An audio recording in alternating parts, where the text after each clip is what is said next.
Chapter 322. After a few minutes, Tam Monome suddenly sighed with a lonely expression. Then, she shook the sleeves of her kimono and lowered her head to look at the battlefield below. Then, she frowned slightly and raised her right hand impatiently. Then, an energy ball emitting bright white light appeared in her hand. Like a laser, it shot toward the barrier below. Boom! When the bright white light collided with the barrier, there was a loud bang. However, to the surprise of all the onlookers, the barrier did not shatter like they had expected. It was still firmly protecting the members of the Ministry of Environmental Protection inside.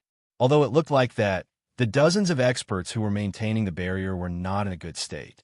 The huge impact from the barrier immediately entered their bodies through the energy channels and damaged their bodies. Some of the weaker members immediately spat out a mouthful of blood. Oh, QB Temamo May looked down at the barrier that was still maintained with a strange expression. She waved her hand in front of her, and a few balls of light that were the same size as the bright white ball of energy immediately appeared in front of her. Then, one after another, the balls of light bombarded the barrier. Boom, boom, boom, boom. A few explosions immediately sounded from the barrier. Wah! At this time, even the pale-faced experts couldn't bear the continuous impact of the huge force and spat out a mouthful of blood. One of the big men who was maintaining the barrier suddenly said, "We can't wait any longer. We have to fight back immediately. Otherwise, we might not even have a chance." But the demon-killing cannon's energy is not complete. If we use it forcefully, it will damage the energy and release those evil spirits, a female member said anxiously. As long as we don't die after this battle, those evil spirits will be wiped out sooner or later. There is no need to worry. Therefore, I agree to use the demon-killing cannon, another member who was maintaining the barrier said. I agree as well, another person said. All right, fire the demon-killing cannon. The big man who spoke first finally decided. Then he shouted, Okazaki, fire the demon-killing cannon. Yes. Next to the demon-killing cannon, a middle-aged man with an X-shaped scar on his face replied immediately. He then turned around and said to the team members behind him, fire the demon-killing cannon. Yes. The team members replied in unison. Then he stood around the demon-killing cannon with Okazaki. Both of his hands formed a seal in front of him at the same time. At the same time, he pointed at the 3 demon-killing cannons in front of him and shouted, activate. Under their feet, a golden circle suddenly rose from the lake and surged into the 3 demon-killing cannons, activating the runes and incantations on the cannons. Following which, 3 balls of energy that emitted a terrifying aura appeared in the mouth of the demon-killing cannon. After a few seconds, they suddenly turned into thick pillars of light and shot out. Boom! At the same time the light beam shot out, a loud sound rang out at the same time. When the light beam shot out, it brought about a shockwave that shook the surrounding people who were maintaining their hand seals. Their cheeks hurt, and they had no choice but to close their eyes and continue with their work. In the blink of an eye, the 3 demon-killing cannons shot out of the barrier and flew towards QB Tamamo, May who was standing in the sky. The pale yellow light emitted by the 3 pillars of light illuminated her body. Under the illumination of the light, QB Tamamo May's face suddenly flashed a dangerous smile. Boom! The 3 pillars of light hit QB Tamamo May at the same time. A ball of energy that was as bright as the sun appeared in the sky with a loud sound. We hit her. No matter if it was, say, Ito and the others who were hiding, the members of the Environment Department, or the demons who were attacking the barrier, they all thought to themselves. Then, they all looked up at the sky with different emotions and waited quietly for the result. Soon, the ball of light that had lost the support of the energy gradually became transparent and finally disappeared like the air. At this moment, QB Tamamo May, who was covering her face with her right sleeve, reappeared in the sky. At the end of QB Tamamo May's right sleeve, a large piece of cloth suddenly shattered into powder and disappeared. Ha ha ha! At this moment, QB Tamamo May's loud laughter suddenly sounded. Then, she moved her right sleeve away and looked down at the members of the Environment Department with a dangerous smile. Interesting, this is really interesting. I didn't think that in 1,000 years, humans would have developed to this extent. This really makes me excited. It's over. Almost all of the members of the human side had this despairing thought at the same time. The demons who had just stopped attacking suddenly howled at this time, and with a look of excitement, they attacked the enchantment again. QB Tamamo May's right arm slowly moved, and the broken sleeve quickly repaired itself, as if time was flowing backwards. When QB Tamamo May's right arm returned to her side, it returned to its original state. At this moment, QB Tamamo May didn't make any movements, but a circular formation immediately appeared in front of her. Strange symbols slowly rotated in the space between the inner and outer circles of the formation. A ball of pitch black lightning gradually appeared in front of the circular formation, buzzing and trembling. "Get your all. Bring me more fun," QB Tamamo May said, and the lightning in front of her immediately exploded into a pile of lightning. Like rain, it bombarded the barrier below. Boom, boom, boom, boom. Another series of continuous explosions sounded in the sky. After receiving who knows how many lightning strikes, the barrier maintained by dozens of experts finally couldn't withstand the bombardment and exploded into a pile of fragments, drifting down.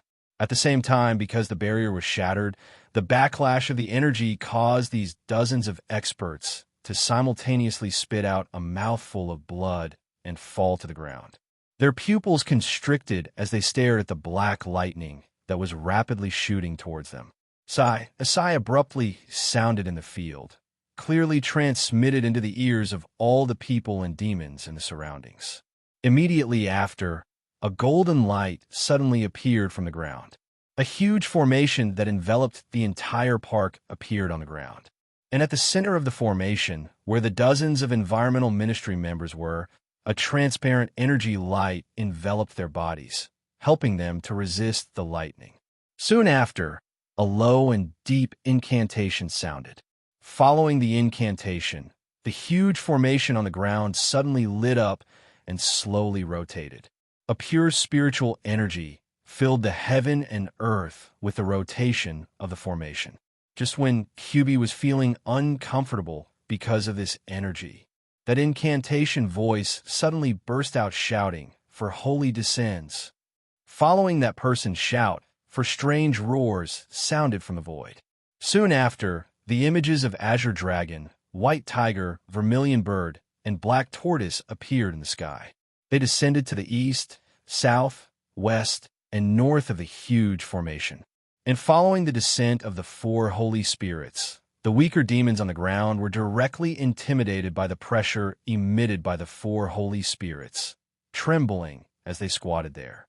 The stronger ones had ugly expressions, using their own energy to resist the pressure of the 4 holy spirits and the invasion of pure spiritual energy.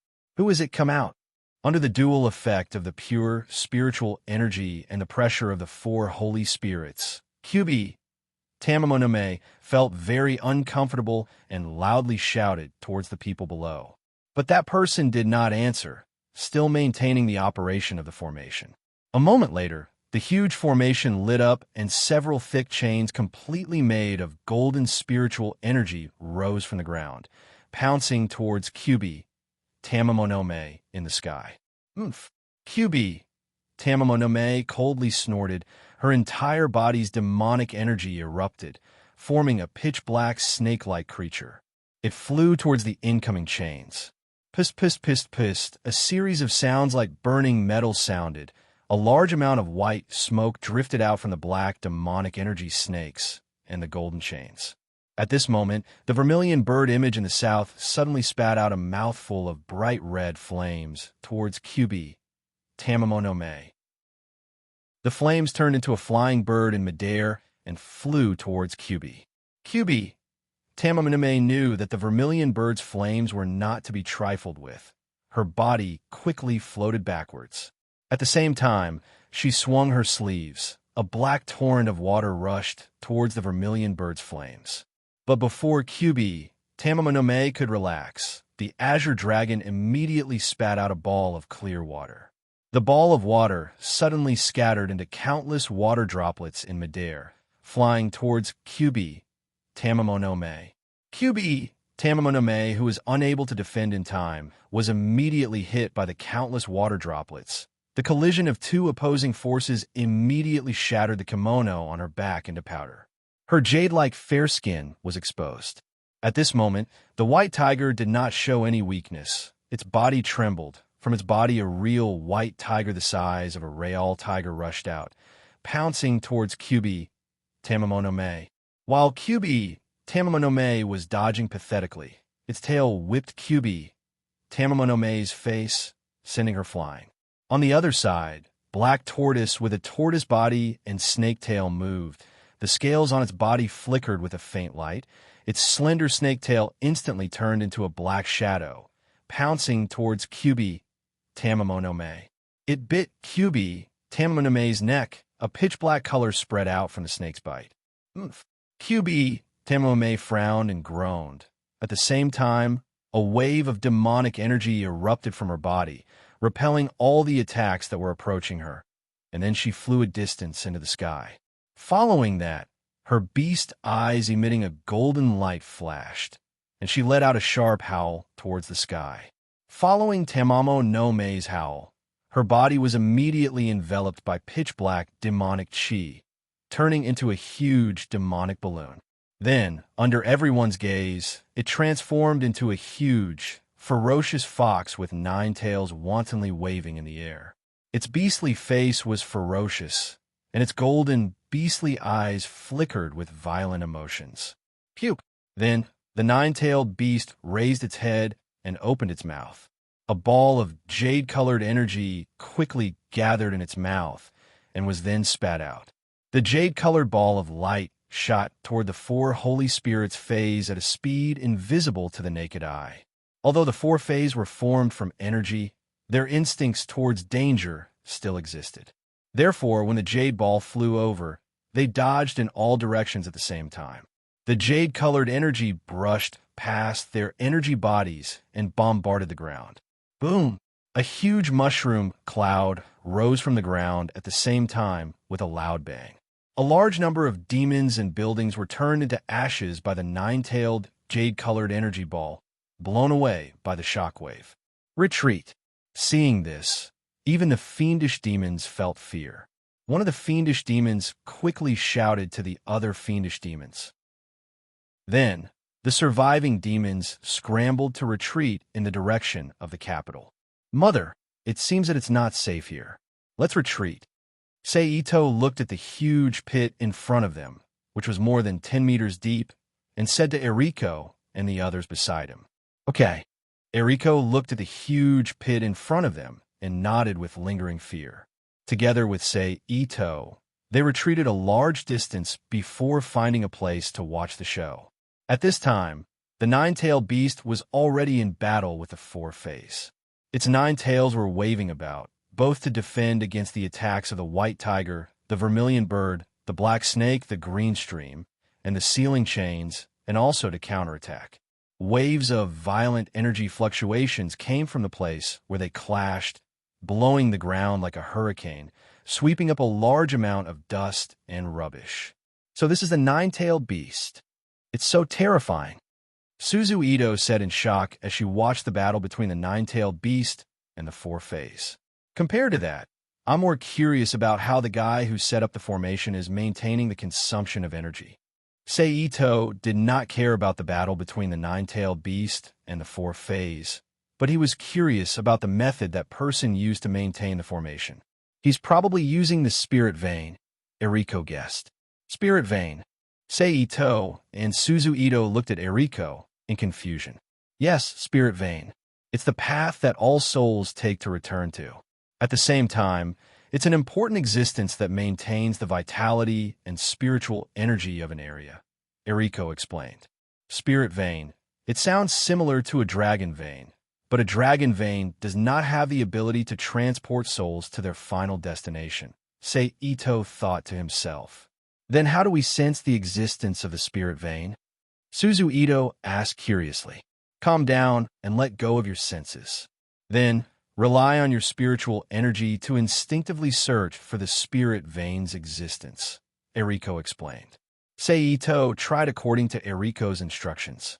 He did not know if it was because his spiritual energy was too strong or because the superformation relied on the spirit vein supply and made the spirit vein clear, but Seito easily sensed the existence of the spirit vein underground.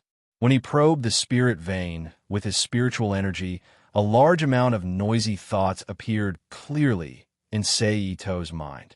Seito felt that the chaotic thoughts had a corrosive nature, so he decisively cut them off and left the state of perception. Welcome. Your support is my greatest motivation. Chapter 323. In the sky, the nine-tails and the four fays were like ordinary wild beasts. They were using their claws, tails, teeth, and other innate weapons to fight and bite. However, they were different from ordinary wild beasts. Each of their attacks would bring about a powerful energy wave, forming a hurricane that ordinary wild beasts couldn't withstand. The hurricane would sweep the surrounding ground and void, causing the already damaged ground to become even more damaged. In the sky, the huge nine-tails swept the white tiger away with its tail. It turned its head and clawed at the azure dragon Fae's water body. It opened its mouth to bite the vermilion firebird. While enduring the burning pain, it used its hard skull to resist the black snake's venomous fangs.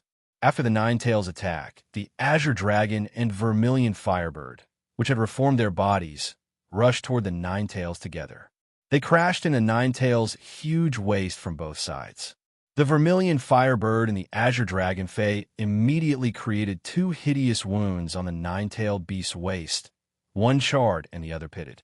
A large amount of white smoke rose from the nine-tailed beast's body due to the collision of the two opposing energies and drifted into the air.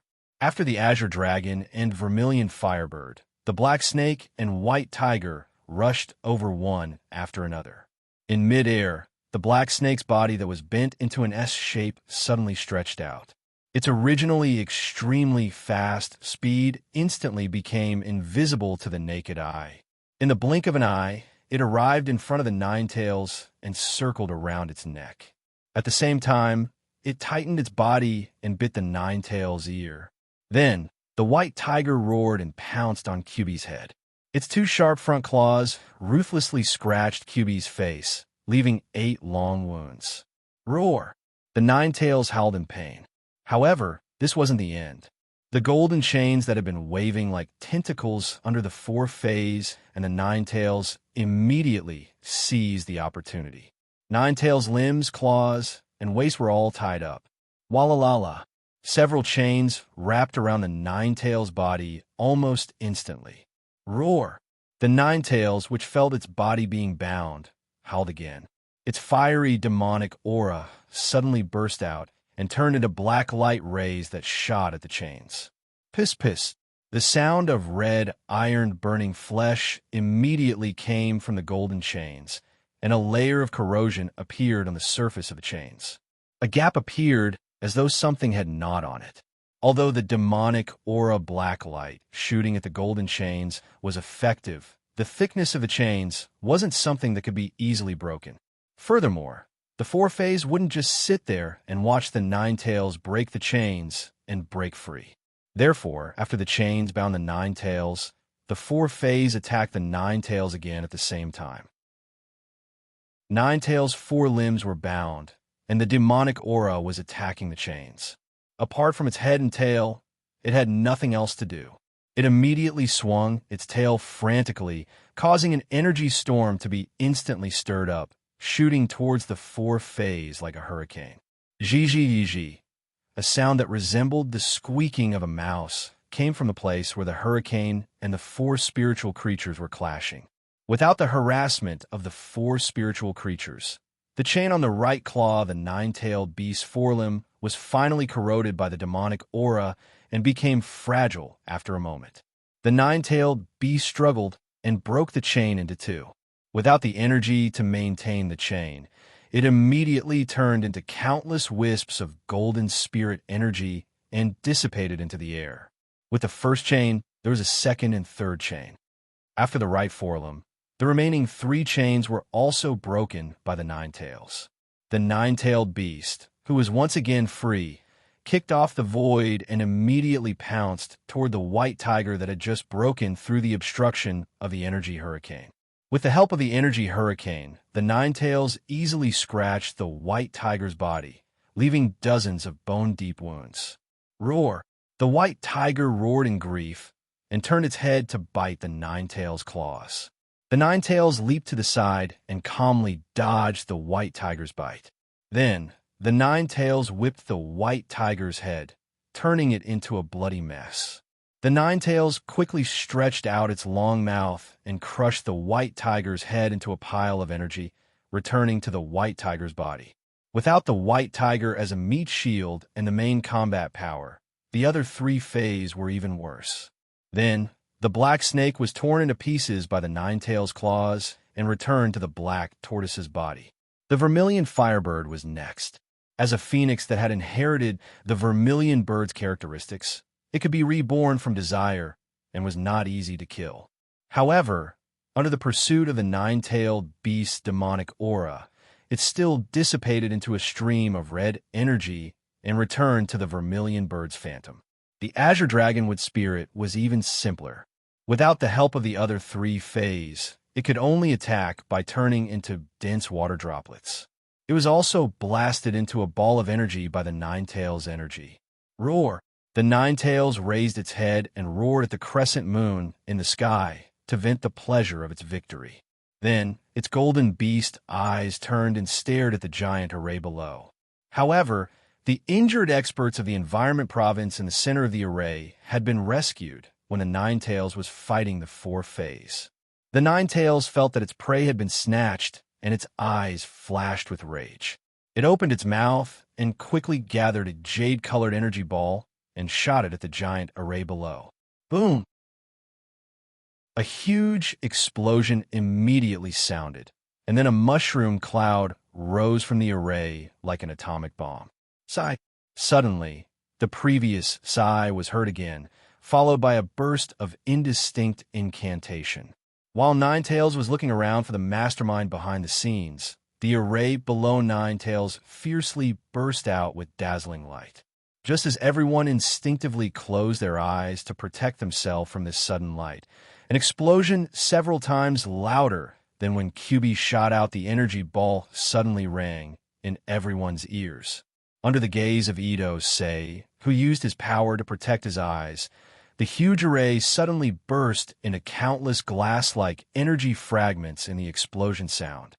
Under the subsequent golden energy fountain, the fragments flew towards the lower body of the QB. Swish, swish, swish, swish. Following the attack of the golden energy and the fragments, the Ninetails' weak lower abdomen and sides were immediately scratched with countless huge wounds. A large amount of Fey energy quickly overflowed from the wounds on the Ninetails' body and drifted into the void. Ayo! The Ninetails' expression was painful as it howled. But before it finished howling, where the golden energy pillar rose, a pitch-black energy exuding absolute evil fiercely rushed out and rushed toward the Ninetails in the sky together with the golden energy pillar. Ayo! A howl even more painful than before came out from the Ninetails' mouth. The moment the malicious energy touched the nine-tailed Ninetails' body, it corroded the demonic aura that protected its body. It then touched its body and corroded a large piece of flesh from the Ninetails' body. A large amount of shriveled flesh appeared on the Ninetails' seriously injured body, making the Ninetails even more unbearably weak. Feeling that if it didn't leave the impact of the golden and black energy, it was very likely to die here, the Ninetails once again moved the Fey energy in its body, forming a layer of solid protection on its body. Then, it rushed out of the impact of the golden and black energy and ran toward the direction of the capital, disappearing into the sky in the blink of an eye. And after the Ninetails completely disappeared, the sighs sounded again. The rapid incantation resounded in the quiet night sky. Then, another magic formation appeared in the sky. It was like a huge net that covered the top of the golden-black pillar of light that was still gushing out. It pressed down toward the ground. The force of the golden and black light pillar and the formation net were in a deadlock for a moment. Then the formation net suddenly lit up and slowly pressed down, finally touching the ground and disappearing. Puff! The moment the formation net disappeared, a faint sound of spitting blood faintly sounded. But when Seito paid attention to it, there was no strange sound at all. That voice is definitely not a hallucination. It should be the guy who presided over the large-scale array that suffered a strong backlash after detonating the array, and then dragged his seriously injured body to seal the gushing light beam. After that, he could no longer suppress his injuries. Ito Seaway speculated all the possible reasons for the appearance of the voice after thinking about it. There's also that golden and black light pillar. After speculating the result of that strange sound, Seito put his thoughts back on the strange light pillar that repelled the nine tails. That golden light pillar should be pure Ling Qi. But what was that black light pillar filled with malice? Just as Seito was thinking about the black light pillar, a cold wind suddenly blew in the sky, making Seito feel a gloomy chill. Then, a faintly discernible and almost inaudible human voice came from the void, followed by a gray and black energy shadow that rushed out in all directions. Evil spirit. At this moment, Eriko, who had just recovered her vision, immediately discovered the abnormality in the sky and immediately cried out in alarm. Evil spirit. I got it. Seito's eyes lit up as he thought to himself. That black energy is soul energy filled with malice, combined with the pure, golden Ling Qi pillar. The other party is really ruthless. He actually detonated a hole in the spirit vein. Isn't he afraid that the evil spirit will devour it and trigger the ghost parade in advance? What's going on, Ah-chung? Eriko turned to look at Seito, who was deep in thought, and asked in a deep voice, Mother, you heard that loud sound just now, right? Seito, who was awakened from his contemplation, looked at Eriko, Suzu Ito, and Yi beside him and said to Eriko. After receiving a nod from Eriko, he shrugged and said, that was the sound produced when the person who set up the formation detonated it. As for the abnormality now, it's the after effect of the explosion. But thanks to that guy detonating the formation, the Nine Tails escaped with serious injuries. In the end, Seito concluded with a smile. Chapter 324. Detonated the formation? Eriko asked in shock. You're saying that the enemy detonated the formation? Yes. Seito knew that Eriko had also thought that the detonation of the formation had damaged something, so he nodded in confirmation. Those bastards from the Ministry of Environmental Protection. Seeing Seito nod in confirmation, Eriko, who had always been a virtuous, well-mannered, and never scolded anyone, started cursing in front of Seito, Suzu Ito, and Yi for the first time. Seeing Eriko like this, Suzu Ito and Yi felt that the perfect image of Eriko in their hearts had suddenly collapsed. They looked at Eriko in shock. On the other hand, although Seito was surprised, he did not show too much of a reaction. After all, he had only lived with Eriko for 2 years, and most of that time was spent in the transmigration state. The time span was often measured in years. His impression of Eriko as a virtuous lady had not been established at all. Seito glanced at Suzu Ito and Yi, then asked Eriko, what should we do next? Since the magical beasts have all retreated, the original plan is cancelled. We should return to the Hanyama Shrine now. Eriko lowered her head and decided after thinking for a while. Sounds good. Seito agreed indifferently. The three of them then left their hiding place and headed toward the Hanyama Shrine in the outer 8 districts. The journey was calm, and they did not see any traces of magical beasts. After walking for more than an hour, they successfully returned to the shrine. Sigh, looks like we'll have to do some cleaning again. Suzu Ito sighed helplessly as she looked at the house that was destroyed beyond recognition by the magical beasts. Be content, it's good enough that you didn't tear down the house. Hearing Ito Rin's words, Ito Sei, who was standing beside her, teased. It doesn't matter, I have a rich little brother anyway. If it's really torn down by the magical beasts, you could just pay to rebuild a more beautiful one. Hearing this, Suzu Ito waved her hand indifferently. He said with a smile, Seito was stunned speechless by Suzu Ito's words. All right, let's clean up the house first, then take a good bath and sleep. We'll deal with the rest tomorrow. At this time, Eriko walked into the house and said to Seito and Suzu Ito, who were still standing there.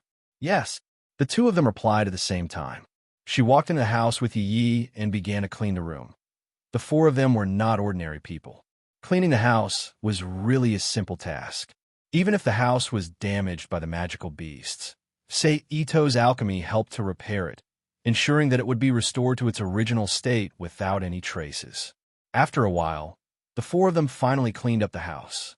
Phew, so dirty, let's take a bath. Suzu Ito looked at her dusty clothes. She said, the bathroom hasn't been cleaned up yet, right? Seito looked at his clothes and asked, that's true. After being reminded by Seito, Suzu Ito also remembered that the bathroom had not been cleaned up. She nodded and said, in that case, little brother, let's go clean up the bathroom. Okay.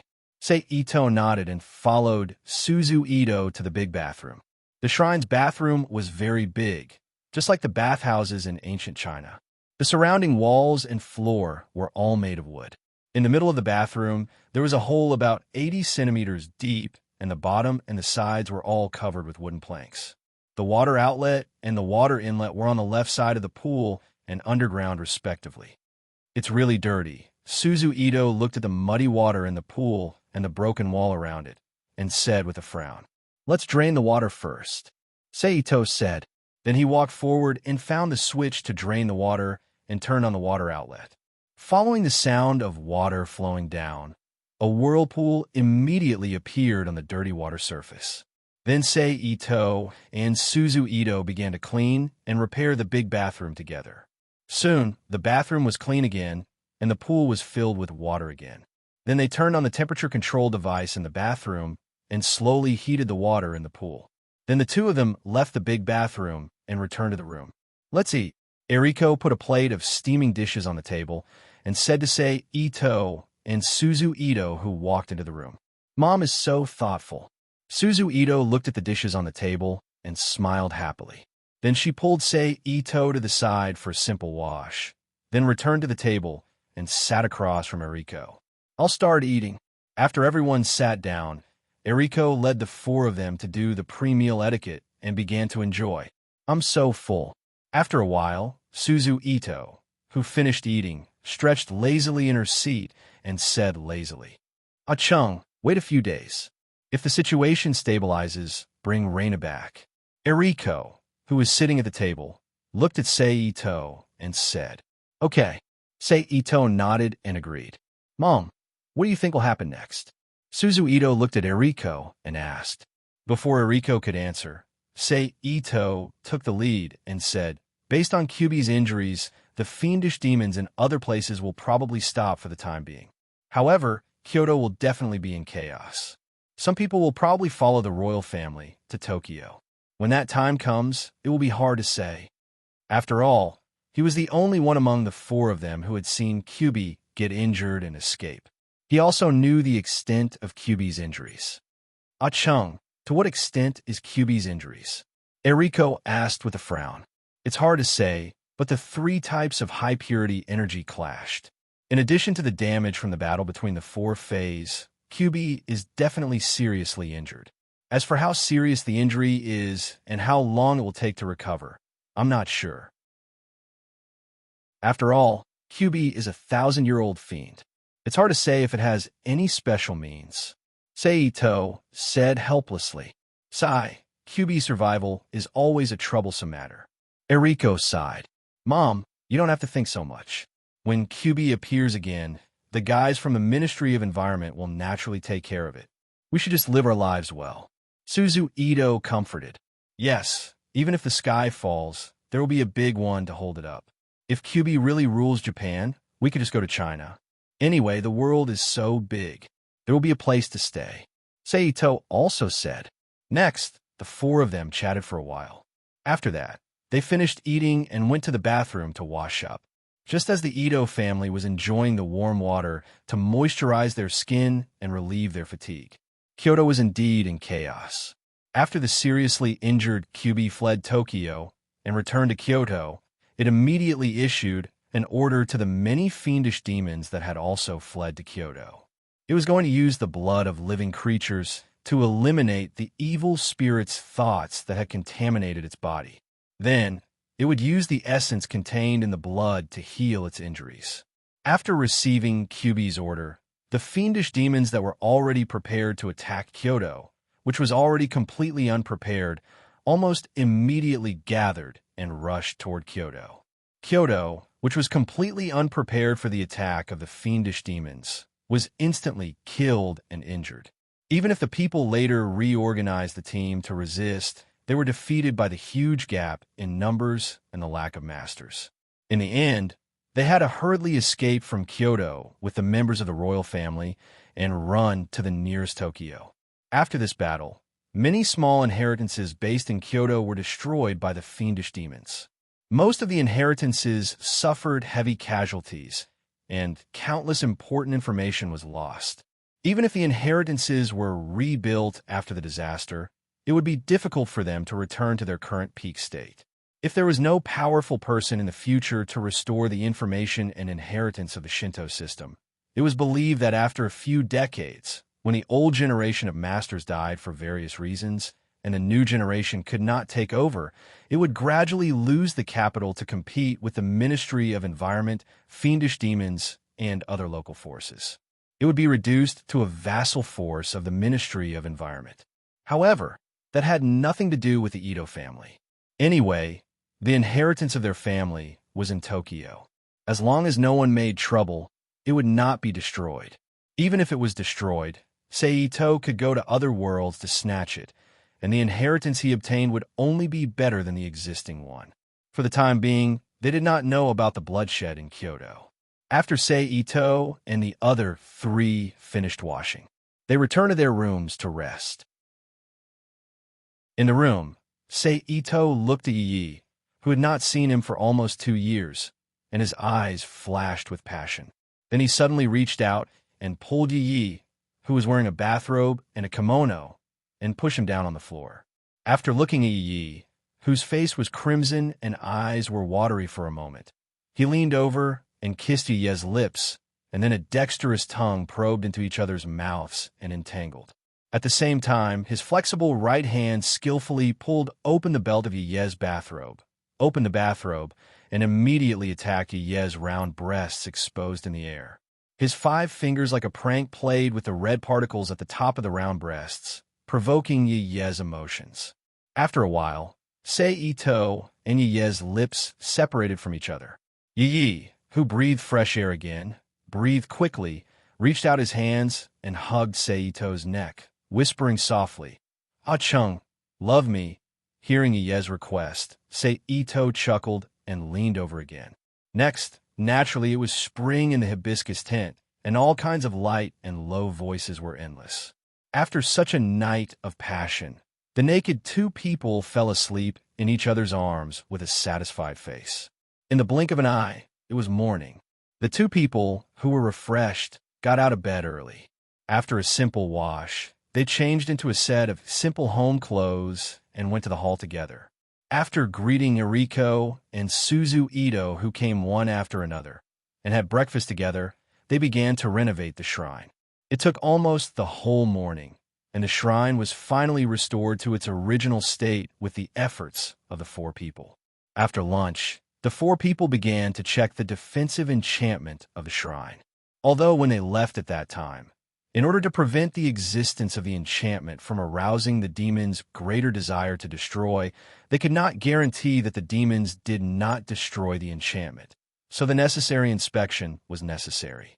This inspection did find a lot of problems, but they were all problems left over from history. For example, the damage to the foundation caused by the previous lightning, the erosion left over from a long time ago, and so on. Although these were some insignificant problems, they seriously affected the stability of the enchantment. So after memorizing the problems, the 4 people returned to the room found a map of the protective enchantment in the secret room, and prepared to repair the enchantment. Just as they memorized the map and were about to repair it, a group of 7 people suddenly came to the shrine. Hello, Ito. I'm Tarumura, a staff member of the Environment Ministry's Special Operations Department, Room 5. Among the 7 people, a young man in a formal suit, dressed like a professional white-collar worker, introduced himself to Eriko, who was puzzled. Hello. Eriko nodded and replied politely. Then her eyes fell on the other 6 people. These are refugees from Kyoto. Toru Tamura put his 5 fingers together and pointed to the 6 people behind him. However, he did not introduce them specifically, only using the word refugee. What's the matter? Eriko frowned and looked at the people in front of her, trying to guess their intentions. It's like this. Because of the night when Kyoto bled with blood yesterday, we temporarily have no place to stay, so we would like to seek shelter at your shrine. I wonder if that's possible. Among the 6 people, a middle-aged man in a dark traditional kimono with a more dignified expression spoke. Night when Kyoto bled with blood. Eriko did not immediately agree, but she was more concerned about a word that the man mentioned. Hearing Eriko's question, the 6 people from Kyoto looked terrible. Instead, Toru Tamura was more perceptive and answered the question. Yesterday, after Kyubi escaped back to Kyoto, she issued an order to massacre Kyoto, which caused a large number of casualties. That's why it's called the night when Kyoto bled with blood. What's the situation in Kyoto now? Eriko frowned and asked. It's completely taken over by the demons. Toru Tamura sighed. I see. Eriko nodded and turned to look at the 6 people from Kyoto, then turned to look at Sei Ito, Suzu Ito, and Yi behind her. She turned back to the 6 people and said, I'm sorry, but we can't accept your shelter. What? Among the 6 people, a relatively young man in a hat shouted angrily. Why? The dignified middle-aged man in the lead looked terrible as he asked in a low voice. I'm sure you've seen that our current situation is not suitable for you to seek shelter, so I'm sorry. Eriko bowed slightly and said calmly. In fact, other than the superficial reason, there was another reason, which was that Sei Ito had too many secrets on him. It would be too dangerous to keep this group of people in the house, so whether it was for her son's safety or for other reasons, she could not keep these 6 people here. Chapter 3:25. I understand. The dignified middle-aged man looked at Eriko in front of him and Sei Ito, Suzu Ito, and Yi behind Eriko and nodded. Then he bowed slightly and said, Sorry to disturb you. Then he led the people behind him down the mountain. Then I'll take my leave too. Seeing the dignified middle-aged man leave without saying goodbye, Tamura Toru's eyes flashed with disdain. He turned his head and bowed politely to Eriko. Take care, Eriko replied politely. Then Tamura Toru turned and left the shrine. He caught up with the dignified middle-aged man and the others in front of him and left in a car at the foot of the mountain. Let's continue to repair the barrier. After everyone left, Eriko said to Sei Ito and the others. Then, according to the plan, she walked to the area she was in charge of. Yes. Sei Ito and Suzu Ito responded in unison. Then, Suzu Ito, Sei Ito, and Yi separated and walked to the area she was in charge of. Let's get started, Sei Ito said to Yi beside him. Then, he turned and walked into the forest toward the damaged barrier base. Behind him, Yi quickly ran over and walked side by side with Sei Ito. Soon, Sei Ito and Yukari arrived at the base he wanted to repair. After summoning the required materials, they began to repair the base. Sei Ito waved his hand and inserted a spirit staff with runes on its surface that he had prepared in advance into the ground. Then, he activated it with his mental power to temporarily replace the base and maintain the operation of the entire barrier. Then, he turned the ground over and took out the damaged base that was buried deep underground. He replaced the new base and buried it. Then, he used his mental power to carefully guide the barrier's energy flow back to the base. While he quickly put away the spirit staff on the ground and waited for it to stabilize, the base was repaired. Of course, The concealment and protection after the event was inevitable. Just like that, one by one, after more than an hour of tossing and turning, all the problems with the protective barrier of the mountain were finally eliminated. After returning to the room, Seito gave Yi a meaningful look before returning to the bedroom. He flashed into the Rubik's Cube world and once again appeared in front of Feather. "Long time no see." Seito looked down from above with a mocking look on his face. Feather, who had cracked lips, sunken cheeks, and lifeless eyes, chuckled. Feather, who had been seriously injured and hadn't eaten for a few days, moved his eyelids and looked at Seito. Like a fool, he did not react at all. "Looks like you need to wake up." Seito frowned and waved his hand to summon a stream of water to hit Feather's face. After the water hit his face, Feather's eyes suddenly lit up. He stuck out his tongue like a dog and licked the water that slid down his face. "Are you awake now?" Seito waited for Feather to lick all the water droplets around his lips clean before asking. "I told you, I won't tell you." Feather looked up at Seito's legs and said in a hoarse voice, "Is that so?" Seito smiled. Then he connected his mental power to the ball of willpower in the void and activated the energy inside. In an instant, a strange wave came out of the ball of willpower through a mysterious channel. It affected Feather's subconscious. A large number of thoughts jumped out of Feather's mind, affecting his originally firm willpower. At this time, Seito did not stay idle. He spread his mental power silently and surrounded Feather's head, trembling slightly according to a special wave frequency. It affected Feather's mental power outside. Under this two-pronged effect, Feather's consciousness gradually loosened. Just as Feather's eyes became lifeless, Seito suddenly asked again, "Where did the smoke snakes come from?" "In a ruin in Egypt," Feather answered instinctively. However, this answer might have touched Feather's bottom line, causing him to instantly wake up from the mental influence. However, under the influence of the ball of willpower, his willpower loosened even more. He kept thinking in his heart, "Since I've already said it, why am I still holding on? Why don't I tell him everything in exchange for a quick death?" This was why willpower was so domineering. No matter what one thought, they could not escape the influence of their subconscious. Unless one's willpower was strong to a certain extent, like a warrior's unshakable heart, or cultivated to the primordial spirit or nascent soul of Taoism, or possessed the ability to resist willpower, one would be brainwashed by willpower sooner or later. "What did you do to me?" Feather glared at Seito angrily and shouted anxiously. "Have you heard of hypnotism?" Seito said with a smile. "You're lying to me. I've seen hypnotism. It's not so powerful." Feather said in a very disdainful tone. "That only shows that you're inexperienced." Seito looked at Feather mockingly and shook his head. Then he said to himself, "It turned out to be from a ruin in Egypt.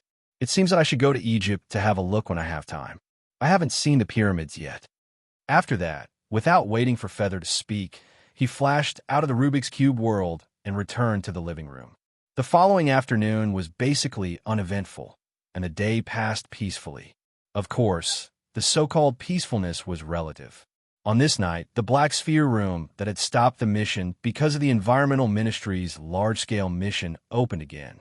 In addition to the original 6 elders, Kiriko Ritsuko, Yoshimi Yoshihisa, Nakanochi Yuko, the 13 or 4-year-old boy, and the 2 minor Environmental Ministry members, 2 women and 1 man, 3 Environmental Ministry members, and an ordinary person appeared in the Black Sphere room.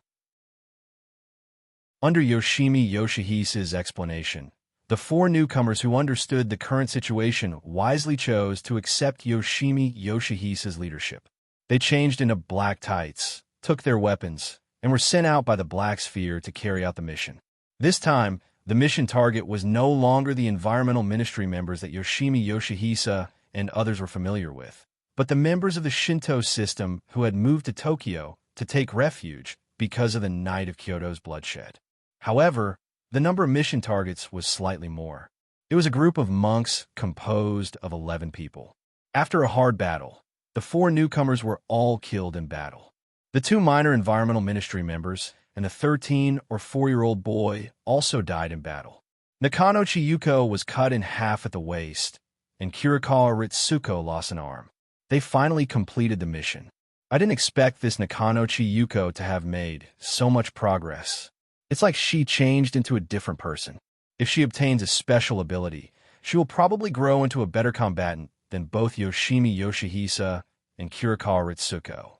It seems that I can add some of the martial arts that I snatched from the heavenly world in the exchange of the black sphere. In the bedroom, Seito put away the small black sphere in his hand and secretly thought, but the effect of martial arts is too slow. Maybe I should find something else to add. However, compared to the people who already have power in their body, how to send the first energy in an ordinary person's body is a problem. Just as Seito was thinking about adding the exchange of the Black Sphere to increase the combat power of the Black Sphere members, Tokyo was in chaos because of the death of the 11 monks who were the mission target. This made Tokyo, which was already full of contradictions because of the Kyoto system entering Tokyo, become more turbulent. Coupled with the evil spirits that had run out to wreak havoc due to the collapse of the spirit veins, over the next few days, more than 10 conflicts erupted due to various suspicions, animosity, resentment, and quarrels. Dozens of people were injured. On this day, Seito, who felt that it was really boring to stay at home all the time, finally decided to travel again. At the same time, he wanted to replenish the almost exhausted soul energy so that he could continue to provide for the growth of the Will Energy Group. So after Seito told Yi about his plan, he said goodbye to Eriko and said that he would go to the foot of the mountain for a stroll. Then he left the shrine and came to the foot of the shrine. He found a dark corner where no one passed by and flashed into the Rubik's Cube world. Which world has more soul energy and is easier to get? Standing in the Rubik's Cube world, Seito frowned and pondered for a moment. Soon his eyes lit up, and he conveyed his thoughts to the Rubik's Cube with his mind. Transmission began. After receiving Seito's thoughts, the Rubik's Cube immediately operated. In the dark void, another vortex suddenly appeared. After Seito was sucked into the vortex, it turned into an almost imperceptible trace and merged into the void of the Rubik's Cube. The sound of glass breaking rang out one after another, and Ito-sei, who was feeling the comfortable feeling of the world force entering his body, woke up with a start. It can't be a battlefield again, right? Seito muttered to himself with some uncertainty. Then he walked to the window, leaned against the wall next to the window, and carefully looked outside. On the dilapidated street, a group of shabbily dressed Europeans were holding a parade on the street, shouting, "Give me back my clean earth," while throwing stones in their hands at the glass windows that could be seen everywhere around them, shattering them one by one.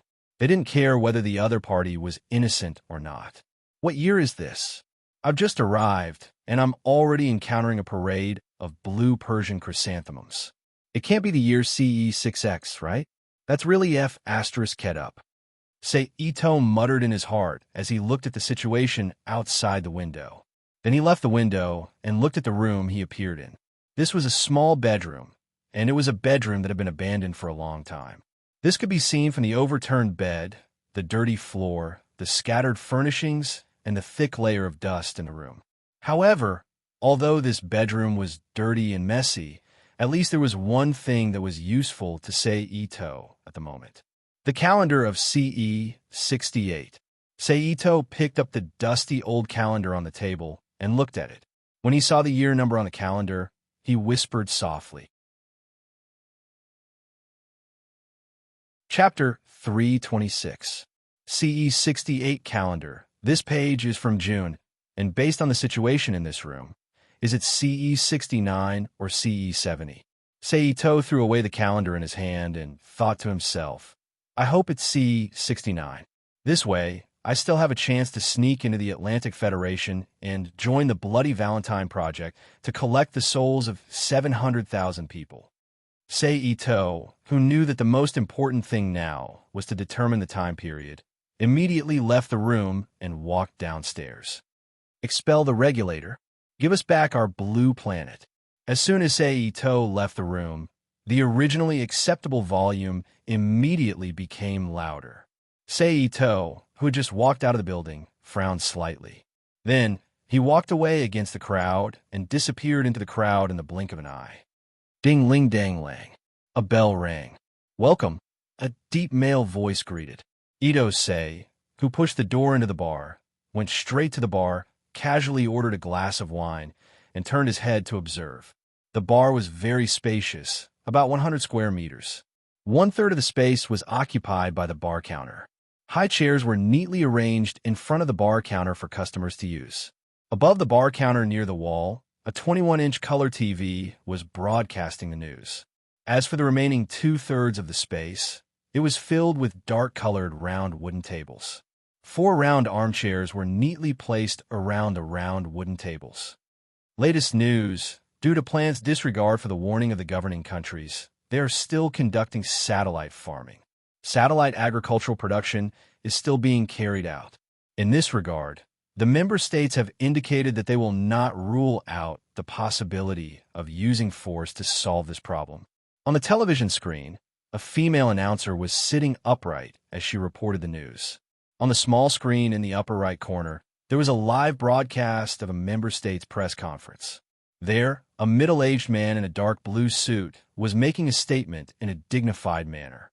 "Sir, here's your drink." The bar owner and bartender, a middle-aged European man, placed a glass of amber light on the table and pushed it in front of Ito. "Thank you." Ito reached for the glass and nodded. Then, he picked up the glass and took a sip. Those damned regulators. The bar owner picked up the white towel under the bar and wiped the glass while cursing at the TV screen. "It looks like there's going to be a war again." A sloppy man with a slightly red face next to him heard the bar owner's words. "Yeah, how long has it been? Another war." The bar owner put the glass in his hand on the bar and turned his head to the man and sighed. "Damned regulator." The drunk man cursed in a low voice, his eyes filled with jealousy. Satellite farming. It looks like it's the year CE 69, before plant. It's a good opportunity. Ito, who heard the news, didn't pay attention to the conversation between the bar owner and the drinker. After a while, he raised the glass in his hand, drank the wine in the glass, and greeted the bar owner, "Boss, what's the matter?" The bar owner walked to Ito and asked, "Do you know where the nearest army is?" Ito asked, "You want to be a soldier?" The bar owner looked at Ito, who was less than 20 years old, in surprise and kindly advised, "You are still young. Don't be fooled by the propaganda. Being a soldier is not as good as it is written in the propaganda. At this time, you're going to die on the battlefield." "Yeah, it's right to listen to the bar owner. Young man, you should find a job." Another bar owner heard the conversation between the bar owner and Ito and agreed. "Thank you for your kindness, but I think joining the army is the best choice at this time. Because war means opportunity, it can save me a lot of time to climb to a higher position." Ito smiled and said to the bar owner, "Climb." The bar owner heard Ito's answer and muttered to himself with a confused expression. Obviously, he was also a person with a story. Soon, the bar owner, who regained his composure, said to Ito, "Since you have made your choice, go straight out the door, turn right at the first crossroad, turn right again after 3 streets, and walk forward for about 200 meters. There's a building with the symbol of the governing country on the outer wall. That's a local office set up by the governing country, and it's also a recruitment point." "Thank you, boss." Ito smiled and thanked the bar owner. He got up and was about to take out the world's currency from his pocket and pay the bill. But before he took his hand out of his pocket, he was stopped by the bar owner. The bar owner said, "This drink is on me. Is that so? Thank you very much." Ito looked at the bar owner's expression and said with a smile. Then he turned and walked out of the bar, waving goodbye to the bar owner as he walked. "You are welcome to come again," the bar owner said, and the meaning of blessing was obvious. "If there is a chance." Ito walked out of the bar and said without looking back. After walking out of the bar, Ito followed the route the bar owner told him and walked to the local office of the governing country. It was not a long journey. In about 10 minutes, Ito arrived outside the office and walked in.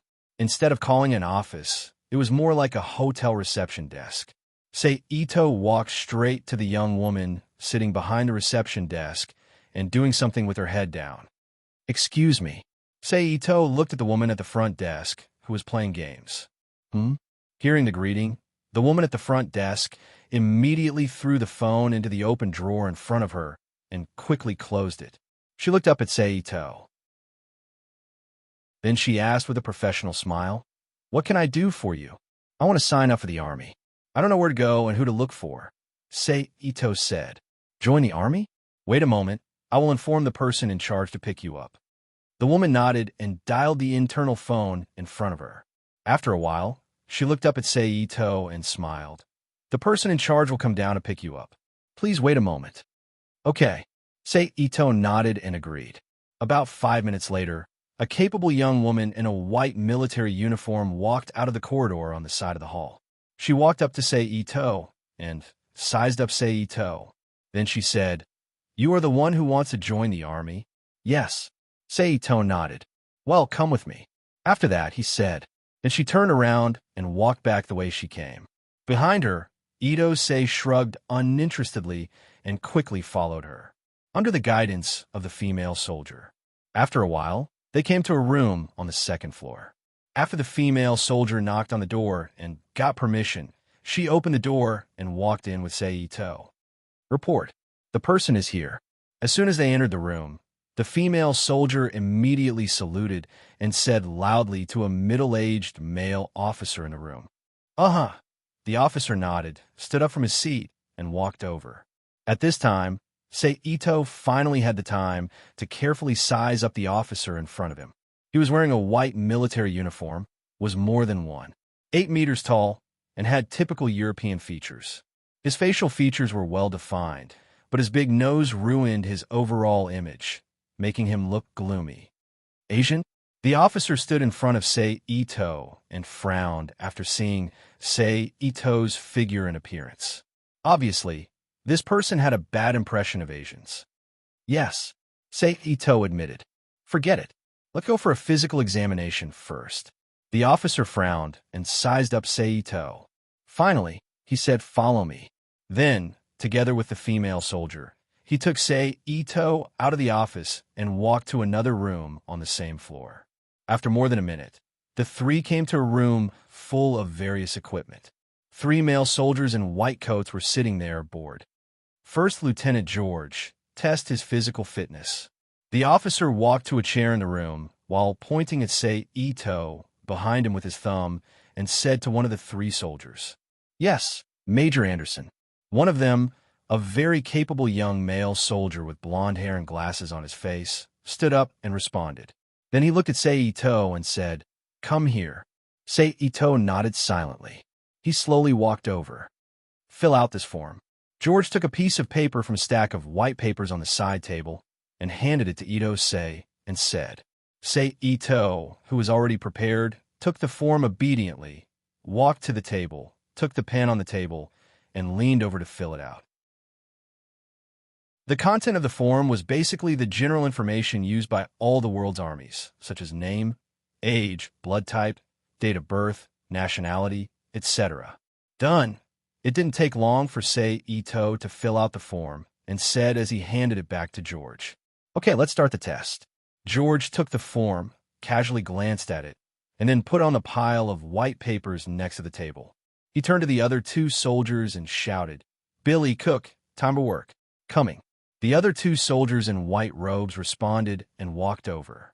Then, under the examination of the 3 soldiers, Seito, who was only wearing a white vest and boxer shorts, went through a series of professional tests on physical fitness, physical function, vision, reaction speed, endurance, and tolerance. "I didn't expect your physical fitness to be so good." A moment later, George, who was holding Ito-sei's test report, said to Ito-sei with a smile. In this regard, Ito-sei just smiled and didn't comment. "How is it?" At this moment, Major Anderson walked over and asked. "His physical fitness is absolutely excellent, not worse than some of the elites in the army. I believe that after some simple training, he can even drive a Mercedes," George said in high spirits. "Is that so?" Anderson's eyes flashed as he looked at Seito in surprise and whispered. Then he said to George and the others, "Okay, Give the information to Alva and let her take this kid to register and get his military uniform. Kid, congratulations. From now on, you are a soldier in the management country. In this turbulent era, work hard to climb up. Anderson reached out and patted Sei Ito's shoulder. Yes, Major Anderson. Imitating the female soldier named Alva when she met Anderson, Ito Sei stood at attention and gave a military salute of a member of the United Nations and said loudly, "Not bad." Anderson laughed loudly and turned to leave the test room. "Let's go." After Anderson left, Alva said to Sei Ito, "Okay." Sei Ito agreed and left the test room with Alva. They walked to another room and registered Sei Ito's military status with the help of a female civilian officer. He received his military ID and then followed Alva to another room to receive his military uniform and gun. Just like that, a soldier in the management country was born. After becoming a soldier, Sei Ito's residence was also solved at the same time. He temporarily lived in the office, and his usual task was to guard the gate.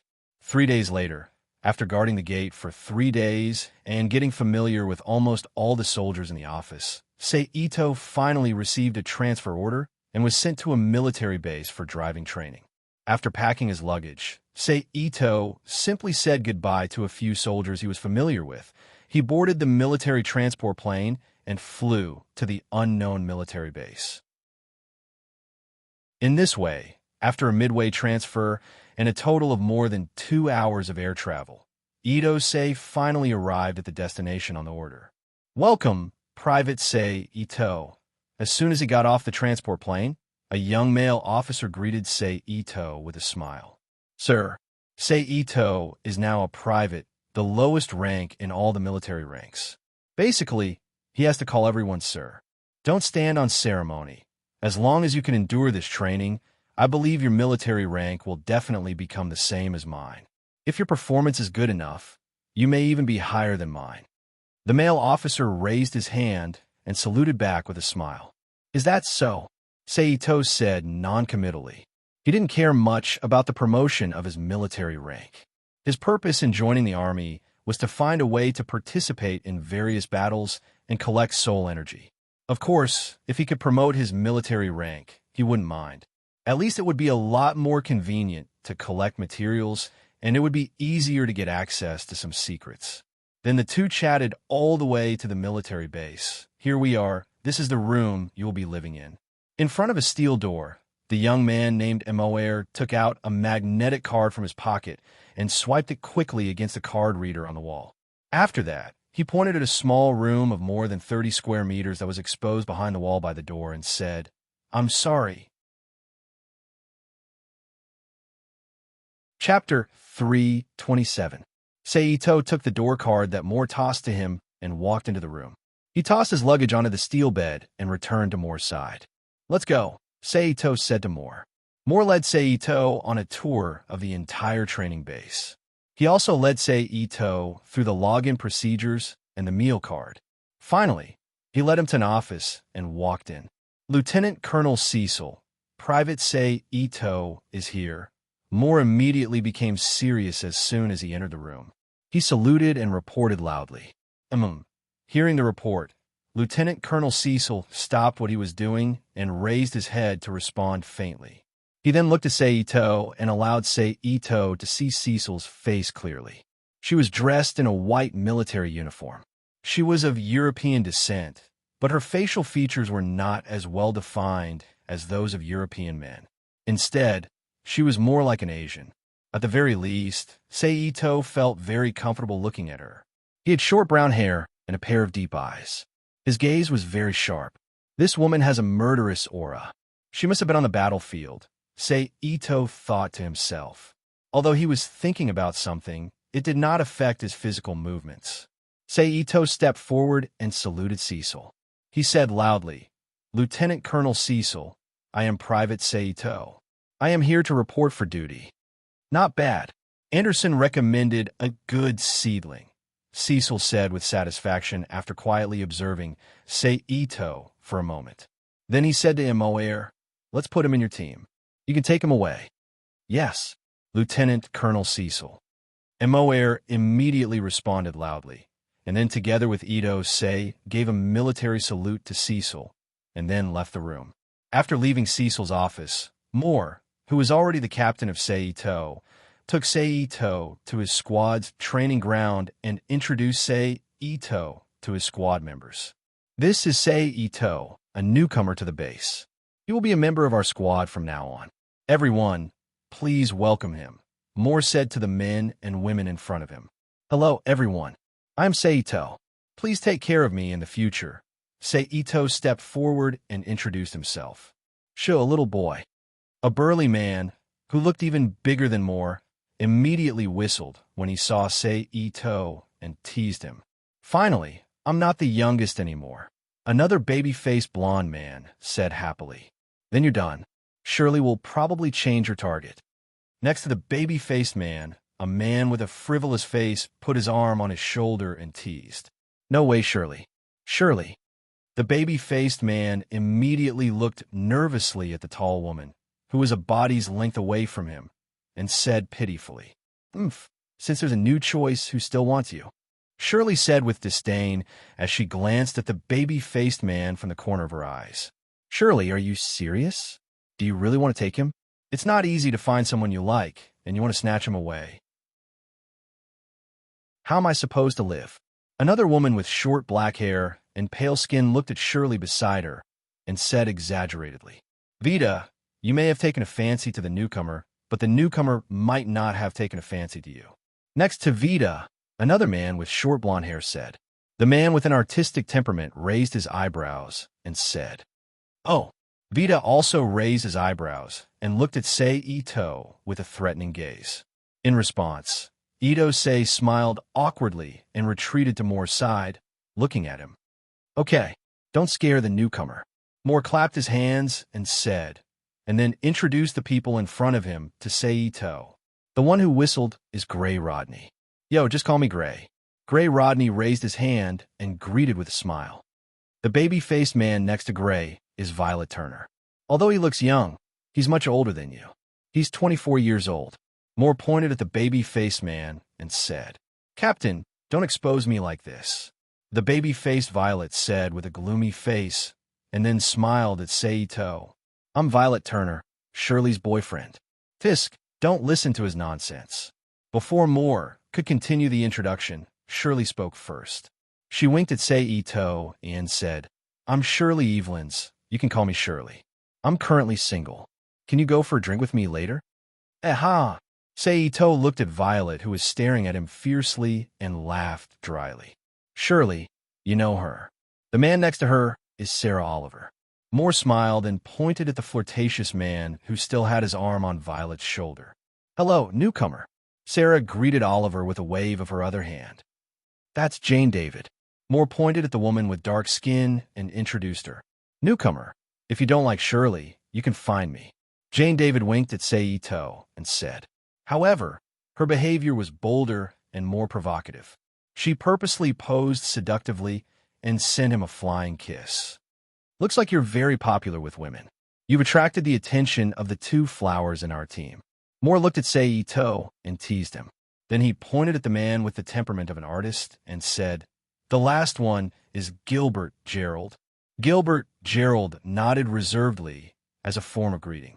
Moore walked up to Sei Ito and extended his right hand to formally introduce himself. I'm Moore Nelson, the team leader. Welcome to our team. It's an honor to join your team. Sei Ito shook hands with Moore and smiled. After the initial introduction, Ito Sei, who had a general understanding of the characters of the team members, smoothly joined the new team. Except for the woman named Jen, who seemed to be really interested in him and was very enthusiastic, the other team members were very friendly. Following Moore's suggestion, everyone bought some food from the camp's cafeteria and gathered in Moore's room to hold a welcome dinner for Sei Ito. However, this was a military camp, so there was no need to count on alcohol. After a simple meal, everyone returned to their own bedrooms to rest. The next morning, Sei Ito changed into his training clothes and arrived at the training ground at the scheduled time to begin the day's training. The content of the training was very simple. Well, it was very simple for Sei Ito. First, it was physical training running. Then, it was various simulation training and tactical explanations. Finally, it was MA-related learning at night. This was to ensure that the pilot knew how to deal with unexpected situations. Of course, combat training was indispensable. However, as a pilot, combat skills were not the main content of the training. Basically, it was once every 3 days.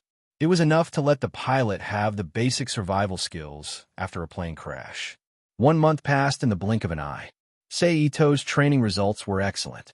As the base's commanding officer, Seito specially summoned Seito to express his commendation. Seito. On this day, everyone arrived at the training ground. When Jane saw Seito, she immediately ran over and threw herself behind him. Her hands were placed on Seito's chest from his shoulders. Her chest was tightly pressed against his back. Her head was close to Seito's ear as she called out seductively, "Here we go again." Seito and the other male team members felt helpless in their hearts. This situation began a few days after Seito joined the team. Moreover, it would come whenever there was a chance. It was all similar to physical seduction. "What's the training today?" Seito, who had long been accustomed to this, ignored Jane's seduction and turned to look at everyone. "It seems to be real training," said the flirtatious man, Sarah Oliver. "Finally, it's time to get on the plane." Hearing Sarah Oliver's words, Seito said with a look of emotion, "By the way, Seito, you haven't been on a plane yet, but with your results, it shouldn't be a problem," said the baby-faced man, Violet Turner. "Seito, do you need me to be your pilot?" Jane, who had been lying on Seito's back, asked Seito. "No, I can do it myself." Seito shook his head and said, "Okay." Jen left Sei's body uninterestedly and said regretfully, "Everyone come." At this time, Captain Moer came over and said, "Since everyone is here, let's start the training." After that, he opened the automatic retractable door of the warehouse behind the team and let everyone in. In an instant, the 8 planes were shaped like airplanes, but the wings on both sides were replaced by 4 huge polygonal cylinders with ejectors at the tail. Under the cockpit, there was a long machine gun. Except for the white circle on the tip and cylinder, all the planes were red. "Seito, that's your plane. All the maintenance in the future will be done by you and the base maintenance team." Moer pointed to a plane on the edge and said to Seito, "I see." Seito nodded and agreed. "Get on the plane." Moer saw Seito nodding and ordered everyone. Immediately, the 8 people, including Moer, immediately moved. They ran to their planes, climbed up the escalator, and sat in the cockpit. After the staff removed the escalator, they started the thrusters and slowly moved out of the warehouse one by one to the runway of the base. When all the planes were on the runway, Moer got permission from the control tower and immediately ordered, "Take off." Then Moer shouted, "Mornelson, take off." As his voice fell, the 4 thrusters at the tail of the plane were ignited at the same time, spitting out blue flames and pushing the plane to the sky. After him, the BMW driven by Sei and other 7 people also flew up one after another. Chapter 328. Well, this feeling of flying in the sky is really good. In the future, I must find a way to practice psychokinesis or other flying skills to practice. Sitting in the cockpit of the Ma, Seito looked at the rapidly retreating clouds outside the glass cover. He thought to himself, although his current mental power could also control objects to float and move, there was still a limit to the size and mass of the object after all. Using mental power without any technique was completely incomparable to using psychokinesis, which allowed one to control a larger volume and mass of mental power with the same mass of mental power. Seito's first Ma piloting training ended while he was multitasking. In the following days, everything went back to how it had been a month ago. The only difference was that the simulation training had been changed to actual combat training using special ammunition. Assemble. On this day, Lieutenant Colonel Cecil's voice suddenly came from the broadcast of the training base, interrupting the training. Then, under Moore's lead, they ran to the large field of the base and lined up according to the units. After a while, Cecil, in a military uniform, accompanied by several male officers, came to the front of the crowd. At ease, a male officer shouted to everyone. He then retreated to the side and gave the center position to Lieutenant Colonel Cecil. I think you have seen the recent news. The monsters in the universe launched a despicable sneak attack and expelled our fleet in the universe, causing a lot of casualties. Cecil said with a gloomy face. After hearing Cecil's words, some of the soldiers in front of her immediately showed an angry look, but most of them were relatively calm. They quietly listened to Cecil's lecture. But at the same time, this is also your opportunity. Cecil's eyes glanced at the captains in front of her and said loudly, "According to the orders from above, due to the heavy losses of the 4th Universe Fleet, the soldiers of XXX Base are specially ordered to join the 4th Universe Fleet as reinforcements to resist the military threat of the Regulator. In other words, from now on, you are the soldiers of the 4th Universe Fleet." Cecil said loudly. After a pause, she ordered, "Now, everyone is dismissed and tidy up your belongings. After an hour, gather here and follow me to the universe." Yes. The soldiers responded in unison and then excitedly walked to their dormitories. It seems that the Universe Fleet did lose a lot of people. Otherwise, they wouldn't let us, who are still in training, go to the front line. On the way back, Captain Moore said to the other members of the squad, "Is that mobile suit really that powerful?" Shirley frowned and asked, "It shouldn't be weak. After all, the news has to consider the reaction of the public." Basically, some of the data content will be castrated, and the authenticity of the data can't be counted on at all, Gilbert said calmly. "Don't worry, Shirley. I'll protect you." The baby-faced Violet moved closer to Shirley and smiled. "Go to hell. We don't know who will protect who." Shirley glanced at Gilbert with a look of disdain. "Violet, since Shirley doesn't want you, why don't you come and protect me?" Sarah Olef added. "Shirley," Shirley said Shirley to Shirley, "Shirley, Shirley, Shirley, Shirley say Ito, when the time comes, you have to protect me." Jen moved to Seito's side and looked at Seito with a pitiful look. I will." Seito nodded and agreed. "Ha ha. Jen, you can rest assured now. With Seito, the best in the team, protecting you, your safety level is definitely the highest." The burly man, Gray Rodney, teased. "You're jealous, aren't you?" Jen stuck out her proud chest and flaunted. "Okay, let's hurry up and tidy up." Moore saw that the topic was getting more and more out of hand. He hurriedly said, "Yes." Everyone answered seriously and went back to their respective rooms to tidy up their belongings. Seito had the least things. Other than 3 sets of military uniforms and 3 sets of training clothes, there was only the military certificate and small items like a gun. Basically, a cloth bag was enough. More than 40 minutes later, the base soldiers who had finished all the things they needed to deal with returned to the field one after another. They chatted and imagined life in space while waiting. After more than 10 minutes, Lieutenant Colonel Cecil finally appeared on the field. When the soldiers saw her, they spontaneously lined up and stood in line. She nodded slightly and loudly ordered, "Let's go." Immediately, with Cecil taking the lead and a few senior officers of the base leading, the soldiers followed one by one in line and walked toward the military airport. Then, they boarded the military transport plane and flew toward the nearest mass accelerator. About 2 hours later, the large transport plane landed in the military base where the mass accelerator was located. Then, under the guidance of the local officers, they boarded a space transport plane and sat down. After a while, with a sudden acceleration, the space transport plane immediately moved at high speed along the trajectory of the mass accelerator and headed toward space. "So beautiful," Jen, who was sitting next to Seito, exclaimed as she looked at the blue earth and the dark space outside the window of the transport plane. About half an hour later, the space transport plane docked at the moon base. Then, the people who got off the transport plane were led by an officer from the moon base to a large military camp and temporarily settled down. As for the team captain Moore, he followed the other team captains and Lieutenant Colonel Cecil to meet with the senior officer of the 4th Space Fleet. The rest of the people saw that there was nothing else for them to do, so they quietly rested in their own rooms to eliminate the fatigue from the journey. The next day, Sei Ito and the others, who had recovered their energy, boarded the spaceship under Moore's guidance and began to familiarize themselves with the environment and adaptation training. After all, no matter how realistic the simulation on Earth was, it didn't have the same feeling as flying AMA in space.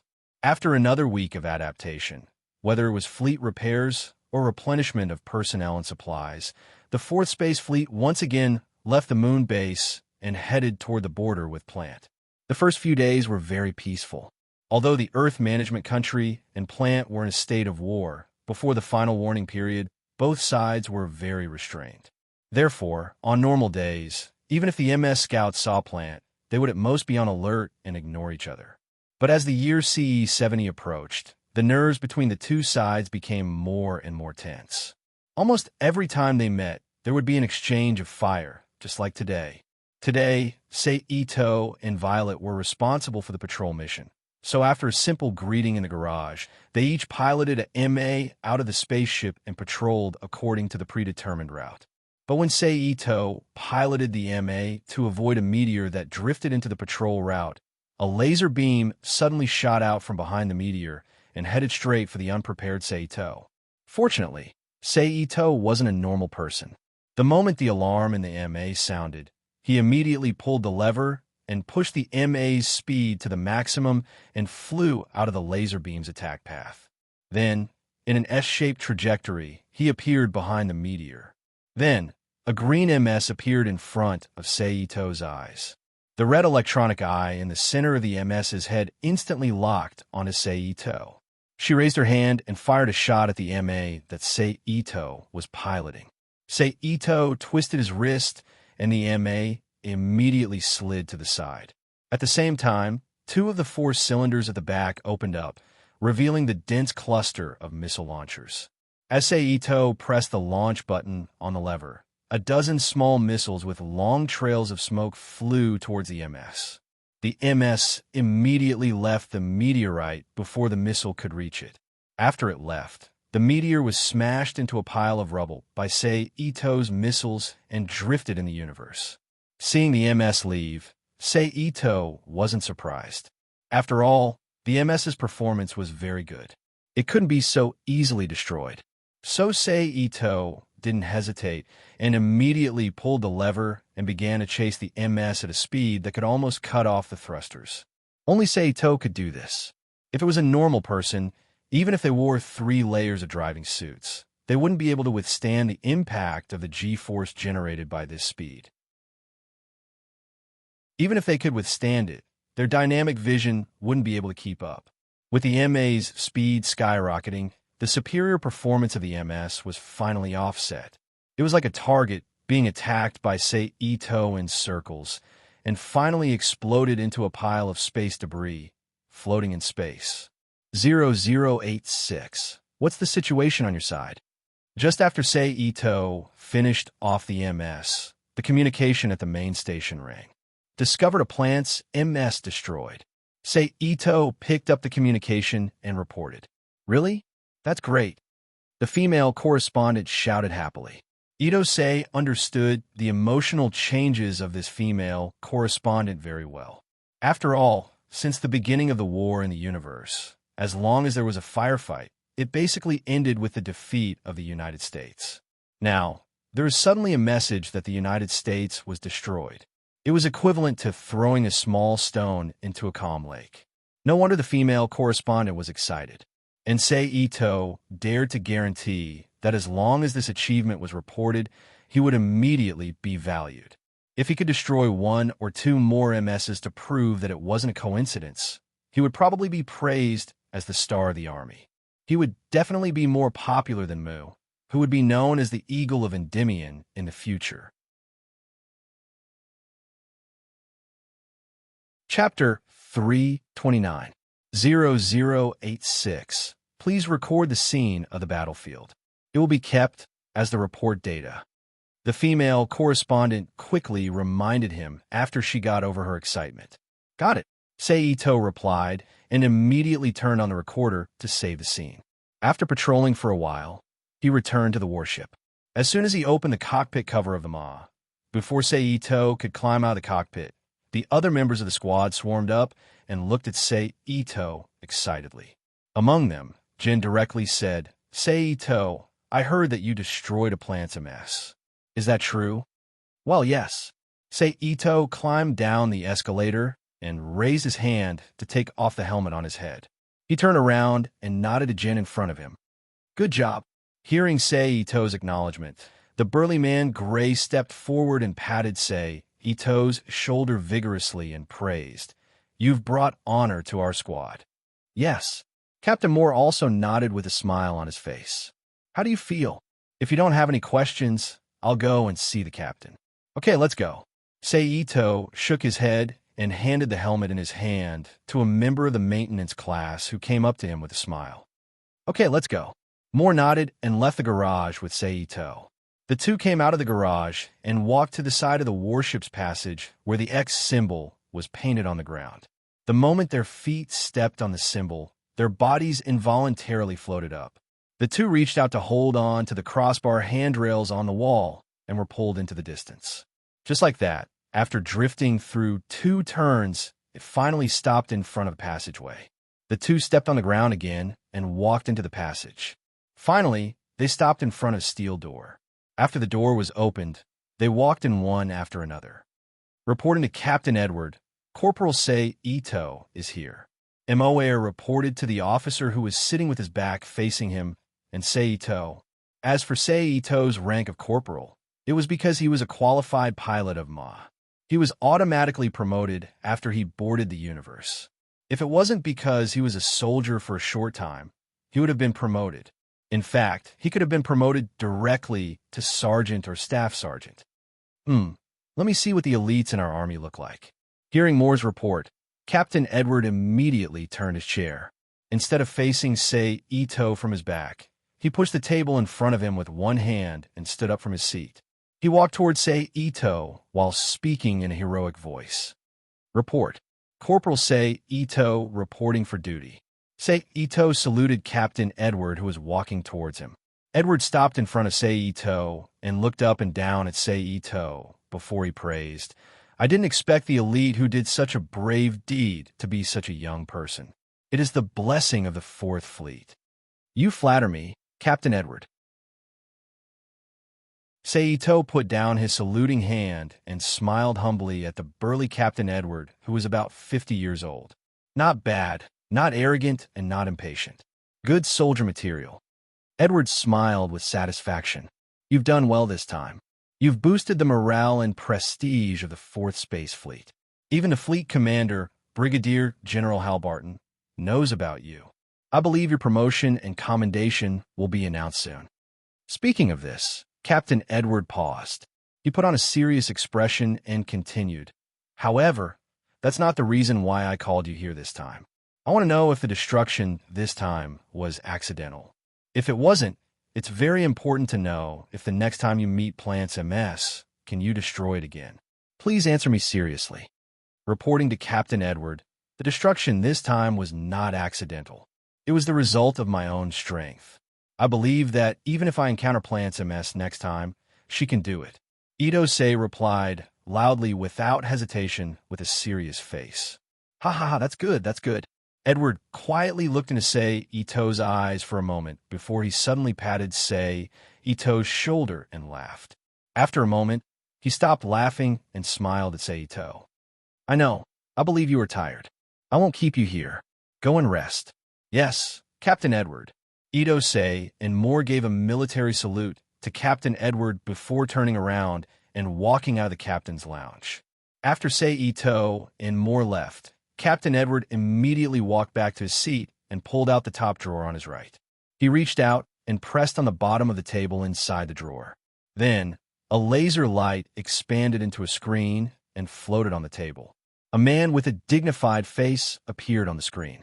Captain Edward said respectfully, Brigadier General Halbarton, after this award, your military rank should be directly promoted from sergeant to lieutenant. By then, you'll be the same as me. It's really amazing. On the gravity-free tunnel, Moore turned around and said to Seito in front of him, Think about it. When you first came to the training base, I was the one in charge of welcoming you. In less than half a year, your military rank will be the same as mine. It's really, Captain Moore, you taught me well. Say Ito complimented. Haha, there's no need to flatter me. I've seen all your achievements. You earned all of them by yourself. Take this time's destruction, for example. If it were me, the most I could do was escape with my life intact. I can't do what you did. Moore waved his hand and said, but it's not bad to have a soldier like you. At least when you become successful in the future, I can brag to everyone that Sei Ito is my soldier. Moore smiled. Then, the two returned to the team while chatting and laughing. Then, Jin proposed to hold a small celebration for Sei Ito, which immediately received everyone's approval. Then, everyone returned to the dormitory to take out the items they brought with them and gathered in Sei Ito's room to eat, drink, and play. The dinner only ended after 11 o'clock in the morning. For the next 2 days, life was still the same. Every day, he trained, rested, studied, talked nonsense, and then went to the garage to exchange ideas with the renovation class. Other than the increase in the number of curious onlookers, there was basically no change. If there was a change, it would be that the women in the fleet were easier to talk to. They could even joke with Sei Ito when appropriate. It was obvious that the admiration of the strong among the women in the military was very common. In the blink of an eye, it was the third day, and the military finally gave out the reward. In the small meeting room of the battleship, under the witness of several officers, Sei Ito successfully completed the promotion ceremony after more than 10 minutes of speech and etiquette. From then on, he became a second lieutenant who could lead troops. Phew, finally done. No matter which world it is, formalism is inevitable. After leaving the small meeting room, Sei Ito walked to the gravity-free tunnel and put his back and elbows on the railing, letting the conveyor belt drag him away. Yo, Sei Ito. Just when Sei Ito closed his eyes in boredom and waited for the end of the tunnel, a female voice suddenly sounded in his ear. It's you, Jin. Sei Ito opened his eyes and looked at the brown-skinned woman next to him. How is it? What's your rank? Jin looked at Sei Ito and asked. Second lieutenant. Sei Ito said weakly. Jin moved her body and floated in front of Sei Ito, then turned to Sei Ito and asked, not bad. Only one rank lower than Captain Moore. How about it? Do you want to celebrate? We just celebrated 2 days ago, and everyone's private goods are almost used up. Let's wait until we go back to the moon to resupply. Sei Ito shook his head and said, I'm not talking about celebrating with everyone, just the two of us. Do you want to?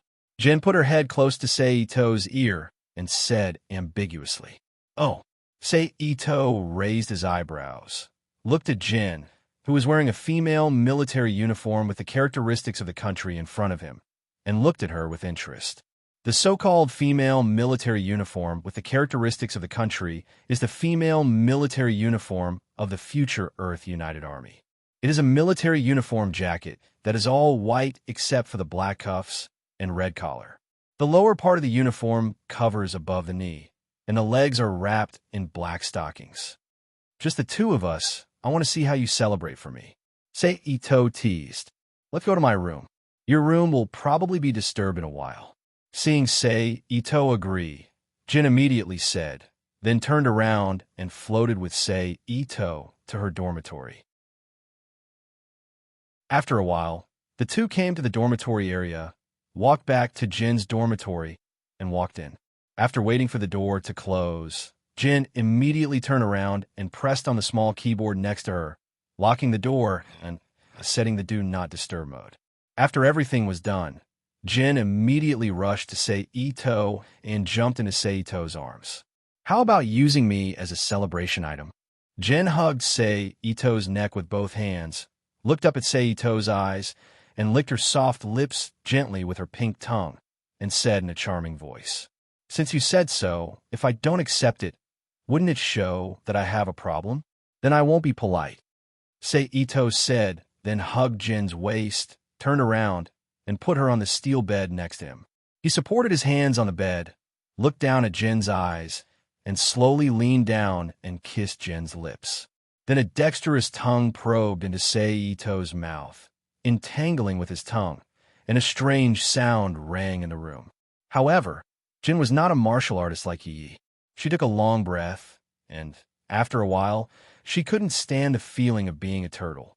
She turned her head to avoid Sei Ito's kiss and gasped for breath. "Welcome. Your support is my biggest motivation." Chapter 330. Looking at Sei Ito, who did not show any signs of panting, Jin was surprised. "Are you a human? A real human? Absolutely genuine." Sei Ito chuckled. Then, seeing that Jin was almost out of breath, he leaned over and kissed her again. But this time, it was not just a simple kiss, but during the kiss, the two stretched out their hands at the same time and began to take off each other's clothes. After a while, when Jin could no longer stand the heat and turn her head to breathe, the two had completely taken off their upper bodies, completely exposing their upper bodies. Then Sei Ito kissed and caressed Jin's body in order from her chin, neck, collarbone, chest, and navel, while reaching out to take off the short skirt, black stockings, and underwear Jin was wearing. When Jin's brown skin was completely exposed under the light, he immediately took off the remaining clothes on his body and pounced on Jin's body. What followed was naturally a room full of fun and joy. But it was worth mentioning that the steel bed in the universe era was really strong. Except for the hardness of the body, no matter how hard they moved, it did not make the creaking sound of a normal bedboard. Moreover, the soundproofing effect of the space battleship dormitory was very good, not worse than a professional soundproof room. No matter how loud Jin screamed in the room, as long as the door was not open, there was absolutely no sound coming out. However, the only flaw was that the ventilation was a bit poor. When the two finished their activities, the room was filled with a strong smell of sex. "Itosi, remember to protect me." After the exercise was over. After the exercise, Jin, with a red face, lay on Sei Ito's chest, fiddling with the small pellets on Sei Ito's chest, and said softly. Hearing Jin's words, Sei Ito immediately raised his eyebrows, knowing that this so-called celebration probably had other meanings. In fact, Jin's thoughts were very simple. She had seen the cruelty of war and was afraid of death. Otherwise, with the mentality of a normal female soldier, unless she was a promiscuous person who couldn't stand loneliness, or the mutual affection accumulated to a certain point and was willing to offer herself to him. Who would be so proactive? Wasn't it to seek shelter for himself, a talisman that could protect him as much as possible when war broke out? At this time, Jean was also silently recalling the first time she met Ito Sei and the feeling she had when she decided to sleep with him.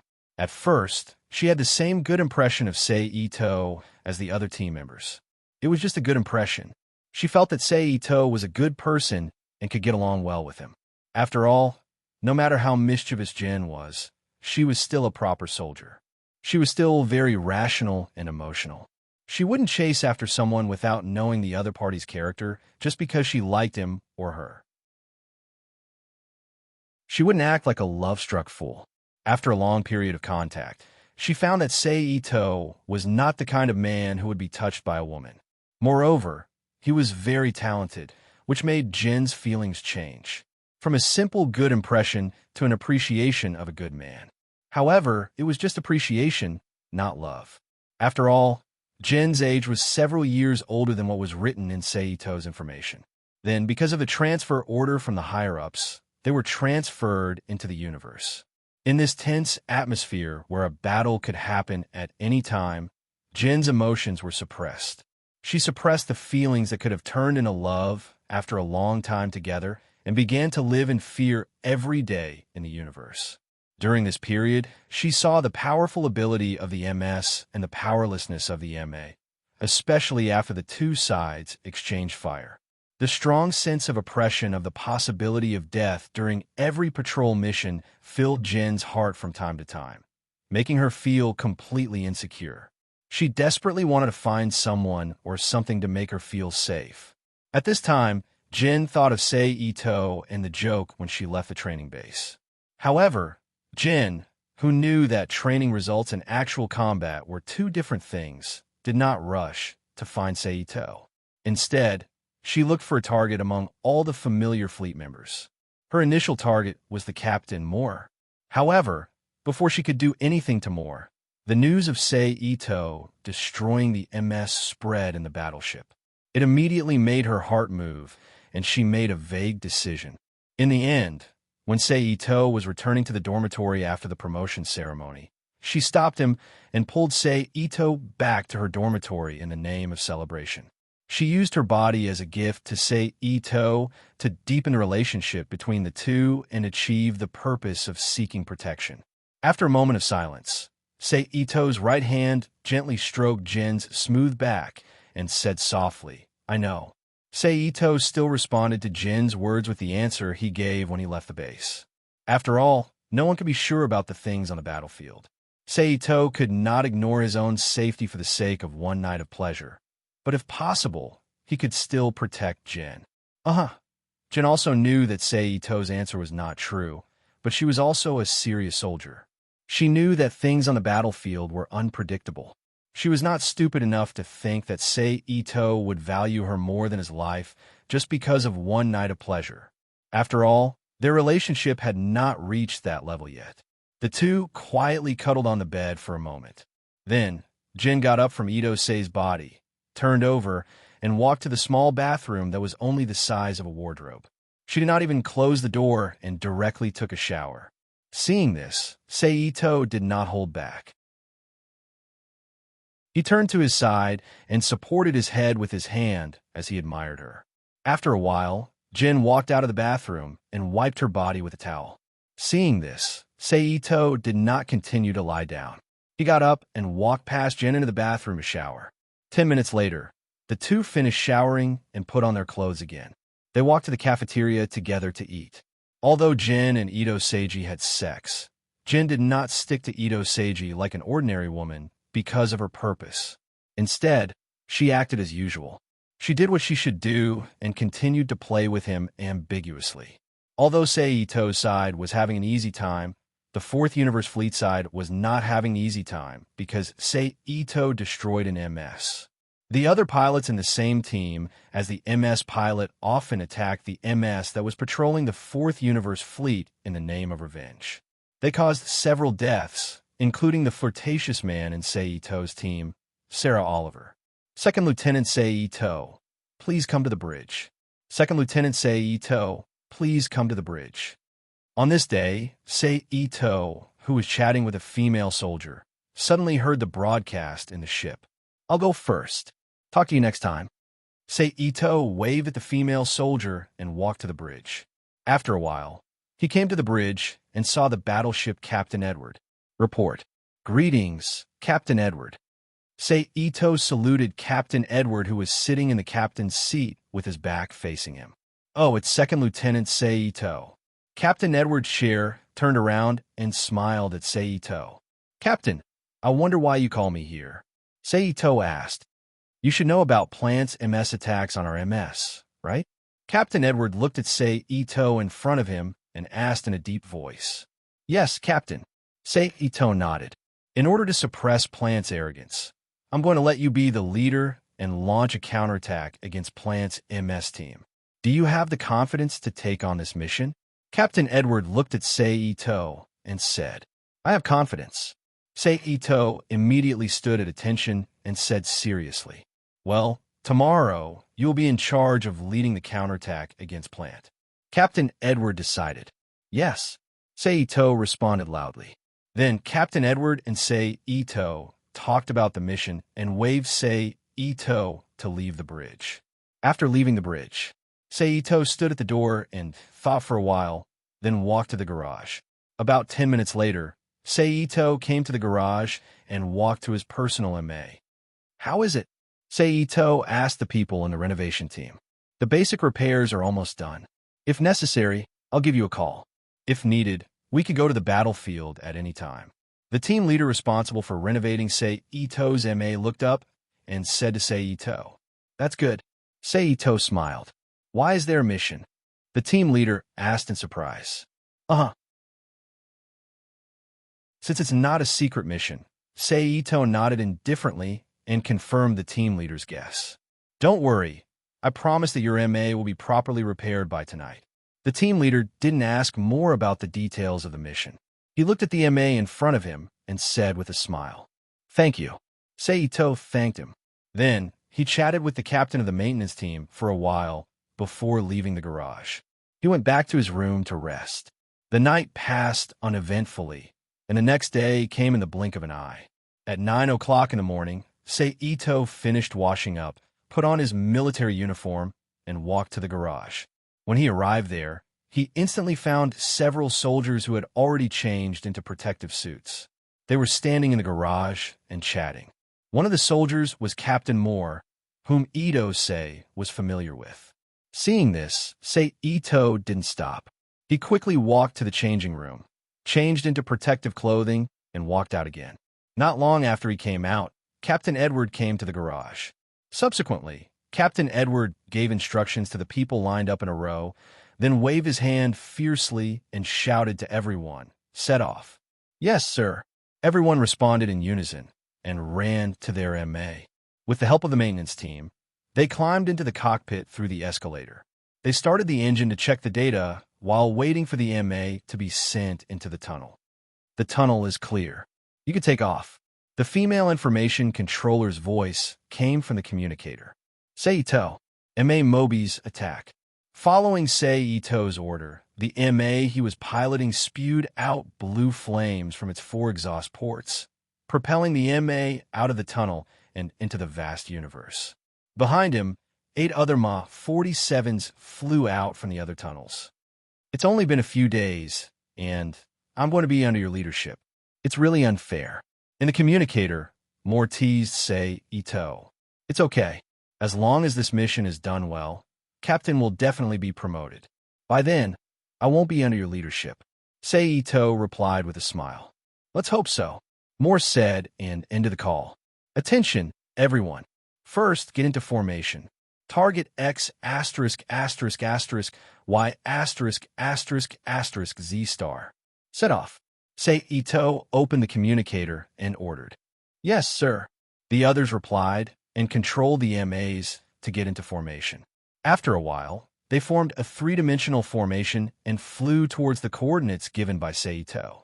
After flying silently for 10 minutes, Seito's group finally arrived at the coordinates.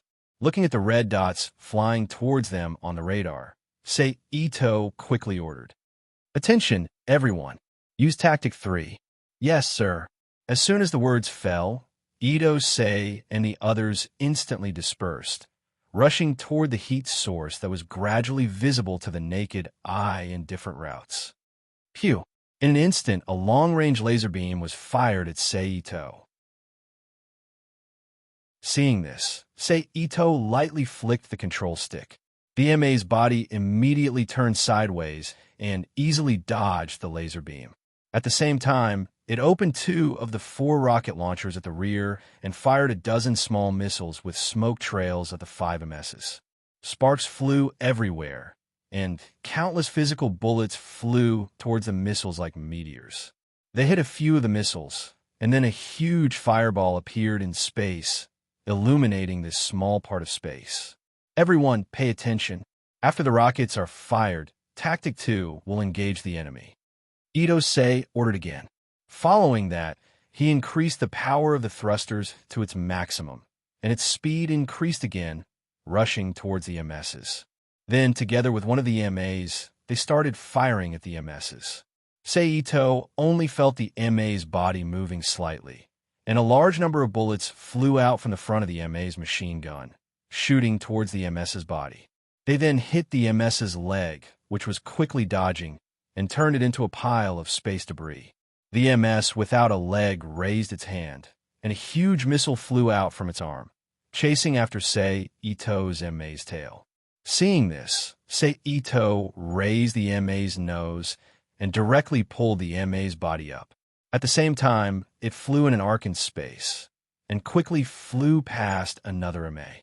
The other MA's machine gun immediately opened fire and destroyed the missile chasing after Seito's tail. Following that, Seito turned the MA's body around and flew behind one of the MSs. He then joined forces with the MAs that was fighting with it and destroyed the MS's cockpit. Chapter 331. Yeah. The pilot immediately cheered in the communication channel, but before he finished cheering, another MS shot out a laser beam that pierced through the thruster and exploded into a pile of space junk. Don't be distracted. You can celebrate when you get back to the battleship. Seito's voice immediately sounded in the communication channel, reminding them. However, Seito's reminder was still a step too late.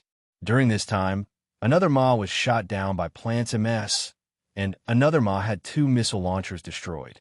Listen to me, attack in a circle. Seeing this, Seito frowned and ordered the rest of the people. Yes. The other people responded in unison, and together with Seito, they quickly circled around the remaining 4 MS, and then alternately shot at the 4 MSs. However, the 4 MSs were not stupid. They immediately stood back to back like real people, forming a 4-sided defensive formation, and at the same time, they raised their arms and launched the Scud missiles on their arms. Several missiles immediately flew toward the MSs around them with a long flame tail. In an instant, the MS's circling formation was destroyed, causing the MSs to scatter again. At this time, the 4 MSs unceremoniously aimed at 2 of the MSs and fired. 4 laser beams suddenly flew out and shot toward the 2 MSs that were targeted. The 2 MSs were already in a difficult situation from being chased by the Scud missiles. They could barely dodge the sudden laser beams, so almost at the next moment, one of the MSs that didn't dodge properly exploded into a fireball in space, and the other MSs barely dodged the laser beam. But it also damaged its thruster, and the MSs that suddenly lost control was immediately blown into pieces by the missiles that followed. Is the Earth's army that bad? Seito secretly muttered, but he still controlled his MSs, locked on to one of the MSs, and launched a dozen small missiles. After the small missiles separated the 4 MSs, he immediately turned his head and aimed at the Scud that was chasing after his MS's tail. He started shooting. 3 fireballs immediately exploded in space, illuminating the 5 MSs and 4 MSs. Everyone immediately launched the missiles. Seito quickly ordered. Immediately, more than 100 small missiles with a long white tail appeared in space. They flew toward the 4 MSs. Taking this opportunity, Seito immediately adjusted his direction and followed more than 100 small missiles. He flew toward one of the MSs. Then, when the MSs turned to shoot the missiles, he suddenly attacked and destroyed it. There are 3 left, Ito Seijin muttered to himself, and then the Mott drew a big arc, circled to the side of another MS, destroyed the arm holding the laser gun, and then the MS was shot into a sieve by another Ma that followed up and exploded into garbage. When the remaining 2 MS pilots saw this, their eyes immediately turned red. Madness and hatred flashed across their faces.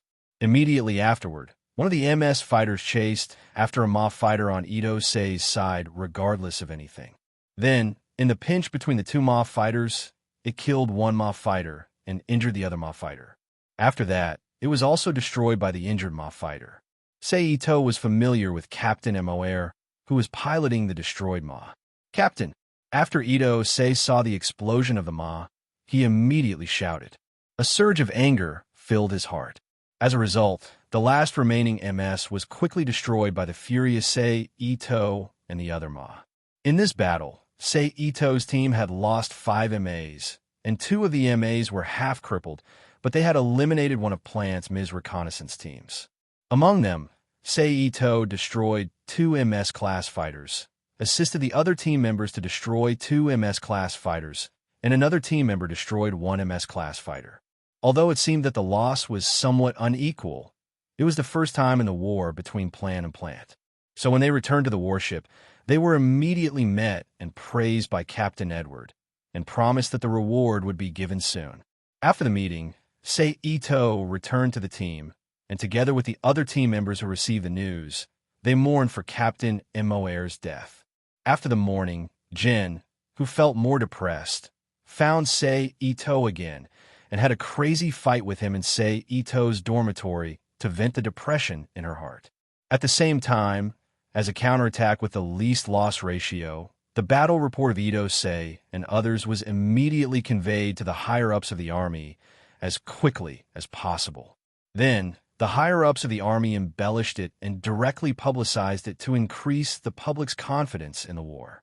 Among them, Sei Ito, who was the team leader and had a record of destroying MS-class fighters, was naturally regarded as a star, a trump card, and was flaunted. Later, the military's higher-ups, who got the benefits, naturally wouldn't be stingy with the rewards. Sei Ito and the other three who survived were promoted at the same time. However, compared to other people's promotion, Sei Ito, who was the most important person, was promoted from second lieutenant to captain, and he was about to enter the ranks of the middle-level officers. However, because of his counterattack, it made Plant even more nervous. Both sides basically didn't restrain themselves. When they saw each other's patrol personnel, they didn't even report to each other and directly opened fire. As a result, the number of MS-class fighters killed and injured once again increased. Among them, the burly man Gray, the baby-faced Violet, and the tall white woman Shirley in Sei Ito's team died. Because of this, Jin, who felt more and more insecure, no longer cared. She directly lived with Sei Ito in the lieutenant's dormitory and lived with him. Just like this, in the intermittent exchange of gunfire, it was January 1st, CE 70. This day was not only the transition between the old and new years, but also the deadline day for Plant's request. Plant, which didn't get the answer they deserved, had to send a member of parliament to Earth to participate in the final negotiations. However, this member of parliament had just arrived on Earth, and before he had time to submit the agenda to Plant, he was shot in the car on the way to the hotel. Although after this incident, Blue Persian Chrysanthemum claimed responsibility for this incident, it was found for various signs that Plant was the mastermind behind this incident, and they resolutely stopped the supply of materials to Earth. As a result, the various countries, which almost completely relied on Plant's production of various materials, instantly fell into a predicament of material shortage. Because of this, the fleet supplies were not as abundant as before. As a result, under the deliberate guidance of the government officials controlled by Blue Persian Chrysanthemum, the people who already had a grudge against Plant became even more hostile to the regulators.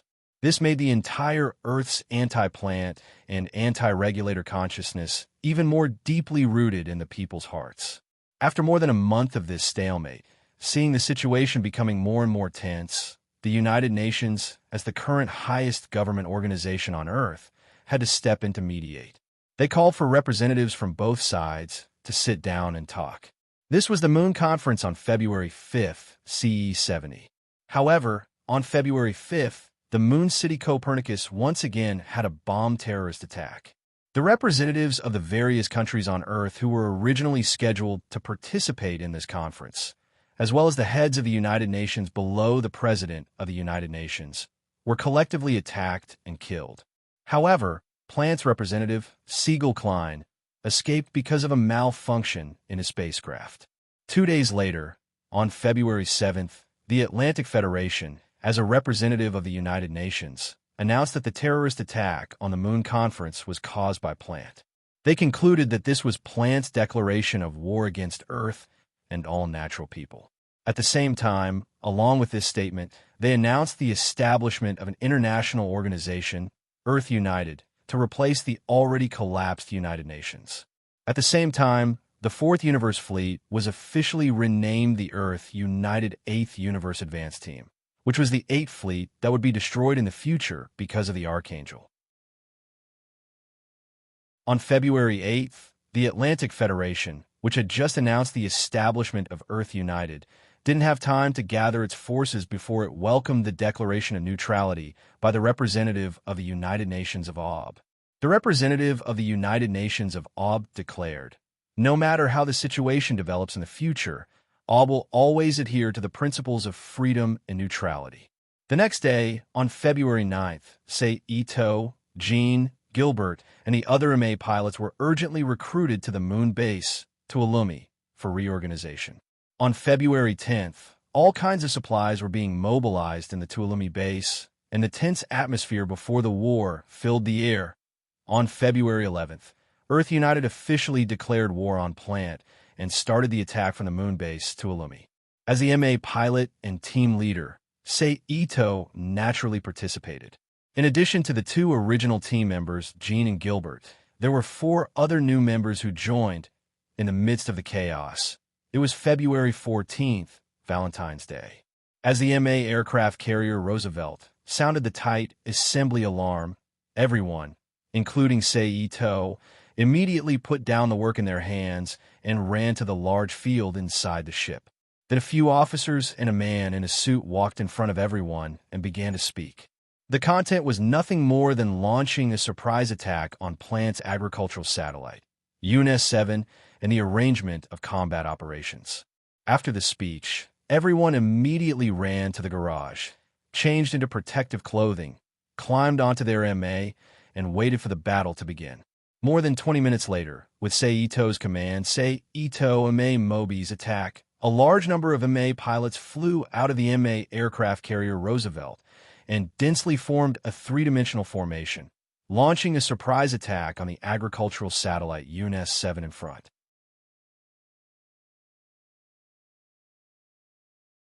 Chapter 332.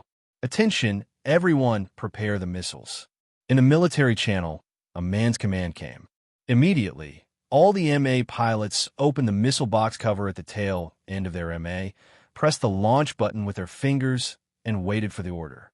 A minute later, the voice sounded again, launch. In an instant, hundreds of specially equipped missiles were immediately launched from the missile launchers of the MA. They densely covered the front of the MA formation, like a swarm of insects, dragging a long tail flame that was still emitting white smoke. They flew towards the huge artificial satellite UNS-7 that was like an hourglass that was put down in front of them. Among the dense cluster of specially made missiles, a nuclear bomb with a black and yellow radiation warning symbol was mixed in. Together with the other missiles, it flew toward UNS-7 at an extremely fast speed. A moment later, the dense group of specially equipped missiles mixed with a nuclear bomb finally hit UNS-7. At the narrow part in the middle of UNS-7, a cloud of colorful mist suddenly sprayed out, and then a visible impact wave and several fireballs appeared on UNS-7 at the same time, blowing up several huge gaps in the outer wall of the structure. With the sudden change in the internal pressure difference, a huge suction force was born, and the artificial land, buildings, and creatures inside immediately flew out from the position of the hole. Then the unprotected animals immediately expanded and exploded into a pile of flesh and blood under the effect of the pressure difference between the inside and outside of the body. In addition, because of the damage of UNS-7, a huge temperature difference was generated at the same time, and the water vapor inside instantly turned into ice, freezing pieces of artificial land and humans on it. Then, because of the violent explosion at the narrow connection of the artificial satellite, UNS-7 slowly broke into 2 parts from the middle. Without the connection, the external structure defense wall and solar panels instantly broke away from the fixation of UNS-7. With the impact of the explosion and the shock wave, they flew out in all directions. If they flew in the wrong direction, it would be like an attack, creating a large piece of damage on the already fragile UNS-7. At this time, as the garrison of UNS-7, Zaft finally woke up from the huge change. Under the leadership of their respective captains, they drove the MS and rushed toward the mock team hovering in the universe with a crazy face. However, only a few lucky ones and ace pilots managed to evade the initial attack either by luck or by relying on their strength.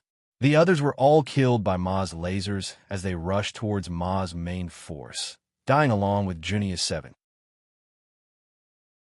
As for the remaining MS that were lucky enough to escape the first wave of attacks, they would also be killed by the second and third wave of attacks. Not a single MS could reach the Ma troops and cause them any damage.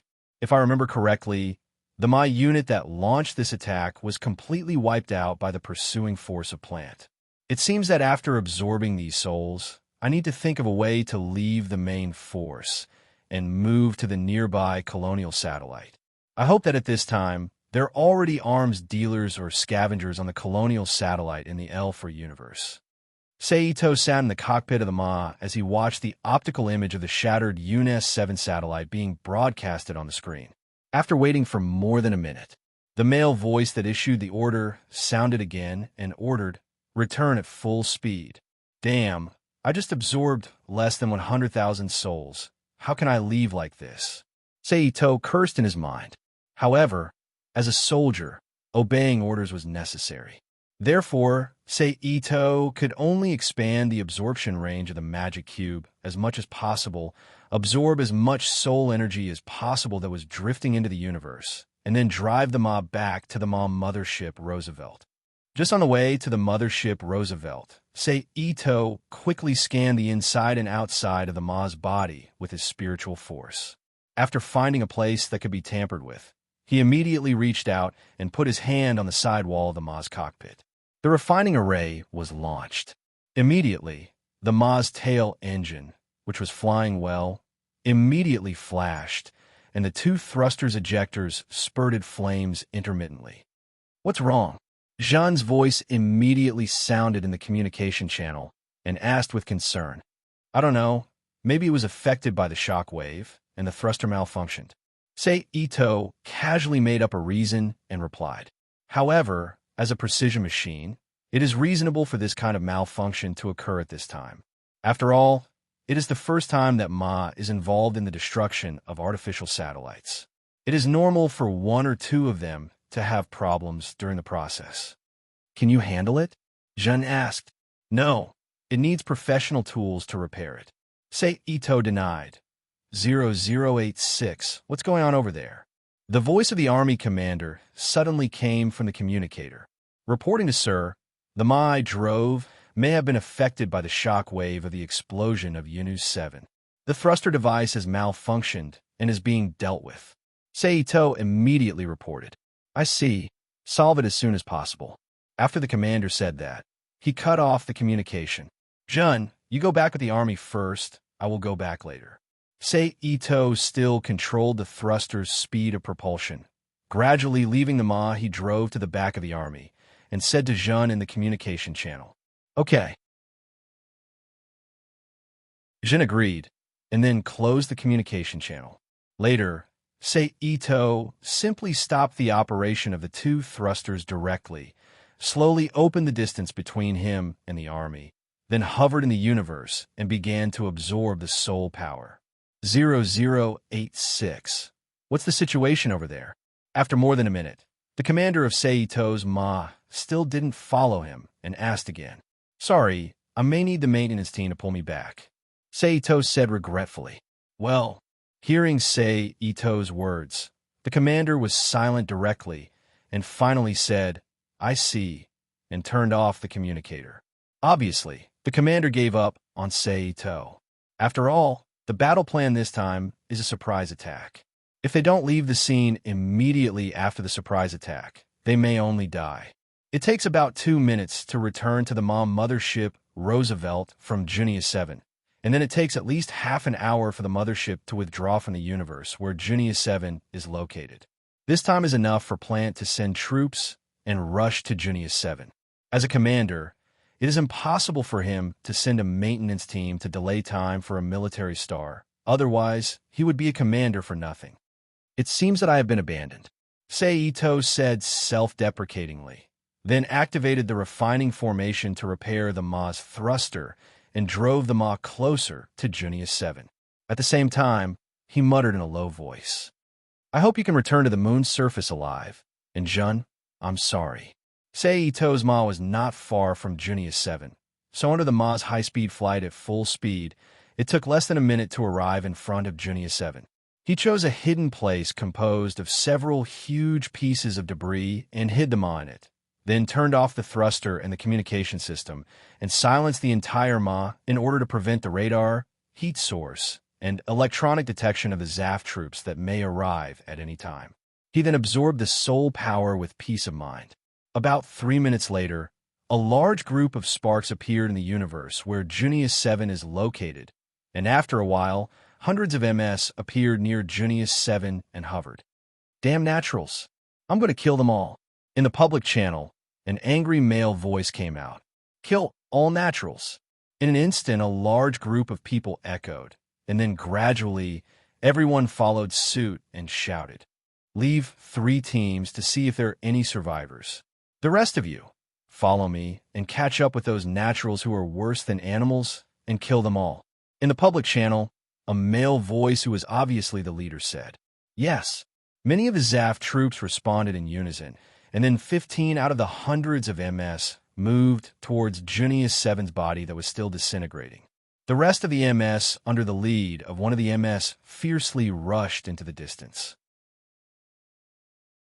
At this time, Ito also finished collecting the 700,000 soul fragments that floated out of Junius 7 and turned them into a long river of souls in the Rubik's Cube world and flowed towards the willpower energy in the void.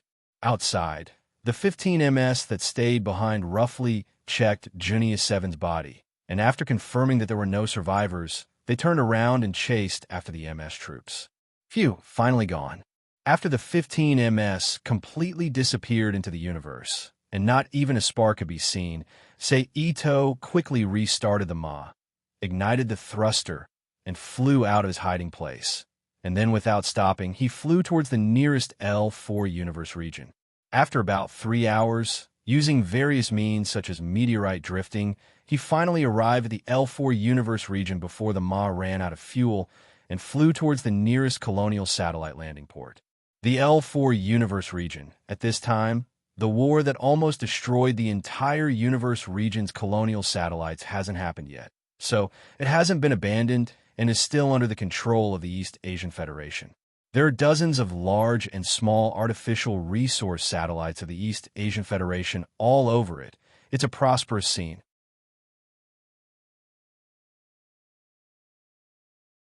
Chapter 333. Of course, this had nothing to do with Ito for the time being.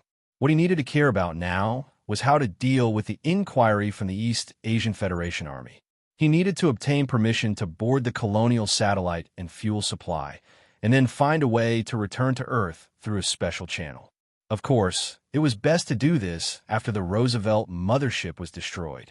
Otherwise, unless he hypnotized all the higher-ups in the Army, there was no other way to fool the old foxes in the Army. But before returning to Earth, Ito could get some more useful things in this free area where scavengers and arms dealers roam. For example, artificial satellite manufacturing technology, ecosphere manufacturing technology, and some weapon manufacturing technology. Warning, ahead is a colonial satellite belonging to the East Asian Federation. Please quickly inform us of our intentions. Otherwise, it will be regarded as trespassing, and we will use force to defend. Just when Ito's Ma flew near the colonial satellite, a male voice said in the Coalition's information channel, Sorry, I'm Ma team pilot Ito, belonging to the Atlantic Federation, under the 8th Joint Advanced Fleet of the Universe, certification number ***********. My plane is currently out of fuel. Please allow me to land and resupply. Ito also replied using the Coalition's information channel. Please stop Ma outside the safety line and wait for permission. The male voice was silent for a moment, then said, Okay. Ito agreed, then turned off Ma's thruster, stopped outside the safety line of the colonial satellite, and waited. After a while, the male voice came again. Permission has been obtained. Permission granted. Please enter from the 3rd spaceport. Permission number *********. Thank you very much. Ito entered the permission number into Ma's certification system, then restarted the thruster, flew into the colonial satellite from the 3rd spaceport according to the system's instructions, and landed. Screech, the reinforced glass cover of the cockpit opened. Ito pressed his hands on both sides of the cockpit, floated out of the cockpit, and slowly landed on the platform next to him. Waiting for him were 3 men in East Asian Federation military uniforms. Hello, I'm Ito. Ito raised his hand to take off his helmet and wrapped it around his waist with his left arm. He saluted with his right hand and introduced himself. "Hello, Captain Ito. I'm Li Daoxing from the East Asian Federation's Colonial Satellite Guard stationed in XX." The man, who was wearing an East Asian military uniform and had the appearance and temperament of a Chinese, returned the salute. Then he put down his hand, turned sideways, and gestured with one hand. "This way, please." "Thank you." Ito nodded and followed her. In any case, as long as he was out of space and stood on the ground, it would not be easy to hurt Ito with the current level of seed, unless they use a small laser gun or threw a nuclear bomb. The two of them left the spaceport one after the other. After they floated into the colonial satellite, Ito and the others had to control their bodies to land on the ground. Then they continued to move forward without stopping. After a while, they arrived at the garrison's barracks and sent Ito to a room to settle down. But as soon as Ito entered the room, a feeling of being watched immediately arose from the bottom of his heart. "Are you suspecting my motives?" Ito put the helmet in his hand on the table in the room without batting an eyelid and thought to himself. Then he ignored it, walked to the bed, and fell asleep after a while. "How is it?" In another room, a middle-aged man with black hair in his 40s looked at Ito, who was sleeping on the monitor screen, and asked Li Daoxing next to him. "I've already checked." The other party did not lie. It is indeed as he said. He is the MA team pilot of the XX battleship of the Atlantic Federation's 8th Joint Fleet, and the name is correct. Li Daoxing handed a stack of information to the middle-aged man and said. The man took the information, lowered his head, and flipped through it. After a moment, he smiled and said, "I didn't expect him to be a military star. It's just that the last part of the information states that he participated in the raid on Junius 7. Don't you think it's strange that he came to us when that unit was annihilated?" "You mean he is a deserter?" Li Daoxing frowned and said with a disgusted expression, "For deserters, no matter which world's military organization it was, they all hated deserters. No, in that situation, it is impossible to escape with only one MA." The middle-aged man shook his head and explained, "And you saw the MA he drove. There were no traces of battle, so I suspect that his final destination was not to participate in the raid on Junius 7, but to receive a secret mission. Do you want to arrest him and interrogate him?" Li Daoxing looked at the middle-aged man with a serious face and asked. Although the East Asia Alliance and the Atlantic Federation were both members of the Earth Federation, the difference in ideology meant that the two could not get along well. So if there was a chance to obtain the other party's secrets, they would use any means. "No, just monitor him like this. If the other party really has any mission here, then we can follow the clues and catch the big fish," the middle-aged man decided. "I understand." Li Daoxing nodded and said, "By the way, fill up the other party's MA with fuel. After all, he's an ally. We can't not even fulfill this request." The middle-aged man handed the information in his hand to Li Daoxing and smiled. "Yes." Li Daoxing nodded and responded. More than 2 hours later, Ito, who was not disturbed at all, had a good sleep. He sat up from the bed, looked at the protective suit on his body, got up, and walked to the door. He opened the door and said to the soldiers standing guard at the door, "Excuse me, can you find me a set of casual clothes?" "Yes." The soldiers standing guard looked up and down at Ito with a blank expression and nodded.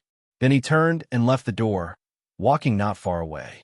After about 10 minutes, he came back with a set of East Asia military uniform in his hand and handed it to Ito, who was leaning against the door with his arms crossed and sunbathing with his eyes closed, and said, "The clothes you want." Ito opened his eyes. Looking at the clothes that were obviously military uniforms and not casual clothes, he speechlessly took it, turned back to the room, and changed in the bathroom. After a while, Ito, who was wearing the East Asia Federation military uniform, came out of the bathroom. If other people did not know that Ito was a soldier belonging to the Atlantic Federation, just by looking at his appearance and the East Asia military uniform on his body, they would think that he was a soldier of the East Asia Federation. People would definitely mistake him for an East Asia soldier. Can I go out for a walk? Say Ito, who walked out of the room again, asked the guard at the door. You can. The guard agreed. That's good. Say Ito nodded, turned, and walked out. But he stopped again before he took 2 steps, turned around, and said to the guard behind him, I want to walk alone. Sorry, this is an important place in the military camp. You can't get out of here without someone following you. And you're not familiar with the environment outside. I think you may need a guide. The guard still said with a blank expression. Okay. Seito nodded helplessly and agreed. After that, the two of them walked out of the military camp without a single word and strolled along the streets. This familiar feeling is really good. Seito looked around at the buildings with obvious Asian, especially China style, and thought, it's just that the group of monitors behind me is very annoying. It seems that it's impossible to find the underground organization in the colonial satellite easily. However, Seito didn't care too much and continued to stroll around. During this time, he bought a set of casual clothes in a clothing store. He took off the East Asia Alliance military uniform and threw it to the guard who followed him. Much more comfortable. Seito, who changed into casual clothes, moved his hands and feet and said with a long sigh. Then, he took the guards to a nearby entertainment place, such as a very famous nightclub, although this made it very difficult for the guards to follow Ito's say. When they thought of their own mission, they immediately gave up. He gritted his teeth and followed Ito into the nightclub. Welcome. 2 bunny girls wearing black swimsuit-like tights, black fishnet stockings on their legs, and pink bunny ear hair clips on their heads immediately came up to greet them and called out sweetly. Ito reached out his hand and grabbed the bunny girl's chest and said, "Find me a private room." Okay. The bunny girl who was touched didn't have any change on her face, and she still nodded with a smile. She turned sideways and led Ito, and the guard who saw his behavior with an ugly face walked inside. Soon Ito and the guard came to a private room on the 3rd floor under the guidance of the bunny girl. After Ito sat down, the bunny girl said, "What do you want to order? Give me a bottle of red wine first, and then find 2 girls for me and him." Ito, who was sitting on the dark red sofa in the private room, pointed to the guard standing next to him. "I don't need it," the guard said with an ugly face. "We're not in the barracks now. What are you afraid of?" Ito replied casually, then continued to say to the bunny girl, "Do as I said." "Yes." The bunny girl nodded, turned around, and left the room. When she left, she closed the door behind her. After a while, the door opened, and the bunny girl with a tray with a bottle of red wine and a few glasses walked back into the room with 4 scantily dressed girls. Then the 4 girls spontaneously divided into 2 groups without any instructions. They surrounded Ito and the guard with an ugly face and started to tease them. The bunny girl, who was squatting on the ground, opened the bottle of red wine and poured it for them, then consciously left the room. After the door closed, Ito immediately became like a playboy, teasing the 2 scantily dressed girls. During the period, there was drinking, flirting, and groping. However, this was just a facade. At the same time, Ito slowly released his spiritual force. With a teasing smile, he hypnotized the 4 young ladies and the guard, causing them to fall into a trance unknowingly and finally fainted. Phew! After all 5 of them fainted, Ito pulled his hands out of the 2 girls' clothes, got up, and let out a long sigh. Then he walked to the door and sensed outside. After confirming that there were no surveillance personnel, he opened the door and wandered around the nightclub. On the way, he randomly grabbed a girl and used hypnosis to ask about the nightclub manager's whereabouts. After that, he went straight to the manager. After a while, Ito came to the nightclub manager's office. Without knocking, he directly pushed the door open and walked in. In an instant, 2 men and women with messy clothes appeared in front of Ito's eyes. The man who was leaning over the woman immediately looked up when he heard the door open. After seeing that it was a stranger who came in, he gradually stopped his movements. At the same time, he quietly opened the drawer beside him and took out a pistol. He secretly aimed at the seemingly defenseless Sei Ito. Sei Ito, who saw the man's movements clearly through his psychic force, smiled slightly at the man. Then, the moment the man raised his gun to shoot, he flicked a small stone with his finger. The small stone instantly crossed the distance between the two and hit the back of the man's hand holding the gun, knocking the gun out of his hand. "Who are you?" Knowing that Sei Ito was not easy to deal with, the man stretched out his hand and pushed away the woman in front of him, who did not notice Sei Ito's existence, and frowned. "Ah!" After being pushed away by the man and hearing his words, the woman looked around in surprise.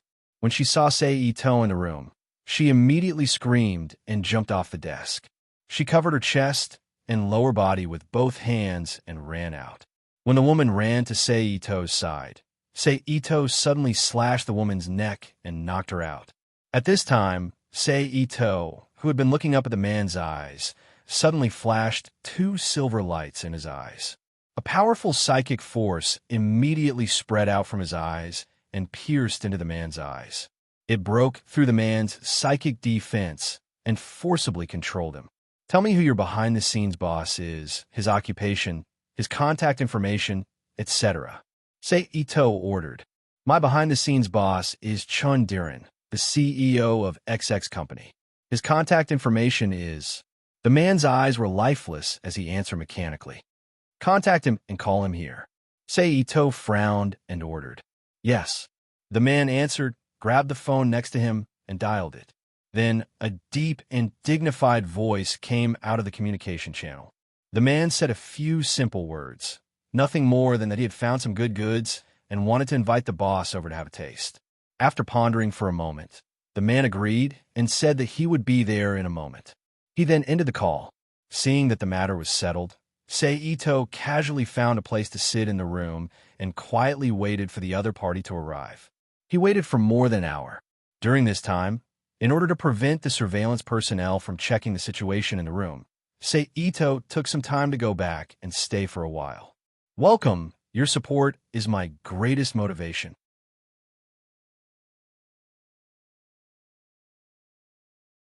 Chapter 334.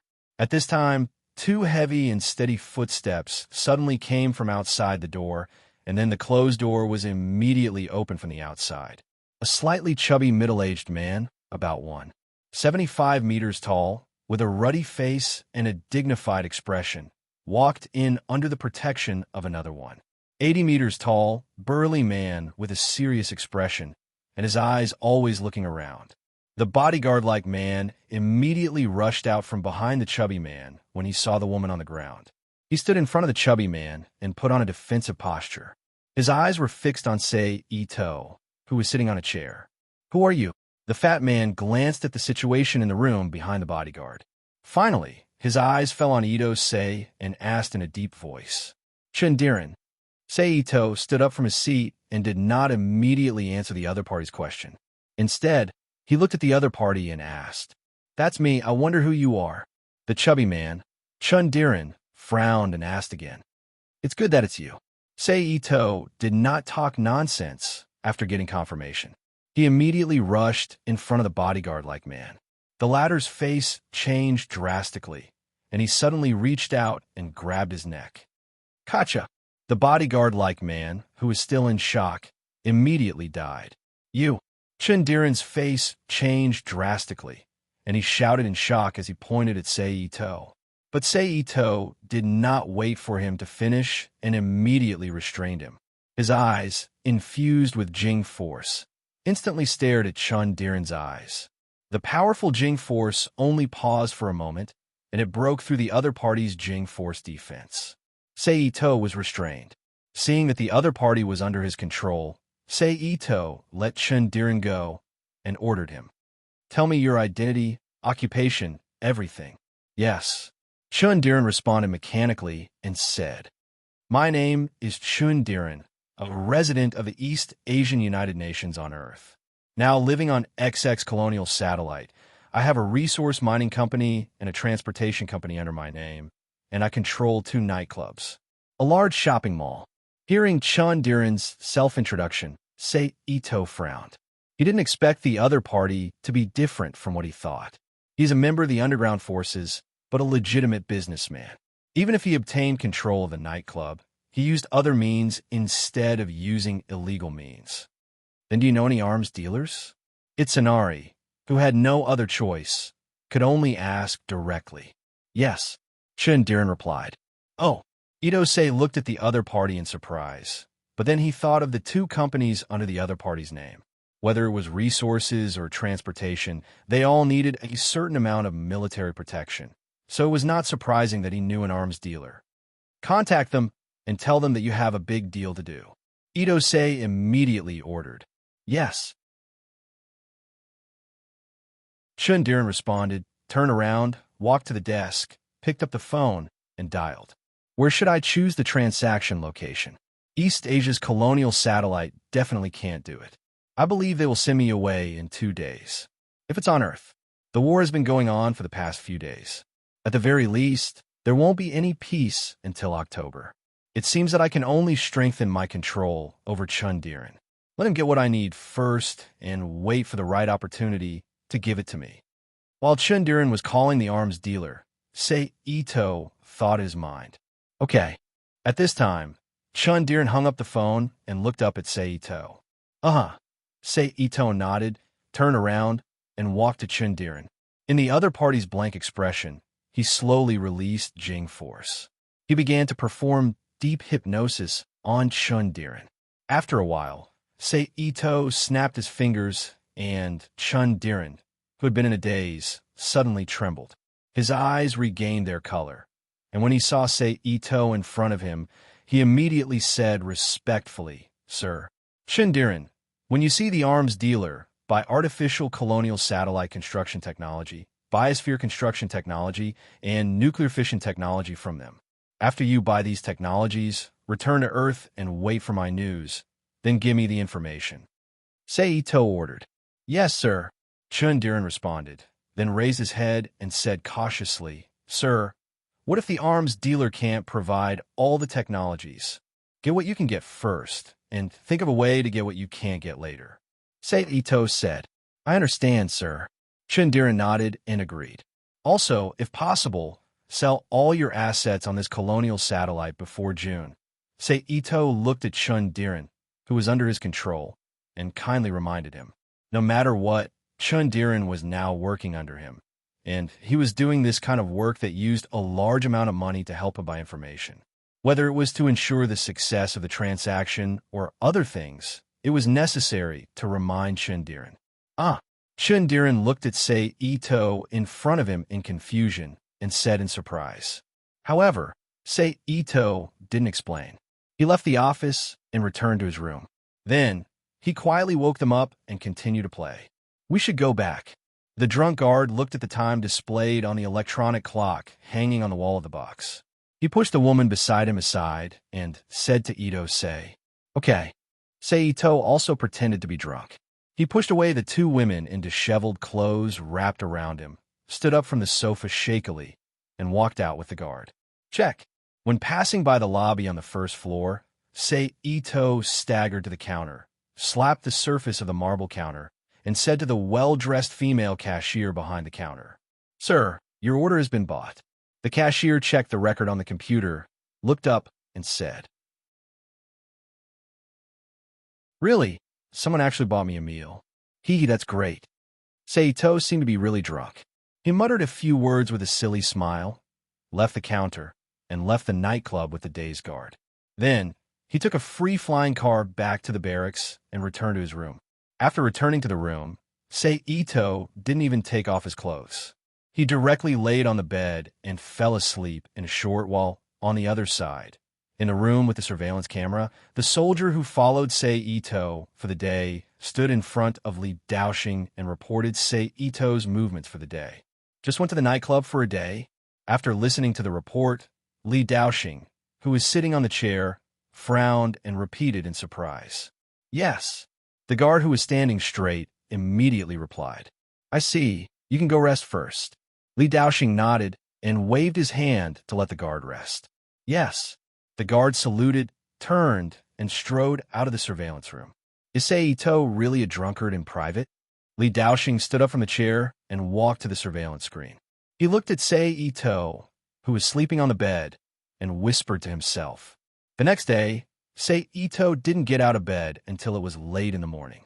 After a simple shower in the bathroom, he found Li Daoxing and asked, I don't know if there is a fleet going to the moon base or returning to Earth recently. I want to take a fleet back to the army. Wait for 2 days. There will be a transport ship going to the moon base in 2 days. You can take that transport ship back. Li Daoxing lowered his head and pondered for a while, then looked up at Ito and said, Okay. Ito nodded in agreement. After they finished talking about business, Ito once again wandered around the colonial satellite accompanied by the guard he followed yesterday.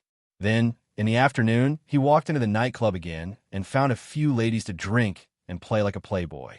After 2 days of disguise, Li Daoxing began to despise Ito's behavior in private. It was finally time to leave. Thank you very much for your help. You made me deeply understand the friendship between allies. Standing in the spaceport, Ito said goodbye to Li Daoxing and the guard who were sending him off. You're welcome. It's my duty to help my allies. Li Daoxing smiled faintly. Okay, I hope we will have a chance to meet again in the future. Ito raised his hand and saluted Li Daoxing. Have a safe trip. Li Daoxing also saluted back. Then, Ito put down his arm, turned around, and boarded the giant transport ship behind him. They flew toward the moon together. After the transport ship left the spaceport, the guard let out a long sigh and said, Finally send him away. These 2 days have been torturous for me. I don't think you've been tortured to death these 2 days. You've been so beautiful. Li Daoxing turned around and slapped the back of the guard's head with a smile.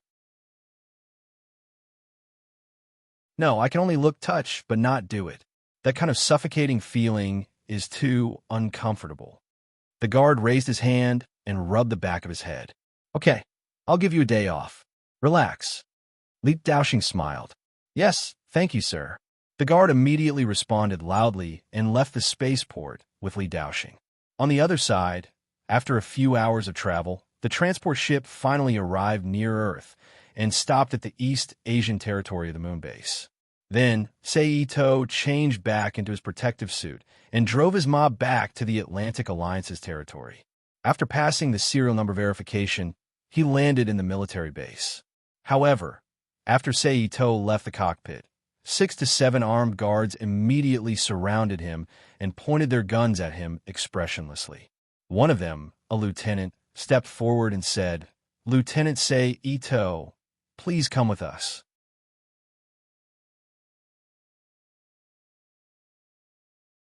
Chapter 335. Say it. How did you survive on the battlefield? Did you surrender to Zaft and promise to be their spy, to survive? In a closed room, behind a long metal table, 3 men wearing the military uniforms of the Atlantic Alliance and the military police sat behind the table. One of the men shouted at Ito Sei, who was sitting on a chair with his hands cuffed by metal handcuffs and was directly illuminated by the high-brightness incandescent lamp on the long metal table. I say, can you stop imagining things? Ito was amused by the question as he narrowed his eyes and mocked back. You dare to laugh at us. Do you really think we don't dare to do anything to you? Do you think your military star halo can protect you? In your dreams. The man was enraged by Ito's mockery as he slammed the table and shouted, Forget it. I wanted to see what the interrogation in the Atlantic Alliance was like, but I didn't expect to encounter 3 retards. It's too disappointing. Ito sighed regretfully. His hands broke the metal handcuffs on his wrists. Then he immediately stood up from his seat and rushed to the 3 officers. He immediately restrained them and hypnotized them. After a while, the 3 officers were shocked. They looked up at Ito, who had already sat back on the chair and restored the handcuffs with alchemy. We already know your reason. We will report your statement truthfully. Please wait patiently. I believe the organization will give me a reasonable explanation, Ito said in a deep voice. Don't worry. The one sitting in the middle of the 3 officers comforted Ito as he got up. Then he turned to his 2 companions and said, Let's go. Then the 3 opened the door behind them. They walked out one after another. Yinu's 7 happened on February 14th. It was the afternoon when he escaped to the East Asia colonial satellite in the L4 universe. Excluding the first day, he spent a total of 2 days on the East Asia colonial satellite.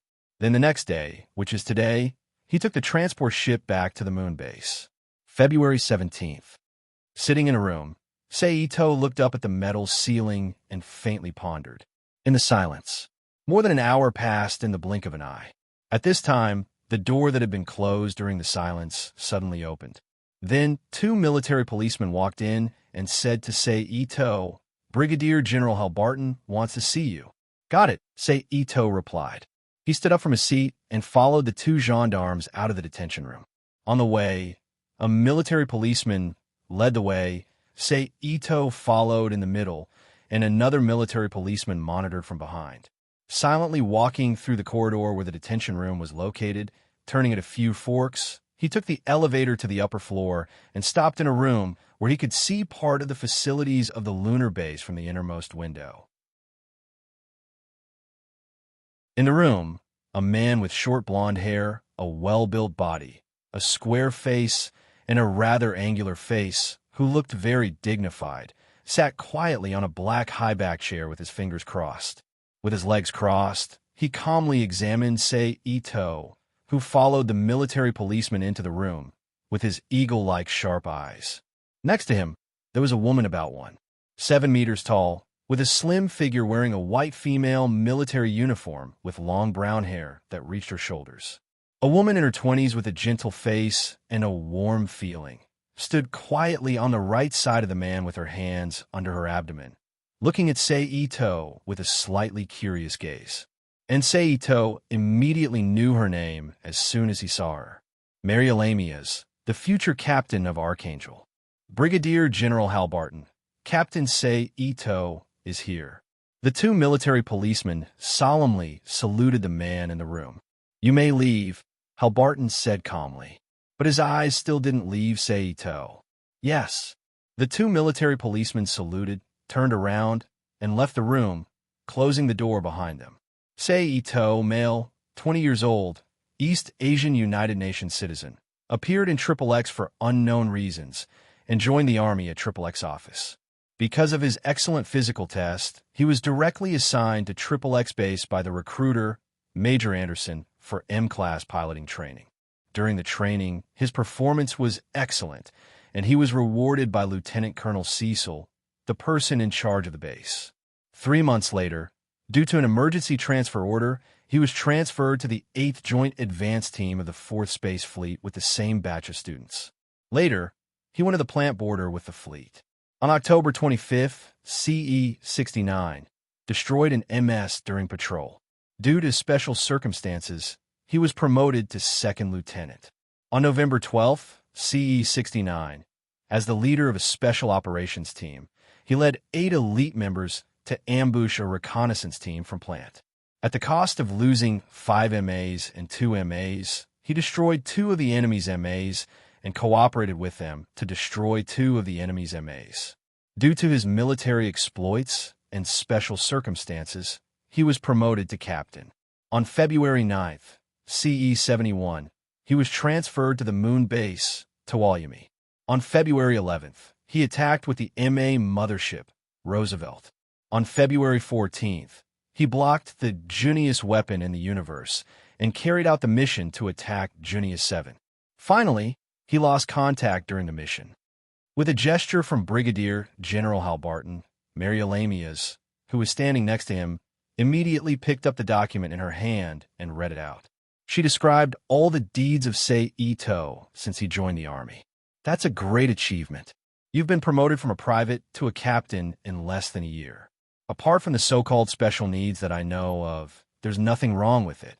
It's all based on your own strength. If it didn't happen for real, I wouldn't believe that such a person exists." After Mary Elamias finished reading Seito's information, Halbarton put his hands on the table, his palms still crossed together in front of his chin, and looked at Seito with admiration. Halbarton stared at Seito without blinking and said in a calm voice, "But such a star in the Army, with a bright future, who could be promoted to colonel at any time, and who has a high chance of becoming a general in the future, why would he suddenly lose contact with the fleet on the return voyage, survive the complete annihilation of the fleet, and then inexplicably return on the East Asia Alliance's material transport ship? Can you tell me? Reporting to Brigadier General Hal Barton. After the battle, my engine flashed due to an unknown malfunction. During this time, I reported to the commander at the time, Major Mark Armos, and said that I needed to be towed by the repair team before I could return. But I knew that under the circumstances, it wasn't suitable for the repair team to tow me, so I decided to save myself. Relying on the two thrusters that were still operating normally, I sent the Ma engine to a nearby, small meteorite group and hid there until I was rescued by the scavenger organization and entered the L4 universe. Then I piloted the Ma engine that was repaired by the scavenger organization's pilots and entered the East Asia Alliance's colonial satellite, and asked the allies there to send me back to the moon base. That's the whole process of my escape from the battlefield. Sei Ito replied with the excuse that he had already prepared and told the three interrogators. Very legendary. Hal Barton put down his hands, leaned back on the back of the high-back chair, and looked at Ito Sei and said in a low voice, "But you can't deny that it's the truth." Sei Ito said, "That's right." Hal Barton nodded and said, "But even so, it doesn't mean that you can eliminate all suspicions and be exempted from all punishment." Hearing Halberton's words, Margot quickly took the last piece of paper from the document in her hand and read it. In view of Captain Sei Ito's actions, Captain Sei Ito is relieved of his duty as the Ma engine's captain. He will be imprisoned for 3 months and will not be promoted for 3 years. His salary will be deducted for a year or more. Yes, Sei Ito replied loudly. Come in. After Margot finished reading the punishment, Hal Barton immediately shouted outside the door. Immediately, the 2 military police who went out before immediately pushed the door open and came in. Take him away, Hal Barton said softly. Yes. The 2 military police immediately responded loudly, then walked to Sei Ito's side, grabbed his arm, and pushed him out of Halberton's office to the prison on the moon base.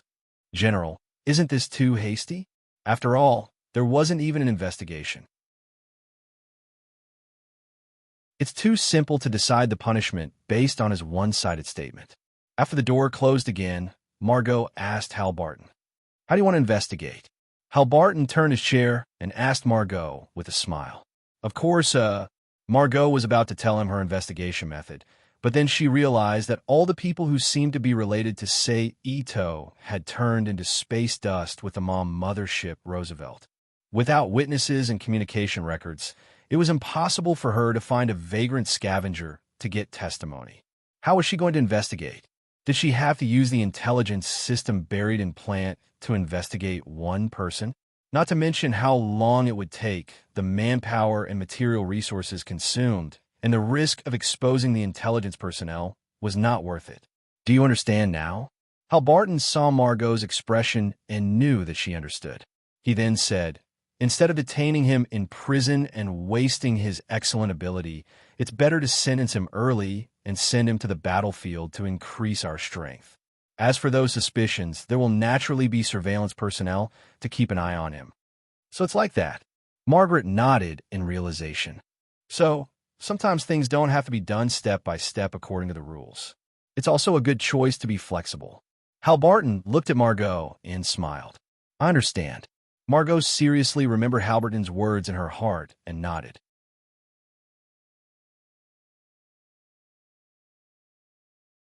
Chapter 336. It's awesome to watch without advertisements. On the second day after Sei Ito was sent to prison, which was February 18th, Plant Speaker Klein issued a declaration of freedom and a declaration of complete resistance to the Earth Alliance during the state funeral held to mourn the victims of Bloody Valentine. He also expressed that priority would be given to countries that did not participate in the Earth Alliance. In this regard, the United Oceania and the United South America, which were not members of Plant, responded positively. On February 19th, the United Army directly invaded the United South America and carried out military suppression on the Panama spaceport. The South American continent was merged into the Atlantic Federation. On February 20th, influenced by the military actions of the Atlantic Federation, the Oceania United criticized the military actions of the United Army invading Central and South America and expressed their support for Plant, thus becoming a pro-Plant country. In response, the Earth Alliance declared war on the Oceania United. On February 22nd, the Earth Alliance and ZFD engaged in a fierce battle at the Earth Alliance's bridgehead to the Moon, L1 World Tree. The United Army sent the 1st to 3rd Fleets into the fierce battle. On the other hand, ZFT experimentally put the neutron interference device with the ability to suppress nuclear fission into actual combat. Although it was successfully proven to be effective, ZFD inevitably suffered great losses in the battle between the two sides. In the end, the World Tree was destroyed into dust on the gravel belt. Among them, the most eye-catching performance was piloted by Juhel Kreutzer. In this battle, he destroyed a total of 37 Earth Alliance MAVs and 6 battleships. He was awarded the Nebula Medal by Plant for his contributions. Half a month after the World Tree battle, on March 8th, ZFT began to attack Earth. ZFT attacked the Victoria spaceport in the first landing operation from orbit to Earth.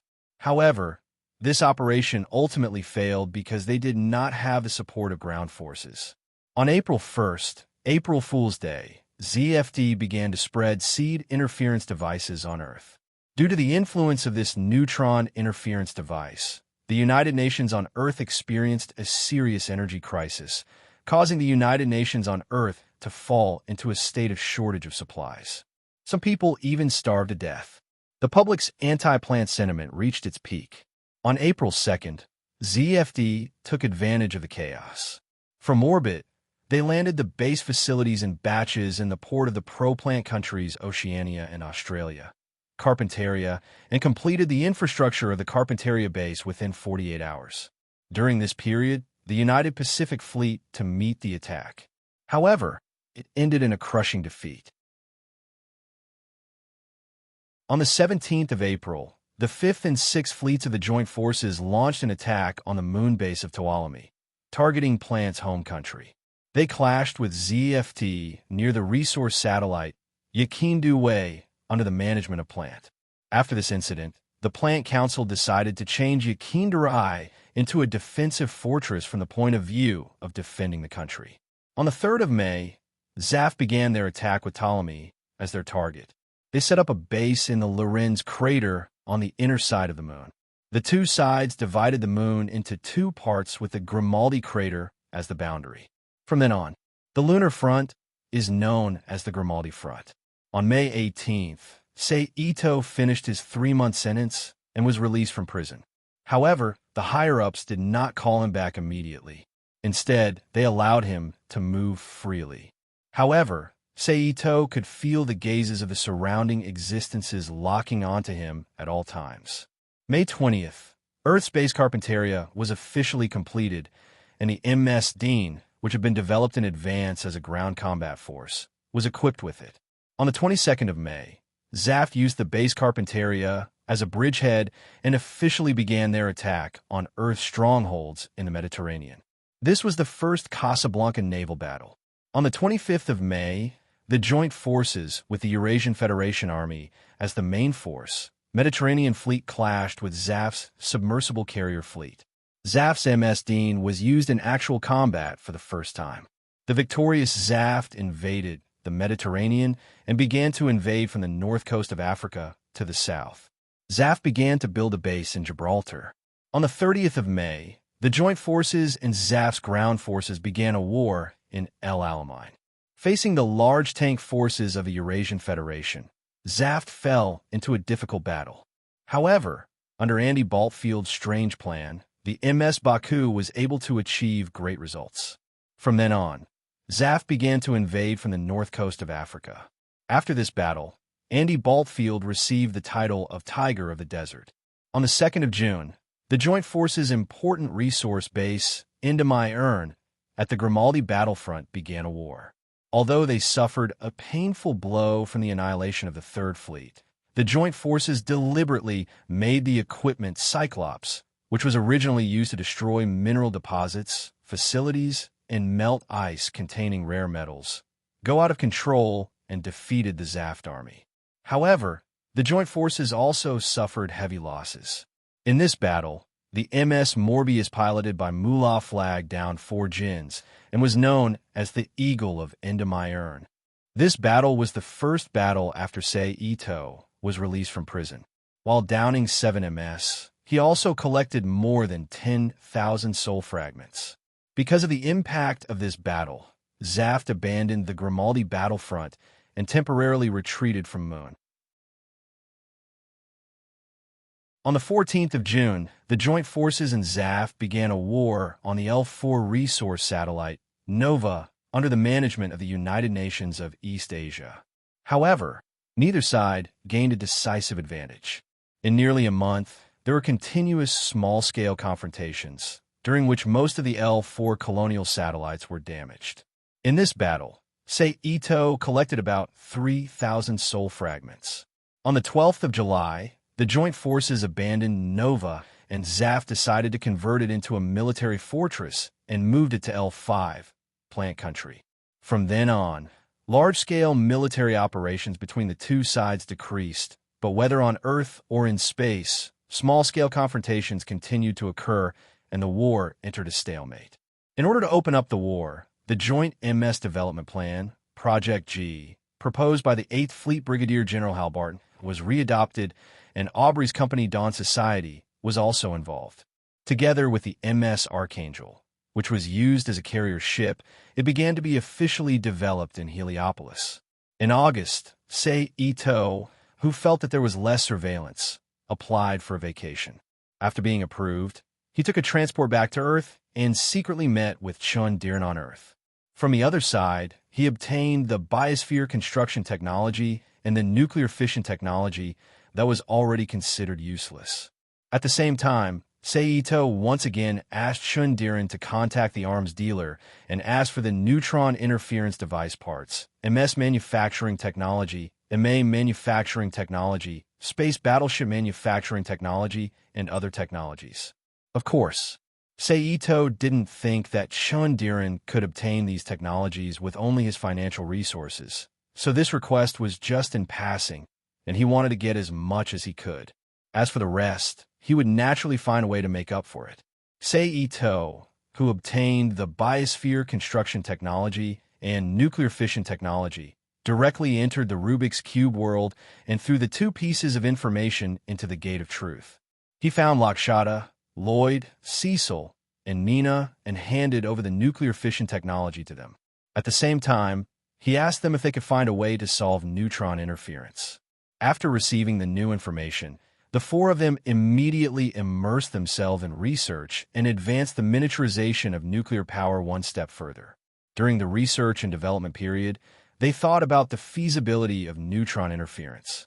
In September, Ito, who ended his month-long vacation, returned to the lunar base again and threw himself into small-scale conflicts with Zaft.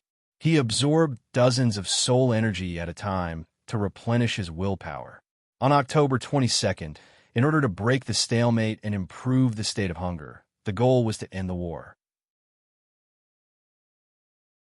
Under the guidance of Teacher Marchio, the Earth's Joint Secret Secretary Albany and Speaker Klein planned to have a secret meeting, but the negotiation failed in the end.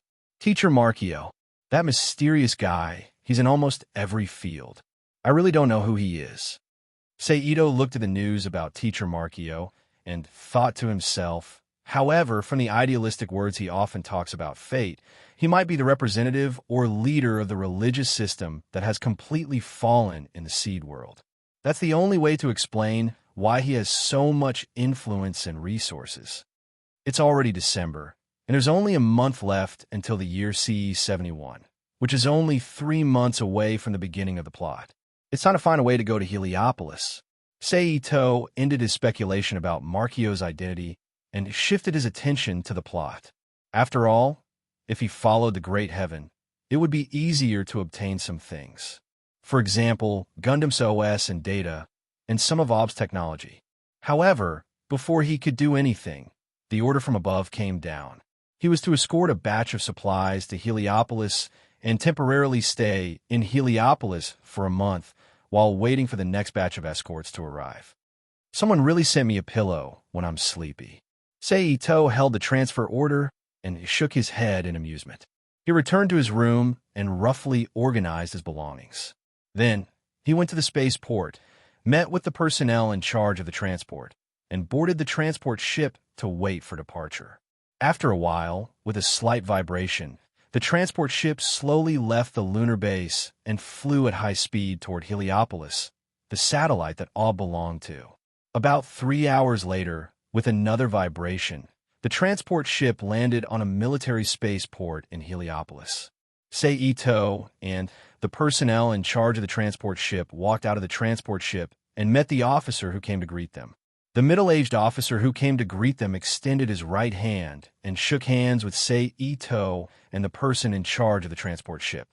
"Welcome." The person in charge of the transport ship smiled and said politely, "You're welcome. This is Seito, the escort for this trip, and the person who will be stationed for the next month." The person in charge of the transport ship introduced him to the middle-aged officer. "I know, the big star in the military. With him around, I feel much more at ease." The middle-aged officer laughed. "It's just a title," Seito said humbly. "Okay, let's go down and take a seat. Someone will take care of the supplies," the middle-aged officer said. "Okay." Seito and the person in charge of the transport ship agreed together. Then, the middle-aged officer led them through a secret passage to the inside of the satellite. In the secret factory where the Archangel was being built, they walked into a bright room and sat down to chat. More than 2 hours later, a young officer walked into the room and reported to the middle-aged officer that the supplies have been loaded and unloaded. Then, the person in charge of the transport ship got up from his seat, said goodbye to the middle-aged officer and Seito, and left the secret factory. After that, Seito didn't stay any longer. He asked the middle-aged officer to find a place for him to live in on Heliopolis. After he settled down, he also left the secret factory. Under the guidance of the young officer who came in to report, they returned to the surface of Heliopolis and went to the room arranged for Seito to live temporarily. "It's here." After the officer opened the door, he said to Seito beside him. "Very good." Seito thanked him. "If there is no problem, I will take my leave first. There are still some things I need to deal with." The officer said, "No problem, you can go." Seito said. Then the officer nodded politely to Seito, turned around, left the room, and returned to the secret factory. According to the official and external information of the Gundam Seed World, in addition to the Archangel that is currently under construction in Heliopolis and the 5 Gundams that are being given to the Earth, there are also 2 heretical Gundams that were privately built by the Abu Dawnlight Society. We can steal them and then extract the relevant data and information of the Gundams, especially the PS phase transfer armor. If we put on a nightmare, it will definitely be invincible on Earth. Seito walked to the chair in the room and sat down. He thought to himself, and I can also take a part of the world's power from the protagonists in the outside world. This is definitely a good deal. With the decision made, Seito stopped thinking about it. He got up and briefly familiarized himself with the layout of the room, then took a shower and went to rest. The next morning, after Seito ate the breakfast he made himself, in addition to strolling around the secret factory, he spent the whole day wandering around the Heliopolis Industrial College. During this day, he found a laboratory belonging to the Dawnlight Society where he worked in Kira University. "Welcome. Your support is my greatest motivation. For the latest chapters, please log on to. Reading is a pleasure. It is recommended that you collect it. For more full-length TXT novels, please download here."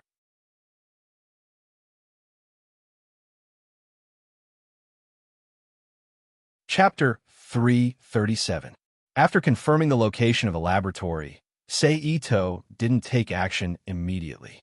Instead, he spent another day outside the laboratory to observe the structure of the laboratory, as well as the conditions of entry and exit, so that he could revise his action plan. Then, on the third day after arriving in Heliopolis, he went to the laboratory again and captured a male staff member who was about to enter the laboratory. He then used him to bring him into the laboratory. After entering the laboratory, Ito quietly approached the person in charge of the laboratory, an old doctor. He used his mental power to slowly influence the old doctor's mind. Then, when the old doctor got up and left the laboratory, he quickly followed him. When no one noticed, he controlled the old doctor and made him lead him into a secret manufacturing factory in the depths of the laboratory. In this secret factory, a large number of staff members were busy in front of a series of sophisticated instruments. The basic construction of a red and a blue Gundam had been completed. Only some of the system settings and functions were not completed yet. The two Gundams were lying quietly on two huge steel bedboards. Dozens of data transmission lines were connected to various parts of the two Gundams' bodies, and the colorful signal lights were constantly flashing. Doctor? At this time, a female researcher saw the doctor and Ito walking in and called out in surprise. Seeing this, Ito didn't waste any time. Two smoke bombs appeared in his hands, and he pulled open the bolt and threw it into the crowd. After the crowd panicked because of the sudden smoke, Ito immediately moved. Under the cover of the white smoke, Ito turned into a black shadow and shuttled through the crowd like a ghost, knocking out the researchers one by one. They were imprisoned in the Rubik's Cube world. After all the researchers were taken away, Ito slowly walked to the instrument, took out a computer, and began to transfer the data in the instrument to back up it. About an hour later, after using one of Ito's 100-gigabyte hard drives, he finally completed the backup of the various data in the instrument. Then, Ito saved the data on the instrument one by one, and put the instrument into the Rubik's Cube world. Then, after dealing with the instrument, Ito walked to a huge rectangular super-hardened glass window. He waved his hand and shattered the super-hardened glass in front of him. He jumped into the Gundam's parking room through the broken window and put all the things related to the Gundam into the Rubik's Cube world. At the moment when Ito finished looting the secret factory, he was shocked. A huge amount of world force suddenly flowed out of the void and poured into Ito's body, washing his body and making him more and more compatible with the characteristics of the world force. The purity of the energy in his body was purified, and his spiritual power, which had been at the peak of the advanced beginner stage for a long time, was promoted to the intermediate stage. In a flash, Ito only felt a sudden pop sound in his mind, as if something had broken. Then he saw the spiritual core in his mind, which was emitting a silver-white light, suddenly turned into countless silver-white tiny particles and exploded.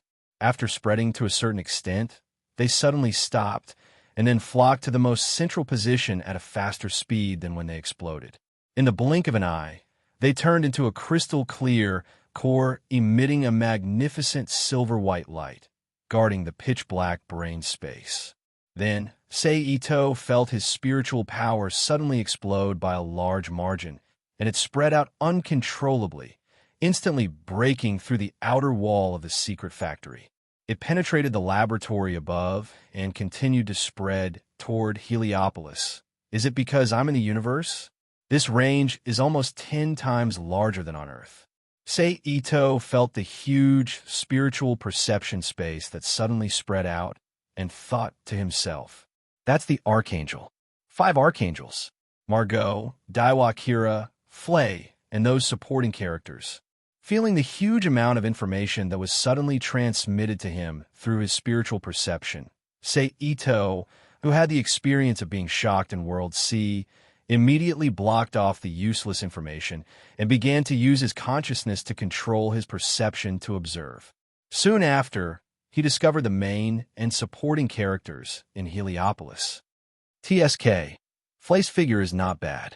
She's perky in the front and perky in the back. That Kira, Ito's spiritual perception saw that Flay was currently sitting in the bathroom of her home, taking a bath. Therefore, Flay, who was completely unaware that someone was spying on her, unreservedly exposed her figure to Ito's eyes. Forget it. Now isn't the time to be spying. Let's leave this place first. Thinking that the place he was staying in wasn't too safe, Seito immediately retracted his spiritual perception and quickly left the secret processing plant. He returned to the surface through another tunnel and returned to the residence arranged for him. After returning to his residence, Seito locked all the doors and windows of his room, and his figure flashed into the Rubik's Cube world. Similarly, he first summoned the Gate of Truth and made a copy of the information he had snatched. Then, he brought the copied information to the laboratory where Lakshata and the other three were and threw the information to them. This is a set of design parameters and construction information for a space combat weapon. Take a look, Seito said to the four after Cecil received the information. Oh, Lloyd pushed up the glasses on his nose with interest and turned to look at Cecil. The latter understood and walked to the side. He connected the hard disk to the computer and displayed the data on the huge electronic screen in the laboratory. In an instant, the design blueprints and parameters of two 3D Gundam appeared on the screen. After a while, Seito walked to Lakshata's side and asked them, "How is it?" "A great design, but its flexibility is too poor. This kind of body is only suitable for space. If it's placed on land, the Nightmare can easily defeat this toy. Also, the requirements for the pilot are too high. Without good physical fitness and reflexes, it's basically impossible to drive this kind of thing. Also, the OS is really rough. It can't even compare to the Nightmare's OS," Lakshata said with one hand crossed in front of his chest and the other hand in his mouth. "Not bad, but the PS relative transfer armor is a good thing. If it's placed on the Nightmare, it will greatly increase the Nightmare's defense. I just don't know how effective it is against radiation waves," Lloyd also said with a strange voice. "Also, the application principle of the beam weapon can greatly enhance the attack power of the radiant wave weapon. It's also a good thing." After being influenced by willpower for so long and being surrounded by scientists she respected, Nina's timid personality had improved a lot. She also spoke at this time. "Do you have the actual body?" Lloyd turned to Seito and asked. "I got two, but it seems like some functions and settings are not completed. Is that okay?" Seito nodded and said, "It's fine as long as there are samples," Lloyd said with a strange smile.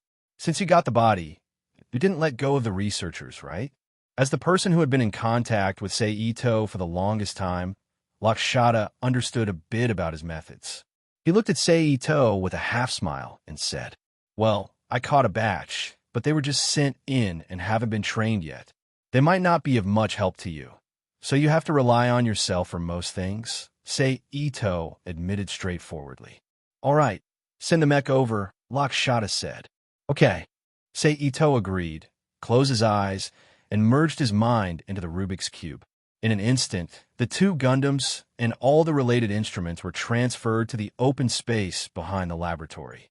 Then he opened his eyes and said to the four of them, "They and the related instruments have been placed in the open space behind the laboratory."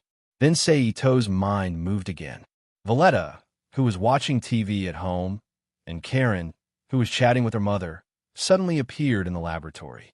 After the two adapted to the change of space and saw the environment and the person in front of them, they exclaimed in surprise, "Seito! Long time no see, Karen, Valletta." Seito greeted the two with a smile. "You guys are..." Valletta had experience in the military after all. After the initial surprise, she immediately thought of the current environment and asked in confusion, "There are some things that I need the help of the two of you." Seito explained what he needed the two's help. It was nothing more than driving the Nightmare and Gundam to assist the four of them to complete some data development tests. "Got it," Valletta nodded and said. Although Karen also nodded in agreement, her expression was somewhat gloomy. Seeing this, Seito naturally knew that Karen was disappointed because he hadn't seen her for a long time, and when they met again, he needed her to help with the experiment. Seeing this, Seito walked to Karen's side, reached out, and held her hand. When Karen looked up at him in a daze, he gave her a gentle smile. In an instant, Karen felt her heart warm up, and the gloomy expression on her face disappeared immediately. By the way, Dr. Lloyd, if I ask you to build another Avalon now, can you do it? Then, Saito turned to look at Lloyd and Cecil and asked, if I have the materials, I should be able to. Lloyd frowned and nodded, then looked at Saito and said, but if you want to send it into space, it won't be possible. The technology required is too lacking. I understand. I will try my best to get those technologies back, Saito said. Then there's no problem. Lloyd nodded. Okay then, you guys go ahead, Saito said.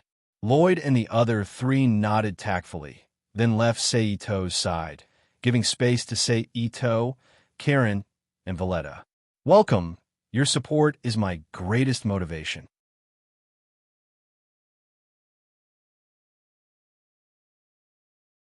Chapter 338. After everyone left, Saito held Karen's hand in one hand and Velretta's hand in the other. The three of them walked up the stairs to the empty ceiling. He then turned to Karen and Velretta and said apologetically, I'm sorry, I haven't visited the two of you for a while. It's okay. I know you're busy. I understand. Velretta's dark brown cheeks blushed unnoticeably. She seemed to have returned to the state when she lost her memory. She shook her head gently and said, It's okay, me too, Karen quickly said when Velretta beat her to it. Thank you for your understanding, but it won't happen again in the future. As long as the time and environment permit, I will come in to accompany you, I promise. Ito said as he stepped forward, reached out and hugged the two of them in his arms, and said softly to them. The two of them blushed when Ito hugged them. A hint of happiness flashed in their eyes. They then nodded in Ito's arms at the same time, indicating that they understood. Ito hugged the two of them quietly for a moment before letting them go. He then waved his hand, and a round table and 3 chairs appeared on the ceiling. He also placed some desserts and black tea on the round table. The three of them then pulled out a chair and sat down. They ate snacks and drank black tea while listening to the two of them talk about their lives in the Rubik's Cube world. After a long while, Ito felt that it was almost time to say goodbye to the two of them. He then left the Rubik's Cube world and returned to the room in the seed world.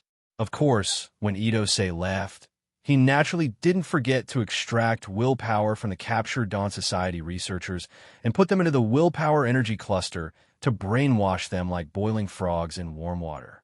In the Rubik's Cube world, after Ito left, Karen and Velretta, who had been very friendly, looked at each other at the same time.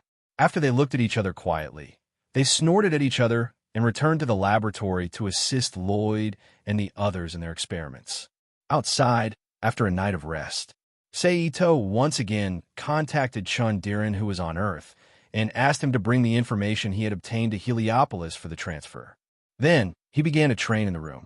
He wanted to adapt to the disharmony of his body after the transformation by the World Force.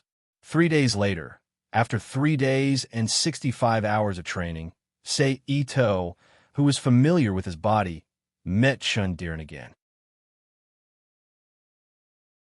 He also obtained the neutron interference device, as well as some technical information about the space battleship manufacturing technology, such as the parameters and manufacturing of the special alloy used in the battleship, the parameters and manufacturing of the ship's oxygen circulation system, the parameters and manufacturing of the gravity control system, the parameters and manufacturing of the temperature control system, and the parameters and the manufacturing of the ship's temperature control system, ants. Ito was already mentally prepared for this, so he didn't say much. He waved his hand and asked Chundiran to leave before he continued to collect information for himself. After Chundiran left, Ito directly brought these things into the Rubik's Cube world. After making a backup of the Gate of Truth, he threw them all to Lloyd and the others to study. While Lloyd, Lakshata, Cecil, and Nina were studying the new information, he took Karen and Velretta to play in the Rubik's Cube world. In the following month, Ito went to the secret processing factory every day to show his presence and concern for the safety of the factory. He devoted himself to the Rubik's Cube world and assisted Lloyd and the others in their research work. At the same time, he dealt with the newly captured members of the Dawn Society. After more than half a month of persuasion, temptation, and brainwashing with willpower, the members of the Dawn Society finally gave up resistance. After a few of them requested to bring their family members into the Rubik's Cube world, they immediately cooperated with Sei Ito's work and carried out expanded research on the Nightmare and Gundam with Lloyd and the others. Through complementing each other's technology, the practical performance and power of the Nightmare and Gundam were enhanced. And Sei Ito did not go back on his word. As promised, he brought the family members of the researchers in Heliopolis into the Rubik's Cube world to meet with him. As for the rest who were still in Audubon, he could only find another opportunity to take them in. On this day, because of the end of the garrison time, after Sei Ito completed the handover with the Earth Alliance soldiers who came to take over the shift, he returned to the moon base on the transport ship that had finished unloading the supplies. On the day he returned to the base, he submitted a leave application to the military personnel office. Considering that the Earth Alliance and plant were now in a short period of peace, the military personnel office quickly approved Sei Ito's leave application. After receiving the permission, Sei Ito did not stay on the moon for long.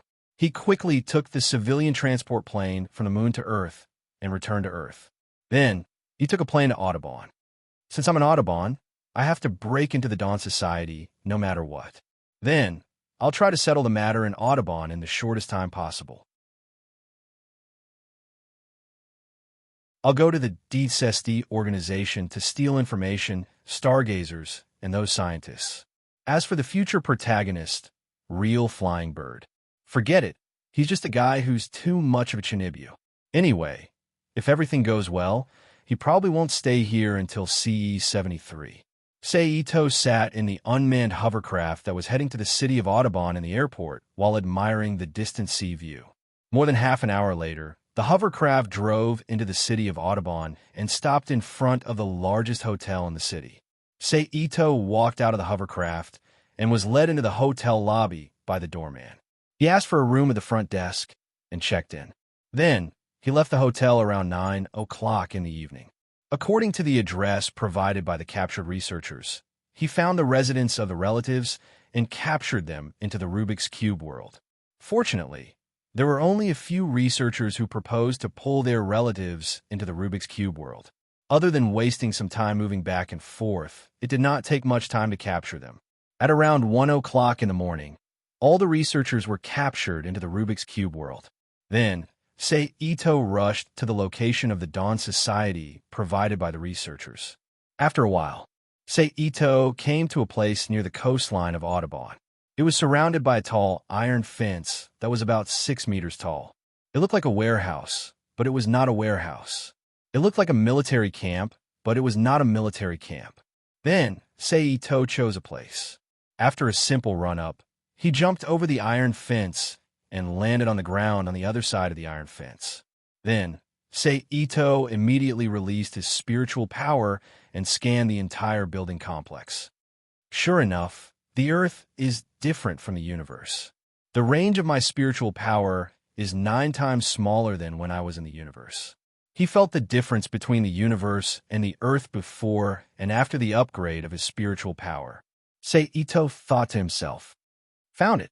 Just as Sei Ito was carefully distinguishing the difference between his spiritual power before and after the upgrade, a room full of various instruments appeared in Sei Ito's spiritual perception. Then, Sei Ito withdrew the spiritual power he released, leaving only the spiritual power that could be used to perceive the room as a guide. He walked toward the room. At this time, in a dim room, there was a woman wearing blue cowboy pants. She was wearing a pink short-sleeved pullover shirt. Her long brown hair was tied up high, leaving only the slightly curved sideburns hanging naturally. She looked to be about 28 or 29 years old and looked like a married woman.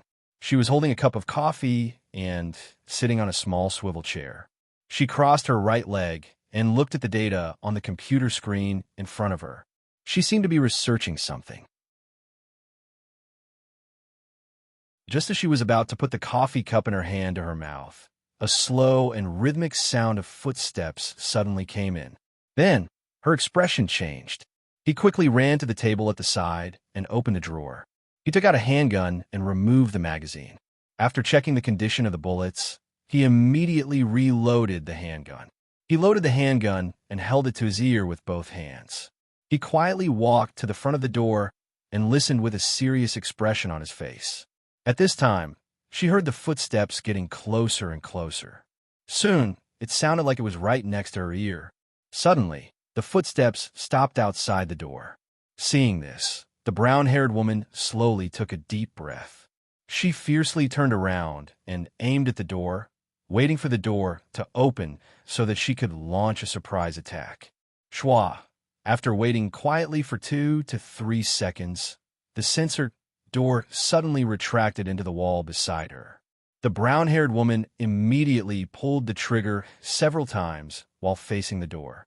Then, she turned around and hid behind the wall, leaning her ears to listen. But the screams or painful groans she expected didn't come out.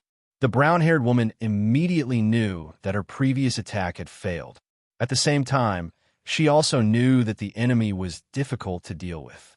Just as she was thinking about how to deal with the enemy, a black shadow suddenly appeared from behind the door. Before the brown-haired woman could react, the shadow suddenly reached out and whipped her wrist. Only a clear "pa" sound was heard. The brown-haired woman's hands immediately loosened, and the pistol fell to the ground. Then, the black shadow reached out and caught it. He turned around and pointed the gun at the brown-haired woman. At this time, the black shadow retreated to the side and turned on the lights in the room. Then, Sei-Ito and the brown-haired woman's faces clearly appeared in each other's eyes. "Who are you?" the brown-haired woman asked Sei-Ito while gently rubbing her hand that still felt pain.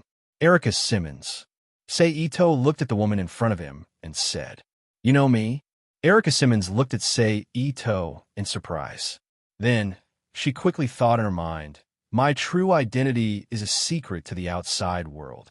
Other than some core members of the Dawn Society, only Ashar's representative, Lord Lund, and a few other important people know. Now that he called out my name, it's obvious that someone in the Dawn Society leaked the information. If I can't survive this time, I must find this bastard. I didn't expect to catch a big fish." Hearing Erica Simmons' question, Sei-Ito said with a smile. Hearing this, Erica Simmons frowned and didn't say anything. Sei-Ito didn't care about Erica Simmons' reaction. He began to look around and looked at the layout of the room. Seeing Sei-Ito looking around, Erica Simmons' eyes flashed.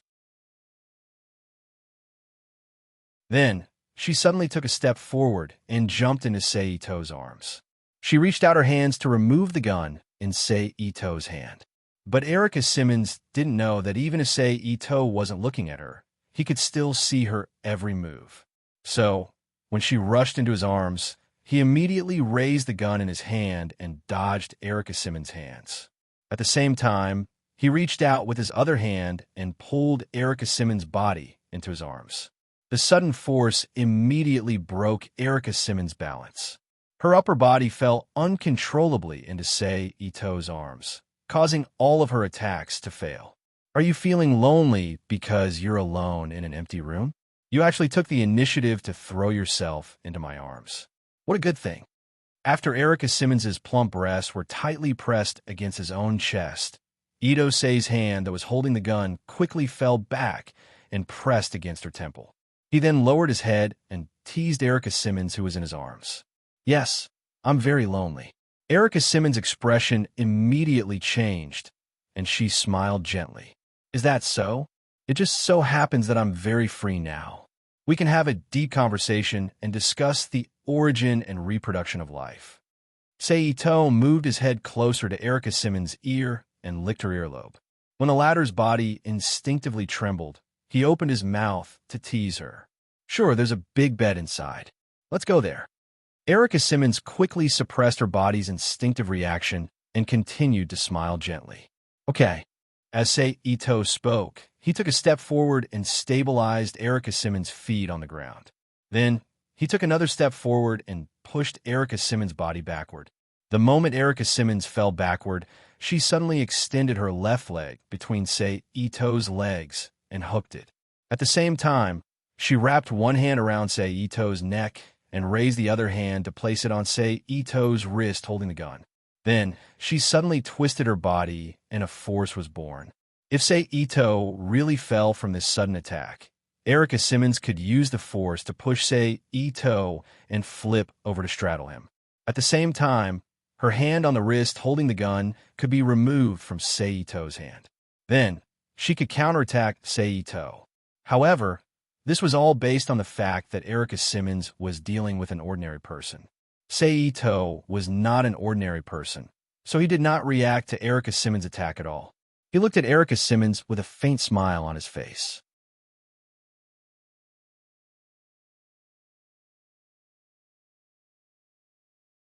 Chapter 339. Seeing Seito's smile and the resistance from his arms and legs, Erica Simmons' expression changed again. She regained her gentle smile and said to Seito, "Seriously, why didn't you remind me? See, I almost fell down." Although Erica Simmons said this, her arm around Seito's neck moved down quietly. Her thumb coincidentally stopped at the aorta on Seito's neck, and she suddenly pressed hard. Then, Erica Simmons felt a soft force coming from Seito's neck, pushing her finger away. Her palm naturally slid down to Seito's chest. "It seems like you can't wait any longer. You've already started to touch me." Seito teased Erica Simmons with a smile. At the same time, he loosened his arm around her waist. When Erica Simmons suddenly felt weightless, Seito's arm hugged her again. However, this time his palm did not stop at her waist. Instead, it fell on Erica Simmons' butt and gently kneaded it, feeling the strange feeling and the warmth from her. But Erica Simmons' face finally turned red uncontrollably. However, she immediately took a deep breath and suppressed the strange feeling in her heart. She smiled at Seito gently. "Since you can't wait any longer, let's go to the chair over there and start."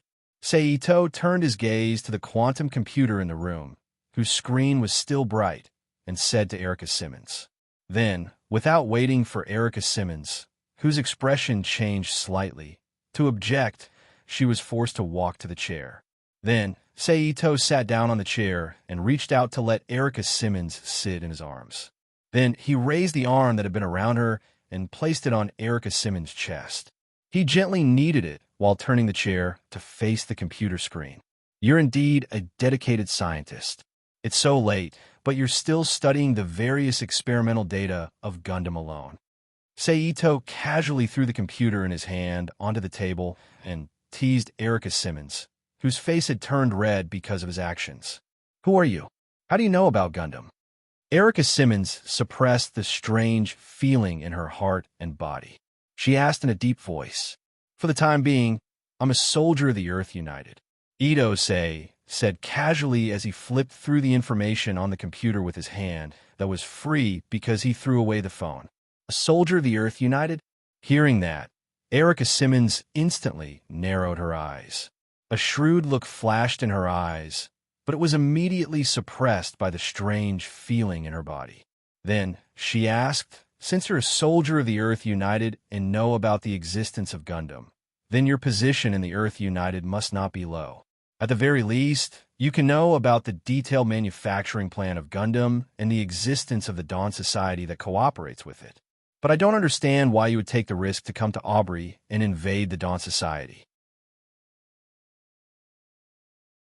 "Because I know that there's a lonely young woman here waiting for me to comfort her," Ito replied casually. At the same time, the hand that had been kneading Erica Simmons stopped. He raised his index finger and swiped down at the pink short-sleeved pullover shirt she was wearing. The pink pullover shirt seemed to have been cut by an invisible sharp blade. It suddenly broke from where his finger had swiped, exposing the warm and soft flesh under the shirt. Then, Seito's hand turned and reached out, clasping onto Erica Simmons' chest. He started toying with it. Phew! The stimulation through the clothes was naturally different from the direct stimulation of the body. Erica Simmons, who had personally experienced the difference, immediately took a long breath and suppressed the strange feeling in her body. At the same time, her eyes flashed with shame, anger, and a hint of lust. "Don't joke around." Erica Simmons frowned and said through gritted teeth, "All right, I'll tell you the truth. Seito's two fingers that were clasped on Erica Simmons' chest mischievously fiddled with the granules on her chest. He smiled faintly and said, "Other than knowing that there's a lonely young woman here who needs my comfort, I'm also interested in the Dawn Society. I'm also very interested in the technology that the Dawn Society possesses." As he spoke, Seito quickly shrank the Gundam information in front of him and opened the other files in Erica Simmons' quantum computer. In an instant, a large amount of weapon research information and military technology information appeared in front of Seito's eyes.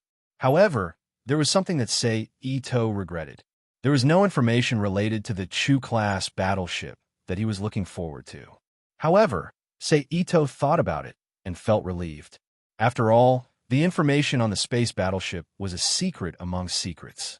It was impossible to obtain it from this computer that was obviously connected to the Dawn Society. At the very least, one would need to have a login password from Erica Simmons to enter the core database to see it. Hearing Seito's answer, Erica Simmons immediately thought of Seito's self-introduction, temporary Earth allied soldier. She immediately asked, "You're an adjuster, a member of plant?" "No, I'm not a member of any field. I only work for myself," Seito said. "You're a mercenary?" Erica Simmons guessed. "Like I said, I'm not a member of any field. I only work for myself. Naturally, I'm not a mercenary who would do anything for money," Seito said. Then, Seito's palm that had been rubbing Erica Simmons' chest suddenly pressed a few times on her body. He then got up and placed Erica Simmons on a chair. He then turned around and looked around the room. Soon, he saw a notebook-like quantum computer in a corner of the room and quickly walked over. After Seito left, Erica Simmons, who thought that she had an opportunity, immediately moved. However, she immediately realized that no matter what she did, her body did not react at all. She sat on the chair like a wooden stake. Erica Simmons, who had encountered such a strange situation for the first time, immediately changed her expression and asked loudly, "What did you do to me?" An ancient technique from China, blood-severing meridians. Seito took the computer and returned to the table. He turned on the quantum computer and explained casually, "Isn't that the content of fantasy novels before the AD era?" Erica Simmons asked in surprise. Seito simply shrugged and did not answer Erica Simmons' question. He only minded his own business and connected the laptop to the computer on the table. He began to transfer the data from the computer to the laptop. "Okay, while the data is being transferred, let's have an in-depth discussion." Seito saw that the data had begun to be copied and transferred. He turned around and smiled at Erica Simmons. Then, he ignored Erica Simmons' infuriated expression and carried her back into his arms. Then, he tore off her torn shirt and threw it away, revealing her flawless body. He reached out and touched her chest. His other hand tore open her cowboy pants and reached in to touch her. As the person in charge of the Dawn Society, Erica Simmons had never suffered such grievances before.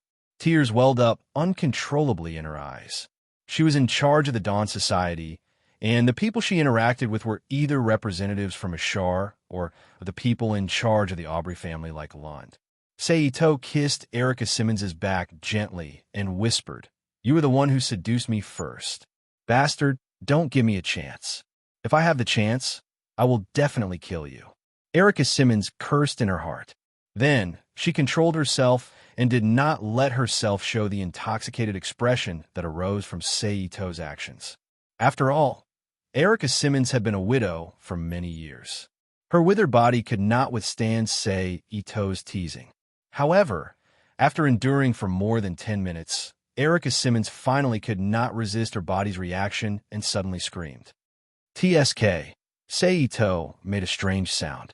He took out his hand from Erica Simmons' torn cowboy pants and shook it twice. A few drops of water appeared clearly on the ground. "Okay, this is your punishment for shooting at me today and resisting me twice in a row. If you're not satisfied, I don't mind discussing the origin and reproduction of life with you," Seito said to Erica Simmons, who was leaning softly in his arms and panting. "You bastard." Erica Simmons cursed with misty eyes. You can scold me all you want. But to be honest, you are really charming. If it wasn't because the timing is not right, I really want to take you away now. Seito undid Erica Simmons's blood and chuckled. What timing is not right? Erica Simmons obviously heard something from Seito's words. She did not care about her body that had regained control and quickly asked, "You will know when the time comes," Seito said. Then he hugged Erica Simmons's body and quietly waited for the data transfer to be completed. After about half an hour, there was a soft ding sound. The data was completely copied. Seito got up and put Erica Simmons, who had recovered for a long time, but did not resist for some reason, on the chair. He was about to take the laptop. But at this moment, Erica Simmons, who had not reacted, suddenly reached out and swept the laptop to the ground. Then, she turned around and hugged Seito's waist to prevent him from saving the laptop. Seeing this, Seito sneered. A soft and tough force suddenly erupted from the surface of his body and bounced off the arms around his waist. Then he suddenly appeared beside the laptop at a speed that was invisible to the human eye and grabbed it. Then, he turned around and looked at Erica Simmons, who was pushed back by the force. He shook the laptop in his hand with a mocking expression.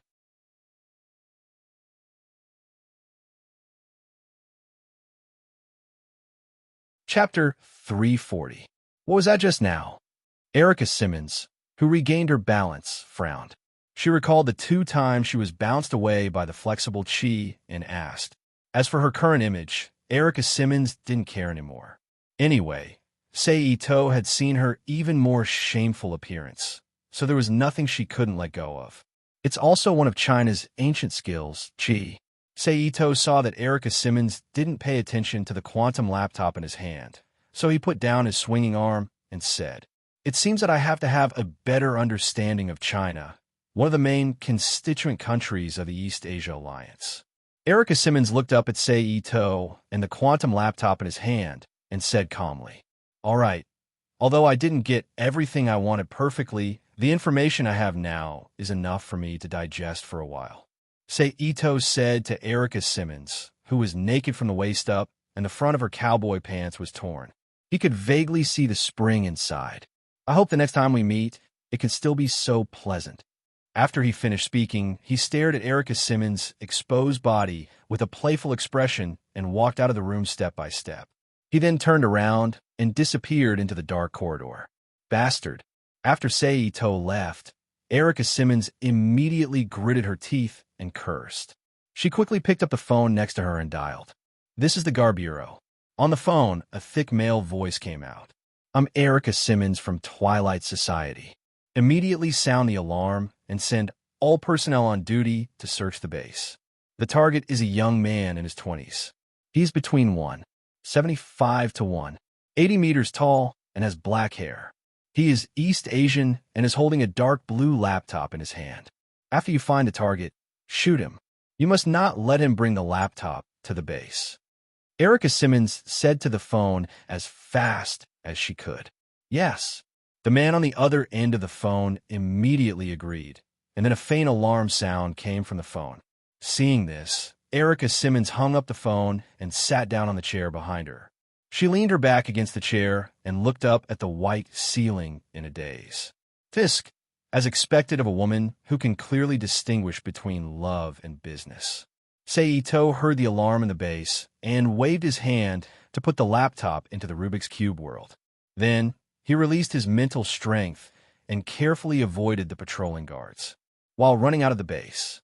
A moment later, Seito easily slipped out of the base under the noses of the soldiers and ran towards the city of Ob. Then, he waited for the nearest driverless hover car to arrive. He took it back to the hotel he was staying at and entered the Rubik's Cube world. "Take a look. This is the information I got from the Dawn Society." In the large laboratory where Lloyd, Lakshata, Cecil, Nina, and the researchers of the Gundam Seed world were gathered. Seito said as he handed the quantum laptop that suddenly appeared in his hand to the members of the Dawn Society. "You broke into the Dawn Society?" Among the researchers, A male researcher looked at the information on the laptop and said in shock, "Yes." Saito nodded and admitted, "With this information, many of the incomplete parts of the program can be fixed." How timely. Another female member of the Dawn Society said in surprise. Not bad. Another member of the Dawn Society nodded in agreement. It's good that it's useful. Saito smiled and then asked the members of the Dawn Society, "By the way, do any of you know where the DSSD's headquarters is?" "That Deep Space Exploration and Development Organization?" One of the men asked. "Yes, that's it." Saito looked at the man and confirmed. "The headquarters should be in the Atlantic Federation's America region, New York City." The man said, "New York. I know." Saito first whispered to himself. Then he opened his mouth and said. Then, the group of people imported the information on the laptop into the quantum supercomputer they stole from the Dawn Society's secret factory in Heliopolis. Then, they handed the useless laptop back to Saito. Saito flipped his palm, and the laptop disappeared. He asked everyone, "How's the Gundam's natural OS?" Most of it has been completed, but there are still some problems that need to be fixed. A male member said, "Can't we find a solution for the Nightmare's OS?"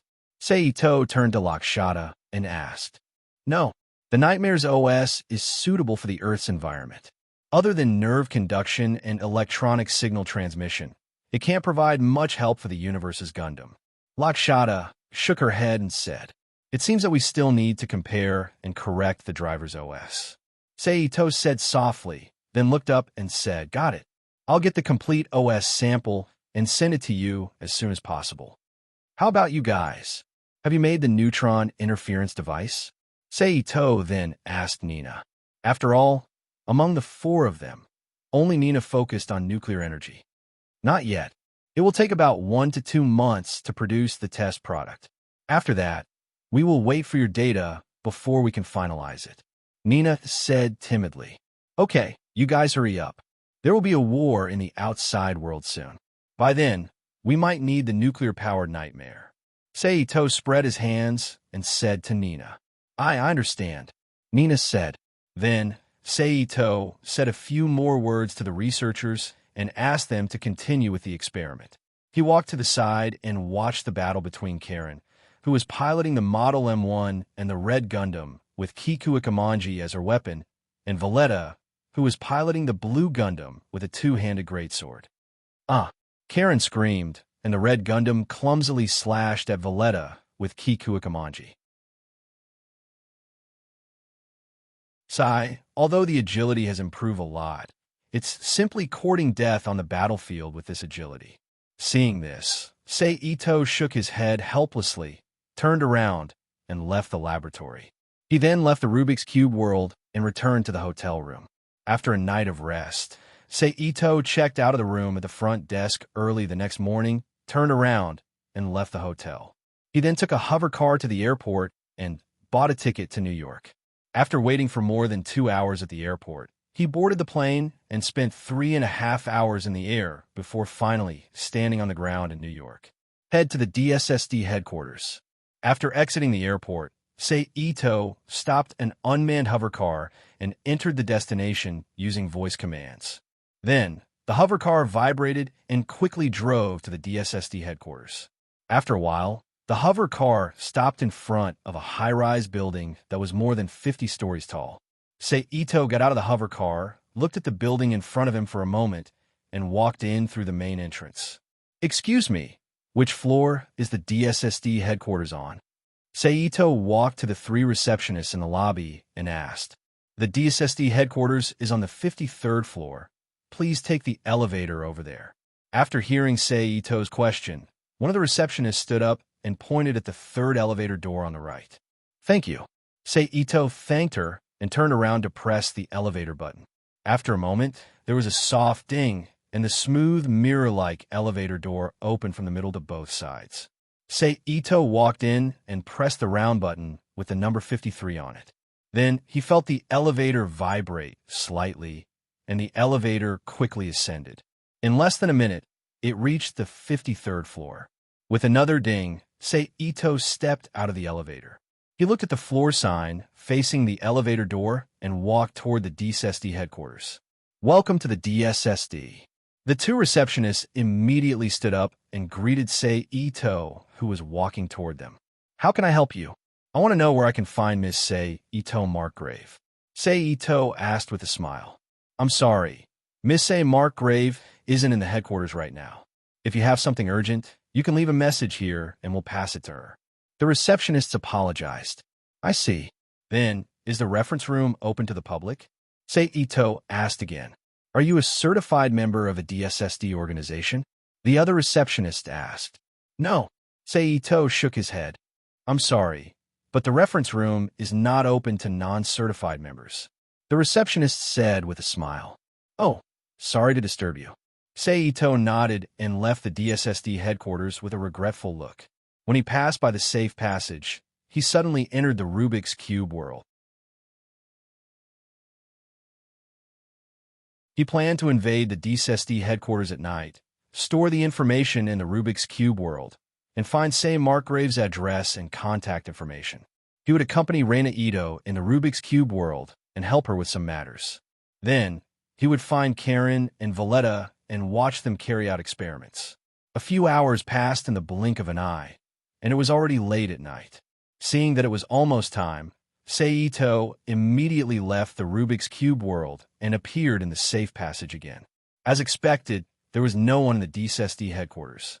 The room was dark, and the red warning lights were blinking.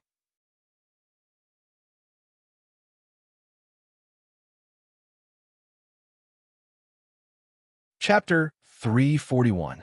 Seeing this, Ito Sei carefully made a pile of flour in the palm of his hand and blew it toward the glass door. Then a dozen red lights appeared in the white mist that was formed by the flour. Sei Ito then threw the rest of the flour in his palm out. Immediately, a few more red lights appeared in Sei Ito's vision, blocking his way. The alarm is really tight. Ito Sei quietly looked at the red light that gradually disappeared as the face fell to the ground, and thought to himself.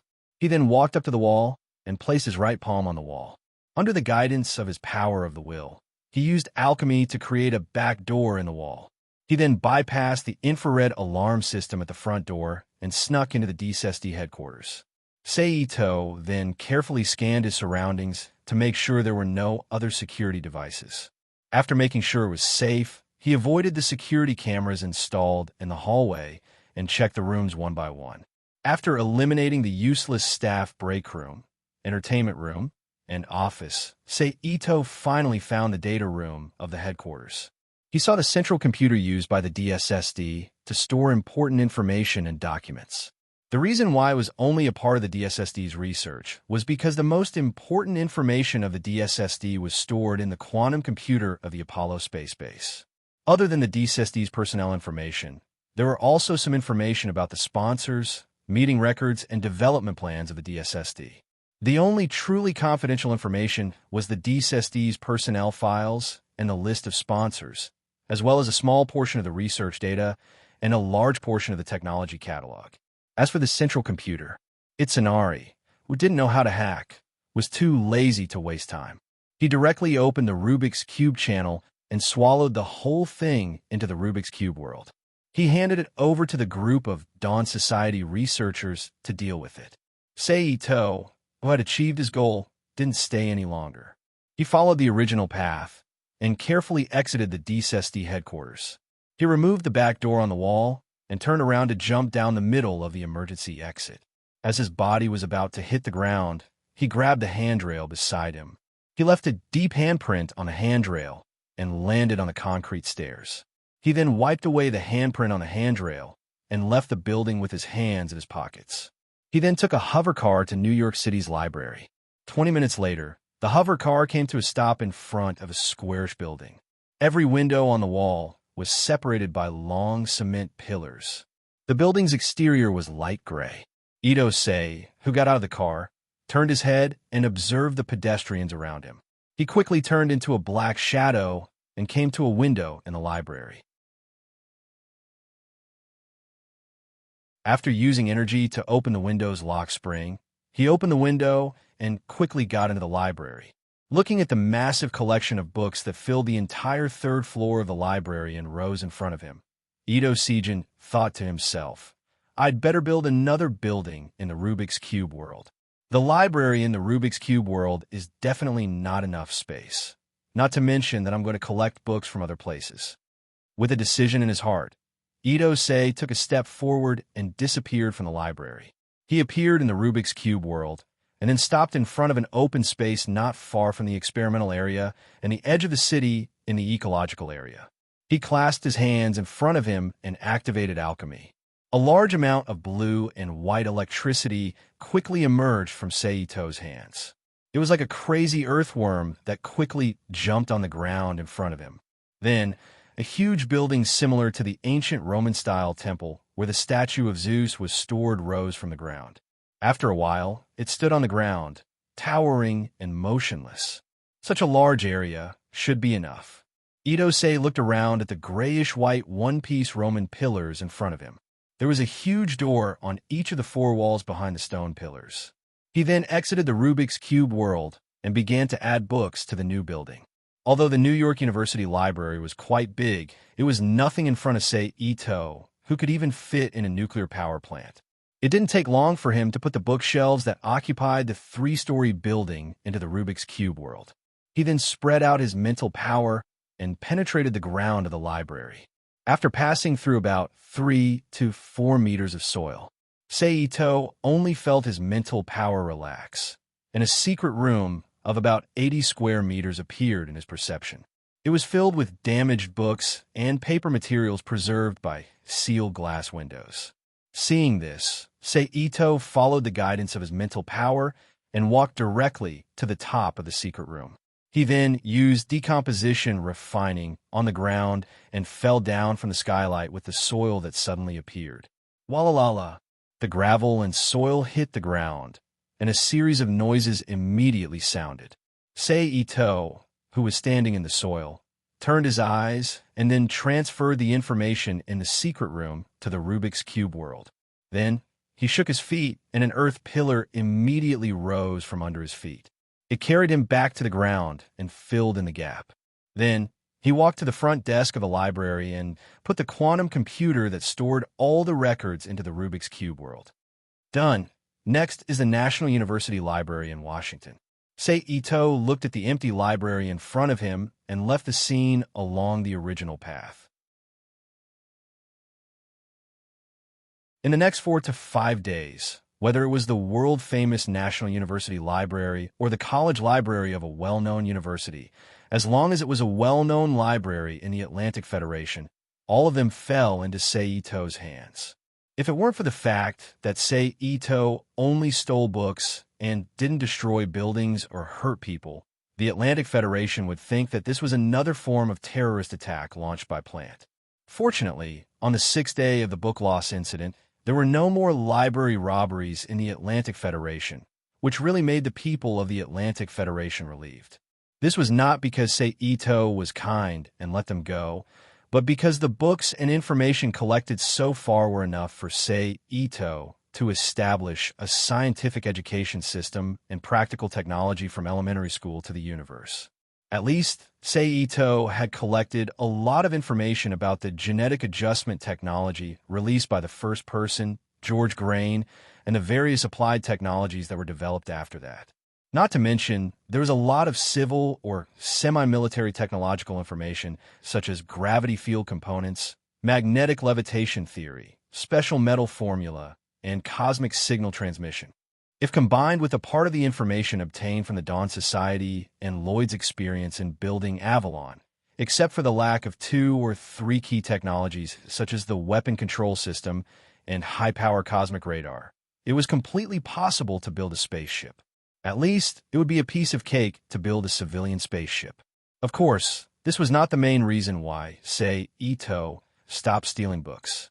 The real reason was that after a few days of hard work by the members of the Dawn Society, the password lock of the central computer stolen from the DSSD headquarters was finally unlocked. From it, they found the contact information and registered residence of Celine Markgrave, the target of Sei Ito. Therefore, in order to recruit this beautiful scientist into the scientific team in the Rubik's Cube world as soon as possible, Sei Ito, who had collected almost all the books and information, decisively stopped stealing books. On the sixth day after the incident, he took a plane to Serene Markgrave's residence. Ding dong, ding dong. Standing at the door of Serene Markgrave's residence, Sei Ito reached out and pressed the doorbell in front of him. Hello, I'm Serene Markgrave. I'm not at home right now. If there's anything, please leave a message or give me a call. A pleasant female voice quickly came from the speaker of the doorbell, stating the situation. Not here. Sei Ito frowned, took out his phone, and dialed the number recorded on the information. Hello, I'm Serene Markgrave. Soon, a female voice sounded from the phone.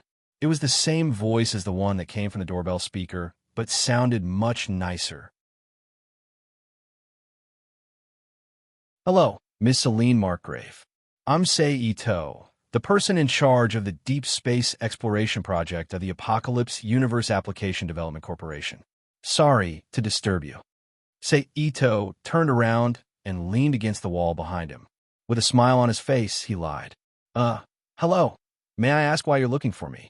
Serene Markgrave said in surprise. As one of the core members of the DSSD, the authoritative organization for deep space exploration, she had never heard of a company like the DSSD that did deep space exploration and development, whether it was on Earth or in plant. Therefore, she was shocked and confused by Sei Ito's words. It's like this. Our company has recently been preparing for a deep space exploration operation, but since we don't have much experience in this industry, we hope to obtain the guidance and assistance of an experienced person. In the DSSD headquarters in New York, we learn about Ms. Serene Markgrave, so we chose to invite you to be our consultant and leader for this operation. I wonder if Ms. Serene Markgrave. Sei Ito continued to lie. You're saying that you're a newly established company, and you go to explore the deep space without any deep space exploration experience. Am I right? Serene Markgrave said with a strange tone. Yes, Sei Ito admitted. Okay, I'm sorry, but I can't accept your request. Serene Markgrave said.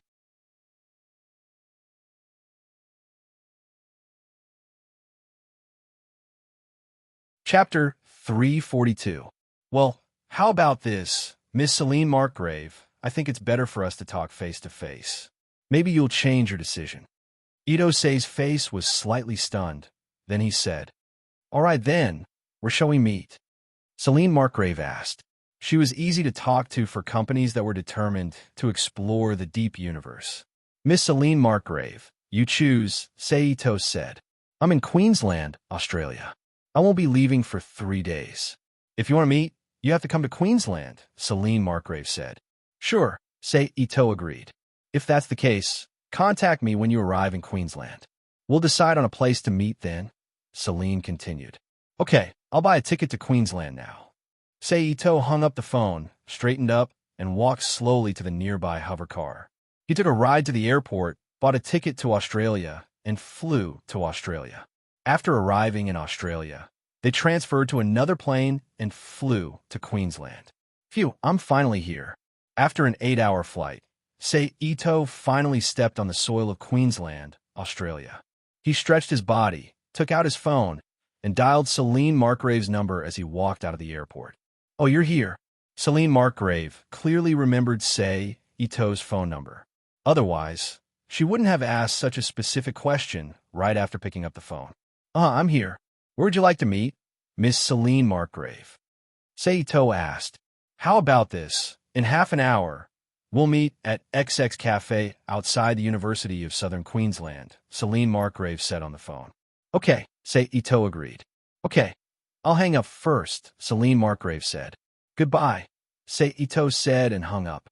He put away his phone and took the hover car to the XX Cafe that Serene Markgrave mentioned.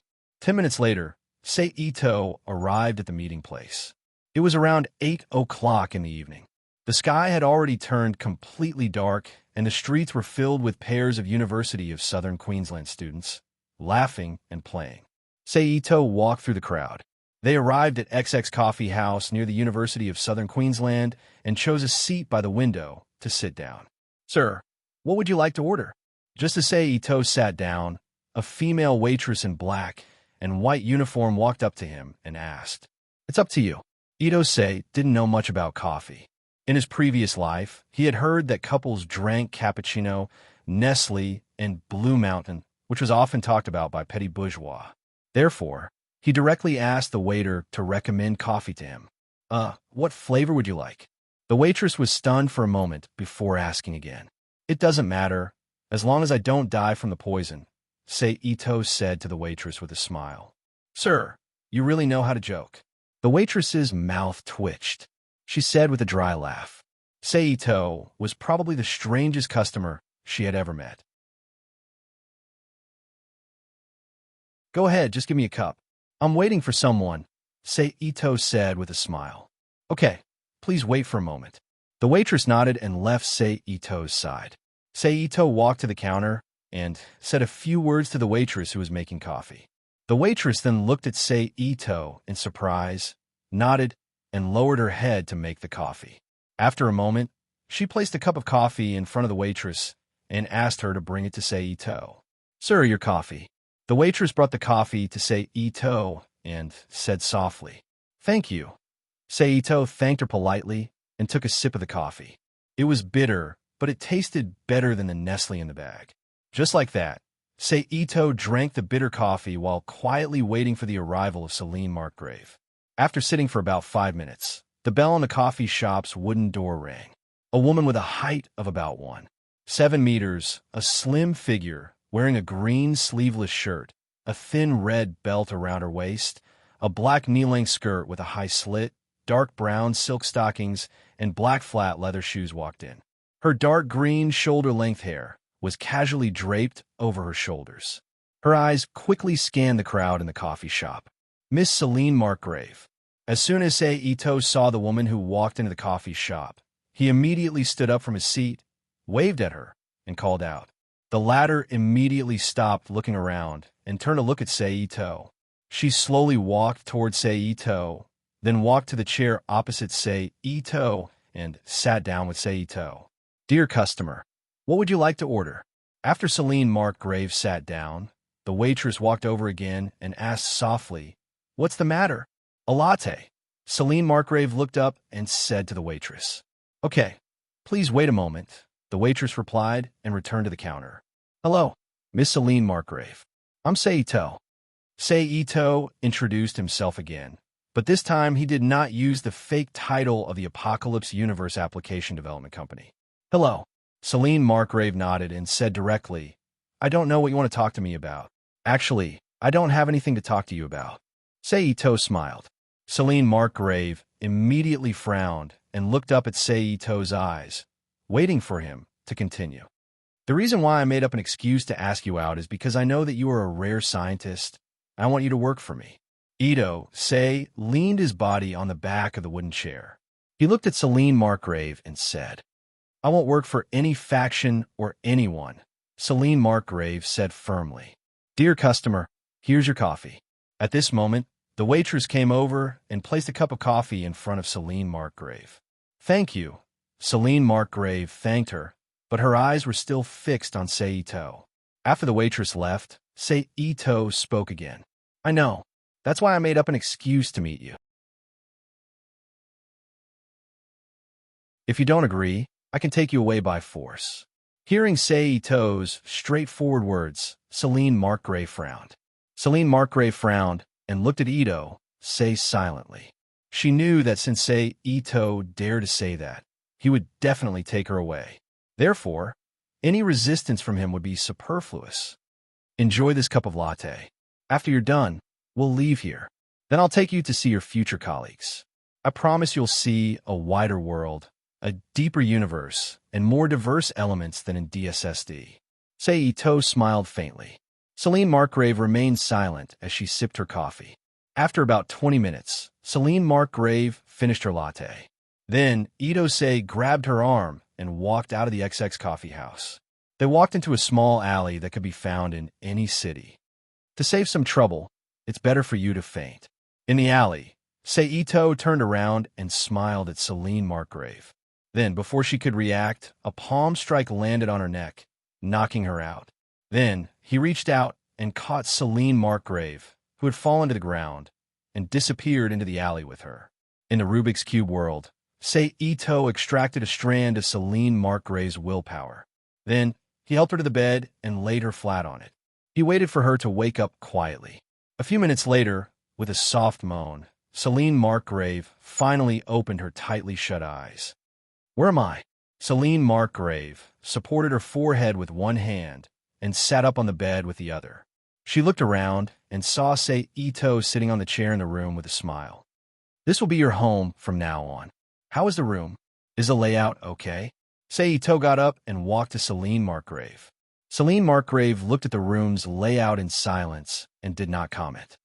"Since you're awake, come with me to meet your colleagues who will be working with you from now on." Then, he grabbed Celine Markgrave's arm and disappeared from the room with her. They appeared on the ceiling of the big lab. Celine Markgrave looked at the sudden change in the spatial environment. Her expressionless eyes narrowed slightly. She observed carefully to see if it was a real spatial change or if it was affected by the ultra-realistic three-body composition.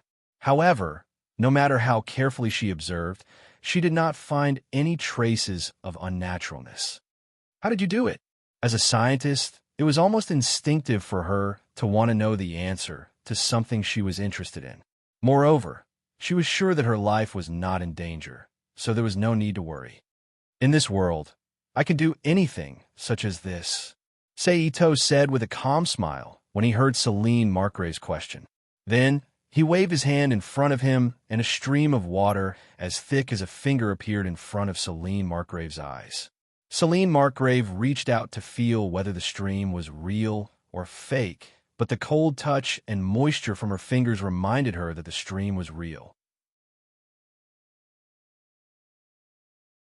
"Okay, you'll have plenty of opportunities to see this kind of magical thing in the future. Now, go and meet your future colleagues." Sei Ito waved his hand to disperse the stream of water in front of him into countless water molecules and disappeared in front of the two.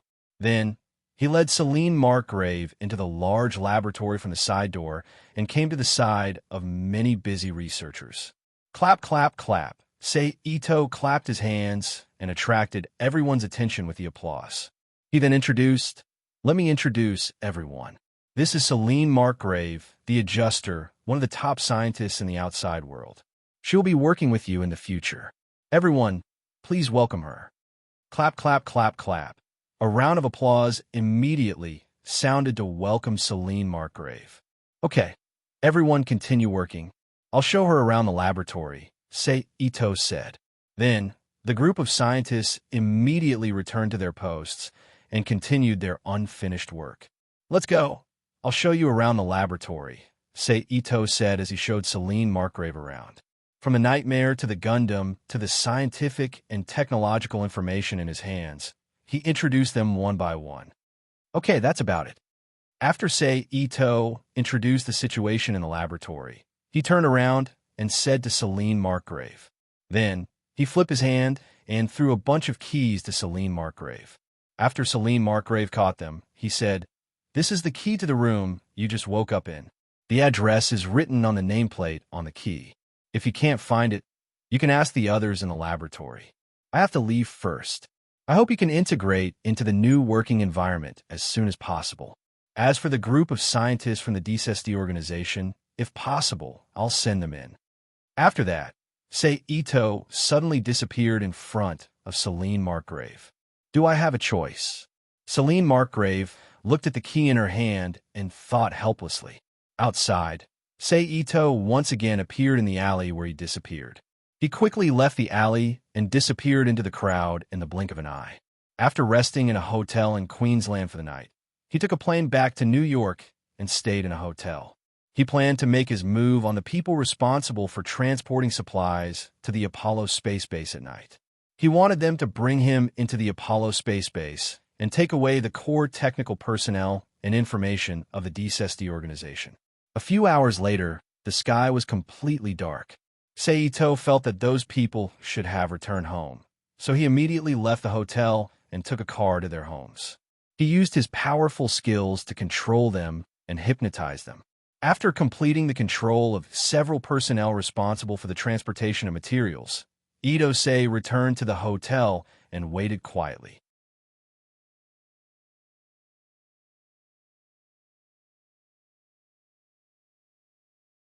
Chapter 343. Half a month later, Seito finally received a call from the logistics personnel informing him to head to the launch site and prepare to head to the Apollo space base. Itosi, who was already very experienced, had no problem sneaking in. So, it was easy for him to avoid the patrols and the intensive surveillance cameras, sneak into the supplies sent to the Apollo base, and then be transported into the cargo hold of the transport plane. He then took a ride to the universe and flew to the Apollo base. Without knowing how much time has passed, Seito, who has been staying in the cargo hold, suddenly felt a vibration under his feet. A moment later, a bright light appeared in front of his eyes. Seito knew that he had arrived at the Apollo space base. Then, just like how he came, Seito was sent to the logistics warehouse of the Apollo space base for storage with the cargo around him. While everyone was busy, Zhang Heng dashed out of his hiding spot and knocked out a worker who was checking and registering the supplies. Then, he pulled the worker aside and changed into the worker's uniform. After that, Zhang Heng walked out of the warehouse and started to wander around the Apollo space base. The Apollo space base lived up to its reputation as a space base. Aside from its appearance, the facilities inside the base were as complete as a small colonial satellite. Basically, the base had everything that a colonial satellite had, and everything that a colonial satellite didn't have was here as well.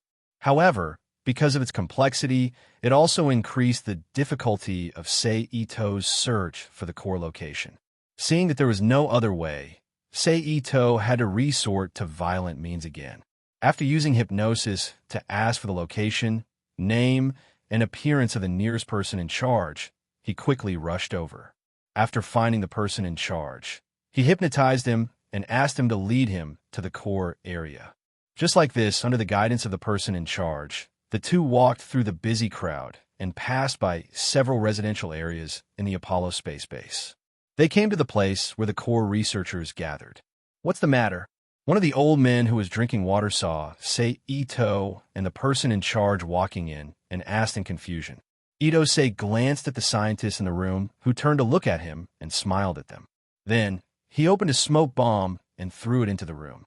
Then, he turned into a shadow in the smoke and knocked out several researchers in the room and put them into the Rubik's Cube world. Only the old scientist who asked the question was left in his hand. "Who are you?" The old scientist, who knew that he was being held hostage, still asked in a calm voice. "I'm a robber," Seito replied very casually, then released his mental power and began to influence the old scientist he held hostage. However, the scientist's mental strength was indeed quite strong. It took Seito a few minutes to make the scientist fall into a trance. Then, Seito slowly hypnotized the old scientist and asked him to lead him to the other scientists.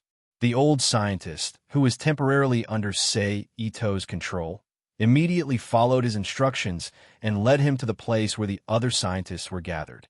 Every time they arrived at a place, Seito would throw a smoke bomb into the room like he did in the first room. When the scientists in the room panicked, they would turn into a shadow. One by one, they would be knocked out and put into the Rubik's Cube world. About half an hour later, all the core researchers in the Apollo space base were put into the Rubik's Cube world by Seito. Then, after learning the identity of the person who had access to the core computer room from the old scientist, Seito lifted the hypnosis on him. After knocking him out and sending him into the Rubik's Cube world, Seito replaced the scientist who had access. Just like the previous person, Seito did the same thing. About 10 minutes later, Seito, who had completed the basic control, was led by the old scientist into the core of the Apollo space base. It was the quantum computer room that stored all the precious data of the DCESD organization. Looking at the room in front of him that was emitting a red light, Seito's mouth unconsciously curled up. After removing the hypnosis on the old scientist, he knocked him out and sent him back to the Rubik's Cube world. Ito then opened the entrance to the Rubik's Cube world, expanded it to the same height as the room, and swallowed everything in the room. Now that the core is packed, it's time to take some of the precious instruments in the Apollo space base. After taking them away, this space base's value will be the same as a colonial satellite. It'll be a waste to leave it behind. With that thought in mind, Ito didn't stop there. He started his looting operation, and as he went, he collected everything that seemed useful. After all, he wasn't going to take the entire Apollo space base into the Rubik's Cube world in one go. Ito didn't even need half a football field's worth of space if he only wanted to take in the people and equipment. 3 hours later, Ito returned to the spaceport of the Apollo space base. He took control of 2 spaceship pilots and had them control one of the 3 civilian transport spaceships that came with the base to transport Ito to his final destination, the colonial satellite of Heliopolis. The moment he left the Apollo space base, another surge of world energy enveloped him and entered the Rubik's Cube world through his body. It expanded the space of the Rubik's Cube world and the surface area of the Rubik's Cube world. Then it intertwined with the original world energy and stored away. Is this just the plot reward of changing the Stargazer's plot? Or does it include the plot reward of robbing the Apollo space base and affecting the pulse charging system that should have flowed into the plant? Ito felt the power of the world pouring into his body and pondered. However, there was no guarantee that the future would be changed, so Ito gave it some thought and gave up. Instead, he began to think about the main plot that was about to begin. There's less than a month left before the plot begins. I'll try my best to get together with the main characters, Kira, and the others. That way, I can follow them onto the Archangel and obtain more technology as the plot progresses. As he felt the world energy enter his body, he mentally calculated the next plan of action in less than a month. A few hours later, with a slight vibration, the transport finally stopped at the spaceport in Heliopolis. After Ito ordered the 2 pilots to return to the Apollo space base, he stepped off the transport spaceship and landed on the land of Heliopolis. He then stayed in the house of one of the members of the Twilight Society that he took into the Rubik's Cube world. Tomorrow, I'll go to the Heliopolis Industrial School to meet Daisuke Kira. After making up his mind, Ito locked the doors and windows of his house, entered the Rubik's Cube world, and began to deal with the Apollo researchers and equipment. Of course, people were more difficult to deal with than equipment. So after Ito extracted the willpower of the researchers and inserted it into the void willpower, he began to deal with the equipment. The location was naturally near the large laboratory that was expanding. For the equipment, he rebuilt a huge building that covered the area of a complete football field. He placed the quantum computing unit with the AI Stargazer in the center of the highest floor of the building. Below the Stargazer, he placed the other equipment into the room one by one according to their performance and purpose. After that, he took out the little black orb and contacted Rita Ito, who was dealing with some matters, and asked her to find someone to pull the wires. Of course, the energy source of this building was not the nuclear power plant in the Rubik's Cube world, but a piece of equipment in the Apollo space base that was responsible for providing energy for the equipment and the quantum computing unit. The wiring material used to arrange the equipment was also specially prepared by the Apollo space base to prevent malfunctions. After that, Ito waved his hand and summoned Serene Markgrave, who was in the large laboratory, to his side. She was watching the members of the Dawn Society working with Lloyd. Then, under the surprised gaze of Ito dragged her to another large warehouse where many DSSD researchers were imprisoned. Professor Serene Markgrave, who had just adapted to the spatial shift, immediately exclaimed when she saw an old man lying on the ground in the warehouse. She then shook off Ito's arm and stepped forward to help the fainted old man up. Professor, Serene Markgrave called out. When she saw that the professor was still unconscious, she immediately reached out and pressed the professor's neck to check his pulse. After a moment, Celine Markgrave, who discovered that the professor was only unconscious, immediately let out a long sigh of relief. Don't worry, they're all valuable research talents to me. I won't kill them. Seito said to the relieved Celine Markgrave. You're really something. It's only been half a month, and you've already wiped out all the elites of the DSSD. Celine Markgrave put the professor back on the ground and got up to look at Seito. I'm also doing this so that you can focus on your work. Seito shrugged and said to Celine Markgrave, now the DSSD organization in the outside world basically exists in name only. The people left in the Apollo space base, other than the security personnel, are some family members and low-level workers. I believe it won't be long before they decline and disband. So instead of having unnecessary thoughts, it's better to think about how to persuade them to work for me.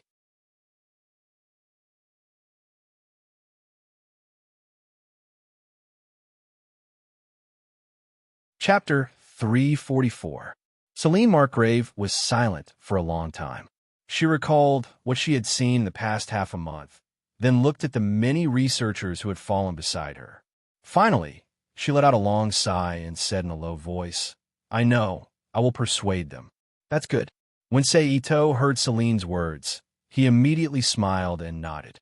He pointed to the many researchers on the ground and said, I have also taken in the quantum computer unit and other scientific research equipment in the Apollo space base, and they have been placed in the new laboratory. The location is not far away, just next to the big laboratory you were in before. As long as you guide the wiring staff who will come later to connect the wiring, it can be used immediately. Other than some changes in the environment, everything else is basically the same as the Apollo space base. There's no universe here, Celine Markgrave suddenly said. But there is technology and information that the outside world doesn't have here, and there are other things that you and the people behind you used to think were fantasy. I believe it is no worse than the vast universe you explored. Seito immediately retorted, besides, how do you know that you won't have the chance to go out and see the vast universe again? I want to know what the outside world you're talking about is. Celine Markgrave didn't dwell on whether or not she could explore the universe. This was because when she entered the Rubik's Cube world and found out from Lakshada's research team that she was no longer in the original world, she had let go of a lot of her worries. Now, she was concerned about the outside world that Ito-say mentioned, the world that might be more fascinating than the deep universe. After all, whether it was herself or the DSSD organization she worked for, the purpose of exploring the universe was to spread the seed of mankind further. Now that there was a world that was broader than the universe, and the seed had spread more widely, why should she be concerned about the exploration of the universe? The outside world. Seito raised his eyebrows. After mentally organizing his words, he asked, I think with your knowledge, you should know about the parallel space theory that was popular before the AD era, right? Yes, people in that era believed that there were other multidimensional worlds beyond the three-dimensional world we live in. It may intersect with our world, or it may be parallel to our world.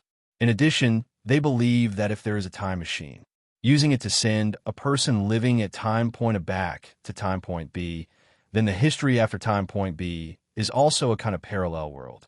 Celine Markgrave explained the theory of parallel worlds that she had heard of in a concise manner.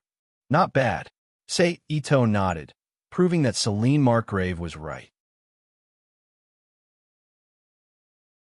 He then continued to explain, the place we are now in is a world that has been stuck in the interlayer of space. It can connect to any other world it can detect, and the other worlds connected to it are the outside world I mentioned. The world you originally lived in is one of the countless worlds. Then, are these worlds all in the same universe? Or does each world have its own independent universe and only exist in parallel because of the different dimensions and spatial points? Celine Markgrave asked again. This depends on the characteristics of that world. After all, the situation in every world is different. Therefore, the corresponding way of existence is somewhat different. Seito said, then opened his right palm in front of him, and a transparent glass ball the size of a volleyball appeared above his palm.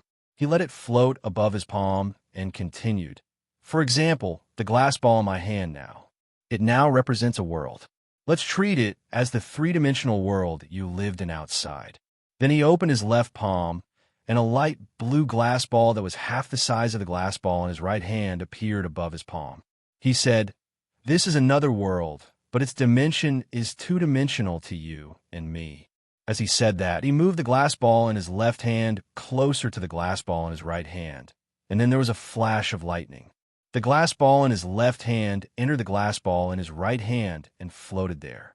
For a three-dimensional world, a two-dimensional world is an inevitable existence. So the three-dimensional world can accommodate any form of two-dimensional world, even if there is a universe in this two-dimensional world. Because its universe is also part of the three-dimensional world's universe, there is no conflict. Then another light blue glass ball appeared in his left hand and melted into the glass ball in his right hand. And as long as it's a two-dimensional world, even if there are multiple or even countless of them, the three-dimensional world can accommodate them. But then another white glass ball appeared in Ito's left hand and collided with the glass ball in his right hand. Then there was a series of crackling sounds, and the two white glass balls and the light blue glass ball inside shattered into countless pieces and gradually disappeared into the air. Worlds of the same latitude can't be compatible with each other. The two of them can only exist in parallel and then be enveloped by a four-dimensional space of a higher level, and so on. Of course, this refers to the general situation. Sometimes there are some special cases. Ito shrugged and said, for example, Celine Markgrave, like a scientist who liked to get to the bottom of a problem, asked again. Let's take the three-dimensional universe that we live in now as an example. If two worlds that belong to the three-dimensional universe really come into contact with each other one day, in addition to being destroyed, there's also the possibility of fusion and engulfment due to the strictness of the two worlds, the strictness of the rules, the concentration of energy, the degree of dimensional evolution, and many other reasons. It's like this, Ito said as he conjured another transparent glass ball in each of his hands. However, one of them had two light blue glass balls, and the other had none. Then Ito brought the two glass balls close to each other. The two glass balls suddenly had a hole where they intersected with each other, and then gradually fused together. It turned into a larger transparent glass ball that still contained the two light blue glass balls and floated in front of Ito. Understand.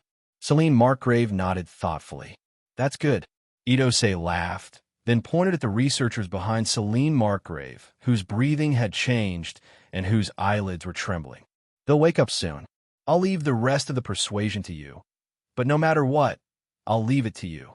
However, no matter what, you have to return to the lab as soon as possible and guide the wiring personnel who will arrive soon to complete the wiring connection to ensure the safe operation of all the instruments. Understand. Celine Markgrave put away her scattered thoughts. She turned to look at the researchers behind her and nodded in agreement. Okay, I'll leave first. I hope the next time I see you. They have already become a member of my research team. Ito smiled and disappeared from Celine Markgrave's sight. Multidimensional universe and parallel space. Celine Markgrave muttered to herself as she looked at Ito, who had completely disappeared. With Celine Markgrave as the bridge, I believe the speed of the will energy brainwashing will definitely be much faster. By then, even the stubborn guys who don't listen to persuasion will join my research team in the shortest time possible. This way, with the new technology after the combination of the Gundam world and the Luxiu world, most of the featureless low-science worlds can be ignored. Ito returned to his room and thought to himself. Then, Ito, who had nothing to do for the time being, used the quantum computer in the room to browse the network of this world, then returned to his brand-new bed to rest. Nothing happened that night, and he slept soundly until dawn, early morning. The surface of the outer wall of the Heliopolis colonial satellite naturally transformed into the morning sky. The soft artificial light emitted through the curtains shone on Ito's face, who was lying on his side with his legs wrapped around the blanket, and woke him up. Yawn. Sei Ito, who was awakened by the sunlight, turned over and laid on his back on the bed. After a moment of silence, he sat up from the bed like a carp. He turned around, walked out of bed, and went into the bathroom to take a shower. Then, after a simple shower, Seito walked to the yard outside the house with a refreshed face and began to practice the Wudong cotton fist he learned from Zhang Sanfeng in the Heavenly Sword World. His slow movements made him look like an old man, which attracted the attention of the young men and women passing by. However, the pressure of this gaze naturally did not affect Sei Ito's mentality. He still practiced the cotton fist according to his own rhythm until a long while later, he spat out a mouthful of white energy from his mouth. Then, under the incredulous gaze of a few passers-by who happened to see this magical scene, he abruptly inhaled it back into his body through his nose. Then he pressed down with his hands raised above his head. Then, Sei Ito ignored the passers-by, turned back to the room, and began to prepare breakfast.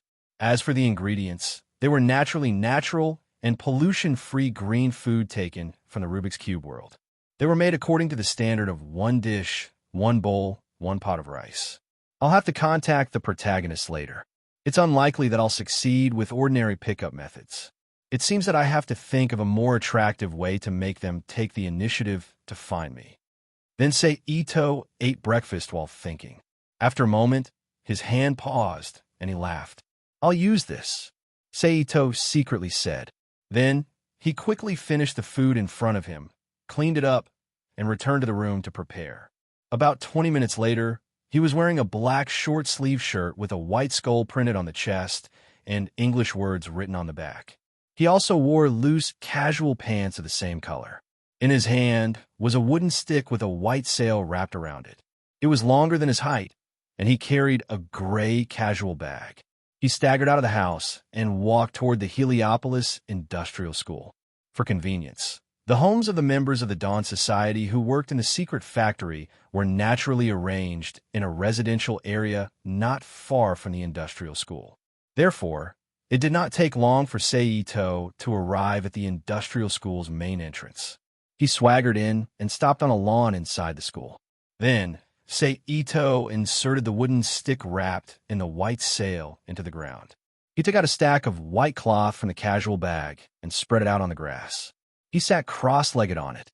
At this time, the white sail wrapped around the wooden stick was finally unfurled. On it was written in Chinese, "Send marriage, keep peace, turn evil, and drive evil." Then he took off the casual bag on his back and put on the grass beside him. He took out a yellow talisman sealed in a transparent plastic box with strange red words written on it and placed it on the white cloth in front of him. He closed his eyes and waited. At this time, it was around 10 o'clock in the morning. In the Heliopolis Industrial School, other than the students in class, there are not many people wandering around.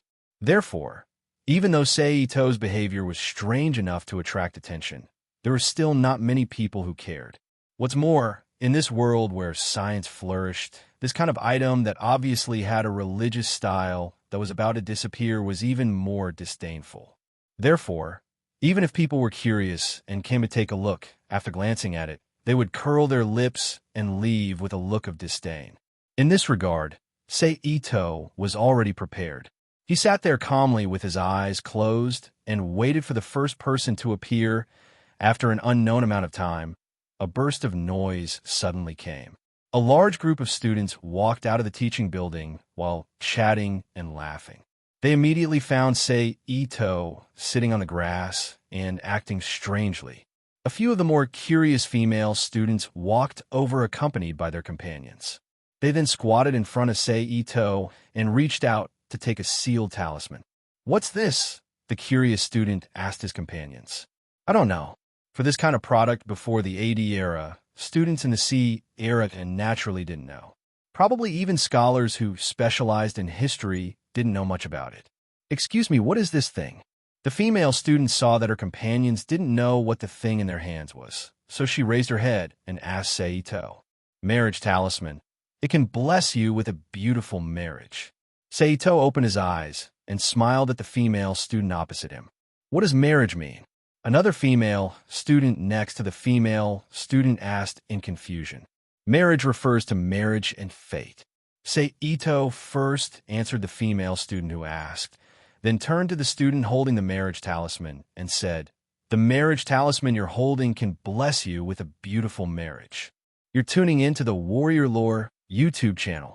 Don't forget to subscribe and join us on this journey to catch the most captivating stories.